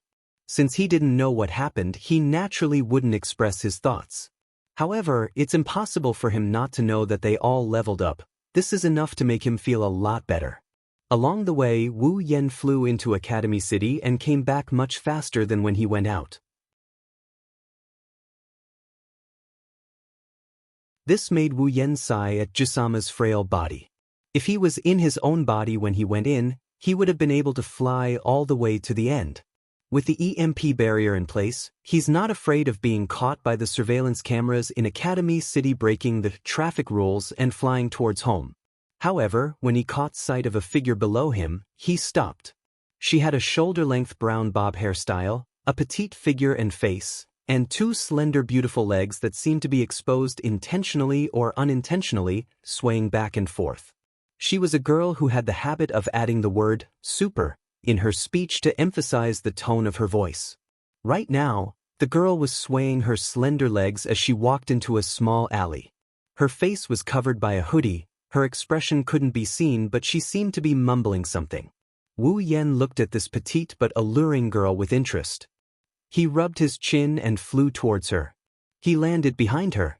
As a member of Academy City's Black Ops, how could she not be vigilant in a place like this? Feeling someone approaching her, she turned around and saw Wu Yen standing behind her with a smile on his face. "It's Super You." The girl was taken aback. Her face, which was originally calm, suddenly changed as if she had seen a dreadful beast. Without hesitation, she turned around and ran away. Wu Yen predicted her movement. He grabbed the petite girl into his arms and teased. "Yo, Kinohita girl, long time no see. Why are you running away the moment you see me? Super, let go of me. You super pervert." Kinohita Sai struggled with all her might. However, Wu Yen, who had evolved into a true ancestor, wouldn't lose to a girl in terms of physical strength. He ignored her weak resistance. Kinohita Sai forgot to use her ability. Who knows if she really forgot or she didn't use it subconsciously. In any case, she's only struggling to please Wu Yen while she's in his embrace. Oh? Is this how a little girl greets a friend you haven't seen in a long time? You're the little girl. Super little girl. Who's your super friend? You super pervert. Kinuhata Sai was very unhappy with Wu Yen calling her a little girl. After all, as a girl, she would want to be more mature and prettier. Being called a little girl was an insult to the self-proclaimed charming Kinuhata Sai. Wu Yen raised an eyebrow when he heard Kinuhata Sai say super. Yo, Kinuhata girl, you're so arrogant. You seem to have forgotten the lesson from last time. Do you need me to remind you? After saying that, Wu Yen touched Kinuhata Sai's seductive thigh. It made one wonder if he had such thoughts in mind before appearing in front of Kinuhata Sai. The thigh that she was most proud of was suddenly touched by a warm hand. Kinuhata Sai's struggling body instantly froze. Feeling the familiar shape of the hand that she had only experienced once, Kinuhata Sai gave up resisting and put on a crying face. You really are a super pervert, Wu. The moment the word super pervert was said, Kinuhata Sai felt the hand on her thigh tighten, causing her to cry out in shock and shut her mouth. Wu Yen kneaded Kinuhata Sai's thigh, feeling the smooth skin. Little girl, change the word super pervert, and I will let you go. How about it? Originally, Wu Yen thought that Kinuhata Sai would be happy to change it after hearing his words. However, he forgot that the word little girl was a huge blow to Kinuhata Sai. I am not a super little girl. Kinuhata Sai was furious. Enduring the pain from her thigh, she shouted at Wu Yen, You still say you are not a super pervert? Where is your hand super placed? Wu Yen narrowed his eyes and gave Kinuhata Sai a smile that made her tremble in fear. Where's my hand? Can you please tell me? As he spoke, Wu Yan's hand continued to move upwards. Very soon, it reached a position where Kinuhata Sai had no choice but to submit to him. Kinuhata Sai cried out in shock and started to struggle again. Hurry up and super let go of me. Otherwise, I will scream. Although Wu Yen really wanted to say, scream all you want, no one will come and save you even if you break your throat. When he thought of how stupid he would sound if he said that, Wu Yen gave up on that thought. Scream all you want, no one will come and save you even if you break your throat. Reality has proven that Wu Yen can be really stupid sometimes. Kinuhata Sai quickly shouted when she felt Wu Yan's hand on her thigh and it's about to reach into her panties. I got it. I super got it. Hurry up and super stop. Kinuhata Sai wanted to cry but no tears came out. The sky is not even dark yet and I am not walking at night. How did I meet this wolf?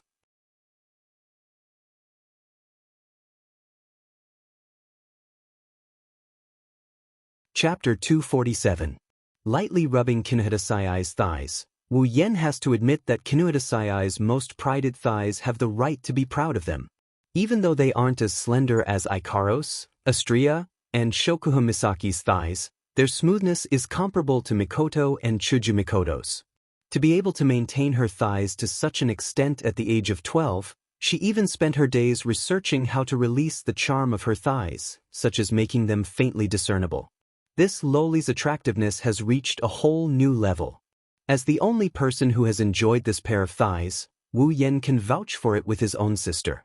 Perhaps this is the reason why Wu Yen couldn't resist teasing Kinuhata Sai after not seeing her for a long time. Patting Kinuhata Sai's cheeks, Wu Yen lamented. Why didn't you hold on a little longer? I thought I could play with you for a little longer. Hearing this, Kinuhata Sai gritted her teeth. She really wants to punch this shameless bastard away. However, the hand that is constantly moving between her lower abdomen and the base of her thighs made Kinuhata Sai give up on this tempting thought. Hurry up and let go of me. Chuckling, Wu Yen retracted his hand and let go of Kinuhata Sai. The moment her feet touched the ground, Kinuhata Sai ran away with the fastest speed she has ever run in her life. She only stopped when she put a safe distance between her and Wu Yen. She looked at Wu Yen cautiously. Looking at Kinuhata Sai who ran 10 meters away, Wu Yen held his breath. I say, don't you think it's hard for you to talk like this? I don't have that much to say to you. Due to the distance between them, Kinuhata Sai had to raise her voice. Honestly speaking, it's a bit difficult. Even though Kinohara Sai said that she had nothing else to say, she didn't leave immediately. Looking at the slightly arrogant Kinohara Sai, Wu Yen rolled his eyes. Then, little girl, running to such a remote alley, are you planning to do something bad again? I'm not a super little girl. When the word little brat was mentioned, Kinohara Sai couldn't help but grumble, as if she hadn't learned her lesson. I won't do anything bad. You won't do anything bad? Wu Yen couldn't help but curl his lips. Have you guys, never done anything bad? Kinohara Sai gulped and bit her lips as she glared at Wu Yen without saying a word. If she were to say that she had never done anything bad as a member of Item in Academy City, that would be *T, even she herself wouldn't believe it. That super pervert probably hates girls who do bad things. This thought uncontrollably sprouted from Kinohara Sai's heart.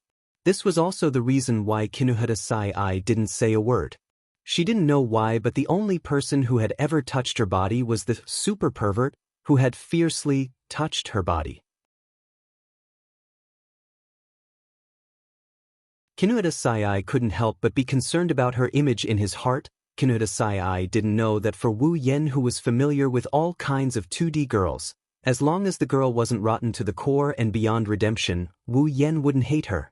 Of course, that's only if she's a cute girl. Looking at the silent Kinohara Sai, Wu Yen had a feeling that if he continued to talk about this topic, it would lead to a bad ending, so he didn't bring it up.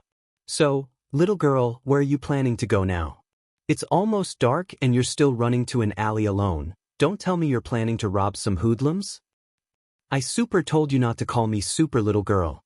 Kinohara Sai said frantically, but what she got in return was Wu Yen's casual reply. I got it, little girl. I got it, little girl. With a pa sound, a jing character appeared on Kinohara Sai's forehead. Looking at Wu Yen's infuriating face, Kinohara Sai resisted the urge to go berserk, turned around and walked away. Hey. Wu Yen was startled and quickly followed her. You still haven't told me what you're planning to do. I'm going to do bad things, Kinohara Sai said in a depressed tone. At the same time, she quickened her pace as if she didn't want to talk to Wu Yen anymore. Unfortunately, Kinohara Sai underestimated a certain someone's shamelessness and also underestimated his leg strength. One didn't want to be caught, so he kept increasing his speed, while the other followed behind as if nothing had happened, casually following behind the former. Compared to the former's running posture, the latter was obviously much more relaxed, as if he was taking a stroll, but he was still hanging behind the former. Soon, the scene of a man and a woman running after each other in the alley appeared in this empty space. Running towards a certain direction, Kinohara Sai's face was flushed red, not sure if it was due to lack of stamina or anger. She turned around and looked at Wu Yen, who looked like he was taking a stroll. Kinohara Sai's face collapsed. Stopping her footsteps, Kinohara Sai slowly turned around with a sad face and said dejectedly, "What are you super planning to do?" Wu Yen lightly smiled, crossed his arms in front of his chest and said, "Of course I want to know what you're planning to do." Hearing this, Kinohara Sai looked at Wu Yen in confusion. "Why do you want to know what I'm going to do?" Hearing Kinohara Sai's question, Wu Yen still had a smile on his face, but in his heart, he was a bit embarrassed. Of course, Wu Yen had a purpose for following Kinohara Sai so lazily. Dungeon World, Magic Catalog. Dungeon Mission, Rescue. Mission 1, Save 20,000 Misaka Sisters. Revive all the dead Misaka sisters and heal all the Misaka sisters who are still alive. Collect all 20,000 Misaka sisters and store them in the biocontainment device. Completed. Mission reward, equipment points, item points, ability points, summoning points, 100,000 each. Mission 2. Defeat the strongest Esper in Academy City. Accelerator, completed. Mission reward, randomly summon a character. Mission 3. Seduce at least 3 characters in this dungeon world and make them willingly follow you out of this world. Mission reward, summon a character that fulfills the requirements of Mission 3 for free. This very loving Mission 3 is still clearly displayed in Wu Yan's system list. Seduce at least 3 characters in this dungeon world. This is a very loving mission. But will girls come to you for you to seduce? The answer is of course not. That's right. In other words, Kinohara Sai has been targeted by Wu Yen. Back then, when Wu Yen received Mission 3, two people immediately appeared in Wu Yan's mind. The first one was Shokuha Misaki. Queen Sama came to him on her own accord. How could Wu Yen not accept it? Although conquering Queen Sama is extremely difficult, after experiencing the ripples in the amusement park, Wu Yen already felt that the road ahead is much smoother. As for the second one, it was this very cute and seductive girl, Kinohara Sai. Other than Queen Sama, she also appeared in Wu Yan's mind for the first time. In item, other than Mujino Shizuri, Kinohara Sai, Takitsubo Riku, and Frenda were all taken advantage of by him. Naturally, Wu Yen thought of them the moment he received the Mission 3. Moreover, the Mission 3's targets just so happened to be these three. This time, with the high difficulty level of the Mission 3, if he targets Kinohara Sai, Takitsubo Riku, and Frenda from item, then it should be much easier. After all, they were all taken advantage of by him. They should have some impression of him, whether good or bad. As long as they have an impression of him, he would have a way to clear them, right? Besides, they are also characters he likes.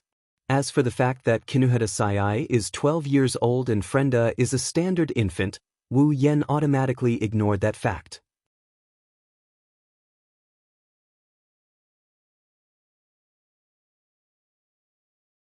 Chapter 248.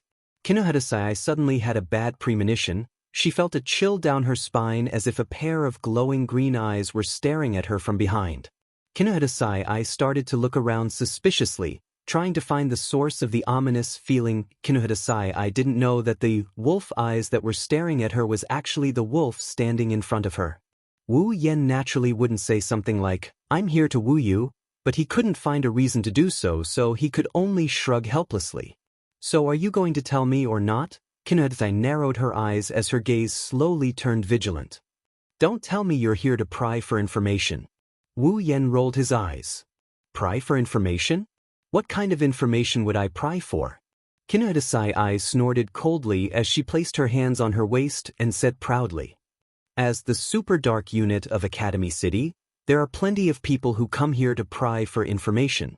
Upon hearing this, Wu Yen curled his lips in disdain, completely destroying Kinohara Sai's arrogance. "If I really wanted to pry for information, would I need to go through so much trouble? I could just go straight to her door and take down Mujino Shizuri. What kind of information can't I get?" Kinohara Sai's arrogance instantly disappeared. Wu Yan's words reminded her of the battle at the research facility. Their leader Mujino Shizuri was taken down by Wu Yen and the three of them became his toys. Kinohara Sai could only say with a wronged expression, "Don't underestimate Mujino, she's super strong. Yes, yes, yes." Hearing Kinohara Sai's stubborn tone, Wu Yen replied nonchalantly. This caused Kinohara Sai to clench her fists tightly. Looking at Kinohara Sai's angry expression, Wu Yen scratched his face and said impatiently, "I say, if you really don't have anything else to do, why don't you come with me for a stroll?" This time, Kinohara Sai finally understood that the other party wasn't interested in her goal at all. His real goal was her. As soon as this thought popped up in her mind, Kinohara Sai's face turned pale and she turned around to run. Wu Yen was stunned. Looking at Kinohara Sai who suddenly ran away, he couldn't react in time. Why did this girl suddenly run away? Could it be that she really had something secret to do? Wu Yen, who didn't know that Kinohara Sai had already found out about his wild ambition, could only shrug his shoulders helplessly. He looked at Kinohara Sai who ran away with a playful look as if he's looking at an underpowered vehicle. With a light step, he appeared behind Kinohara Sai. "I say, little girl, why are you running again? You don't want me to know where you're going? You're the super little girl. Don't chase after me." Kinohara Sai shouted without turning her head. Then she mustered all her strength and started running. Her face was filled with panic, just like a little loli being chased by a strange uncle. "If you stop, I won't chase after you. Get the hell away from me. You're a super pervert. Little girl, it seems like you're planning to let this brother chase after you. I already said that I'm not a super little girl. Are you going to stop or not?" Super no. Then you want me to catch you? Fine, I'll definitely catch you properly. Help. There's a super pervert. Kinuhadasai had just shouted for help when she noticed a pair of wine-red eyes appearing from the side of her face. This caused Kinuhadasai's soul to leave her body and she started running for her life. At this moment, Kinuhadasai noticed that Wu Yan's eyes had turned wine-red, although she was a little confused as to why this super pervert's eyes turned so beautiful. This wasn't a reason for Kinuhadasai to stop running. If she stopped, her beautiful body would be licked by that wolf's saliva again. I say, why are you running? Because a super pervert like you is chasing after me. If you don't run, I won't chase after you. Then super stop chasing after me. Why are you so against me? I just want to invite you to watch a movie. Who the hell wants to watch a movie with you? A movie, a B-rated movie? When she heard the words B-rated movie, Kinuhadasai's feet stopped for a moment, but she immediately started running again with all her might. Although B-rated movies are very tempting to her, it's too dangerous to watch a B-rated movie with Wu Yan. Looking at Kinuhadasai running even faster, Wu Yan pursed his lips. His figure flashed and this time, he didn't appear beside Kinuhadasai but right in front of her. In the next second, Kinuhadasai felt herself crashing into someone's embrace and at the same time, that person hugged her. Feeling that familiar embrace, Kinuhadasai didn't even need to think to know who this person is. Kinuhadasai's face was filled with tears as she screamed in despair. Wu, Mujino, Takitsubu, Frenda, Kinuhada, I'm going to become super impure. My super beautiful body, you're finally going to super take advantage of this super pervert. Hearing that, Wu Yan's forehead was filled with black lines. Looking at Kinuhadasai who had given up on resisting, her eyes were tightly shut, her face was filled with nervousness and her mouth was constantly screaming something. Wu Yan didn't hold back and slapped her butt. Super attack is starting. Super attack is starting. Kinuhadasai was extremely nervous as she screamed in panic. This caused the black lines on Wu Yan's face to collapse. In the end, it turned into the word, awkward. Little girl, I really don't know what you're thinking, but if it's possible, you should stop. Kinuhadasai didn't give up and started scratching again. However, her strength was slowly decreasing. She opened one of her eyes and met with Wu Yan's wine-red eyes. Kinuhadasai said meekly, Didn't you super want to eat me? Wu Yan's mouth twitched. Although he did want to eat this girl, he can guarantee that he didn't want to do it at this moment. Little girl, do you really want me to eat you that much? Wu Yan looked at Kinuhadasai from the corner of his eyes and pressed her delicate body into his embrace. If that's the case, then I don't mind. No, no, no. Super don't want to. Kinuhadasai shouted without hesitation. This caused Wu Yan to feel hurt in his heart. This Kinuhadasai seems to hate him a lot. Wu Yan didn't even think about how many times he and Kinuhadasai have met each other. Plus, the first time they met, he already did this to her. Any girl would subconsciously reject him, let alone have sex with him. Then, Kinuhada girl, accompany me to watch a movie. Wu Yan looked at Kinuhadasai in his embrace with a smile. His hands even tightened as if he was saying, if you don't agree, I won't let go. One has to say, he's too shameless. No, no, no, super no. Kinuhadasai shook her head without hesitation. For a B-rated movie, it's weird that a girl would like to watch it. But to bring a guy along to watch it, that's even weirder. And to bring Wu Yan along, that's too dangerous. Kinuhadasai struggled for a bit but couldn't break free. Seeing Wu Yan's shameless look, Kinuhadasai could only whimper and surrender. Please super let me go. I really have something super important to do, I can't go. Wu Yan looked at Kinuhadasai with interest. What's the matter? Tell me. Kinuhadasai hesitated for a while before helplessly saying, Mujino gave a death order, everyone has to be super present today. Hearing Kinuhadasai's words, Wu Yan couldn't help but frown. Mujino Shizuri gave such an order? What is she trying to do? Mujino Shizuri wants to super challenge the second? No, she wants to super challenge the third place, dark matter.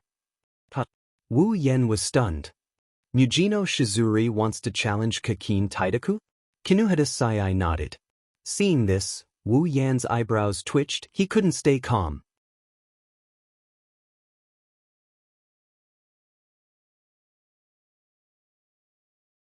Chapter 249. Mujino Shizuri vs. Kakin Taidaku. It's not like it's never happened before. In the original work, Mujino Shizuri's Dark Ops fought against Kakin Taidaku's Dark Ops. Mujino Shizuri even went up against Kakin Taidaku. But the result was terrible. Kakin Taidaku's ability, Dark Matter, was a bit of a cheat. Mujino Shizuri's Atomic Collapse could not even touch Kakin Taidaku's Dark Matter, which allowed him to create new substances. In other words, Mujino Shizuri was crushed by Kakin Taidaku. Just how powerful was the dark matter? It was so strong that even Accelerator would be at a disadvantage if he wasn't careful. It was so strong that even Mikoto, who had reached the 8th tier, had to use her railgun to blast it away. Otherwise, electricity alone wouldn't be able to hurt Kakin Taidaku. Mujino Shizuri's Atomic Collapse is of the same type as Mikoto's ability. With Mujino Shizuri's current level, if she goes up against Kakin Taidaku, the result will be the same as in the original work. This Mujino Shizuri, what's wrong with her that she wants to challenge Kakin Taidaku? Wu Yen couldn't help but let go of Kinuhata Sai and rubbed his forehead. Kinuhata Sai tidied up her messy clothes.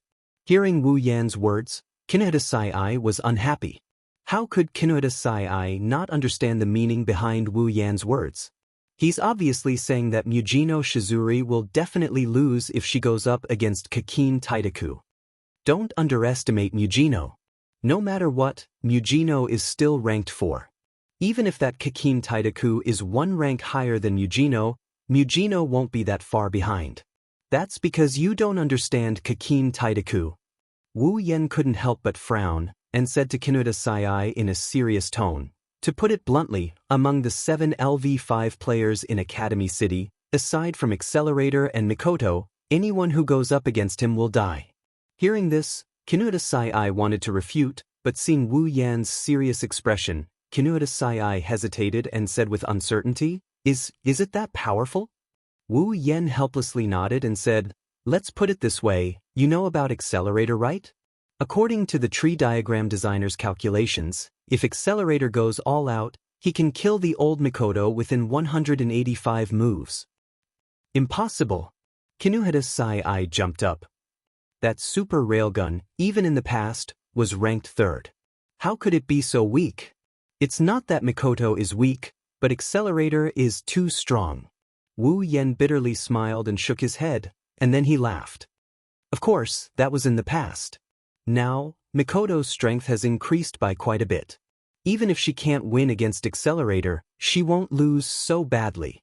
Kinuhata Sai stared blankly at Wu Yen, as if she was shocked by Wu Yan's words.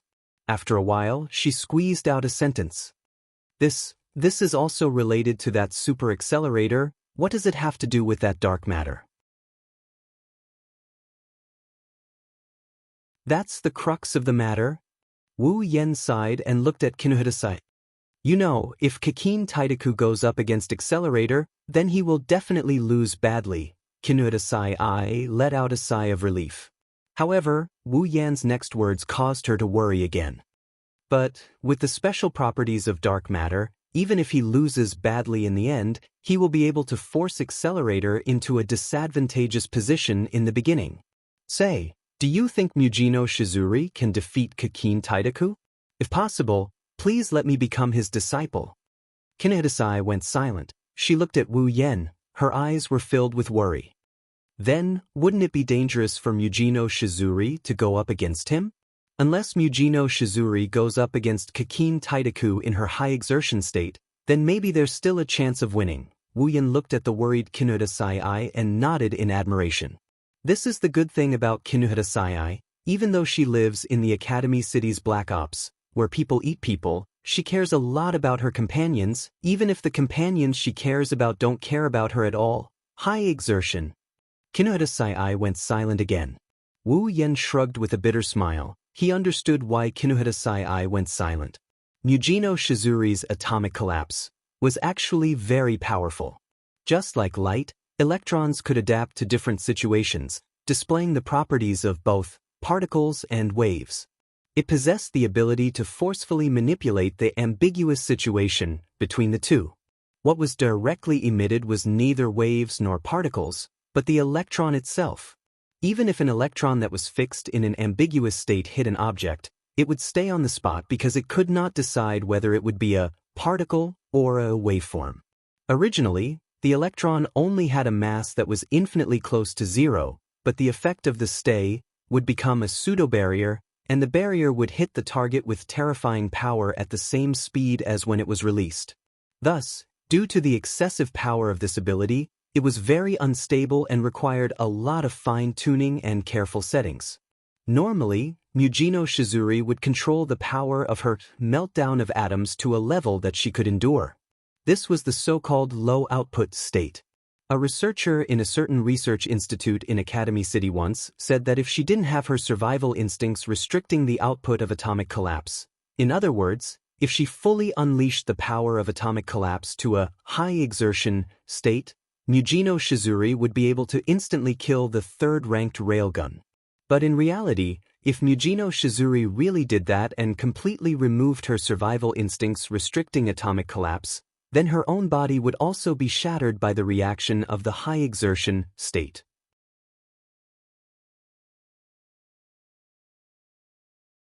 In other words, if Mujino Shizuri went up against Kakin Taidaku with a low-exertion state, she would lose instantly, but with a high-exertion state, she would die instantly, and she might not even win. That Mujino Shizuri, why would she want to challenge Kakin Taidaku?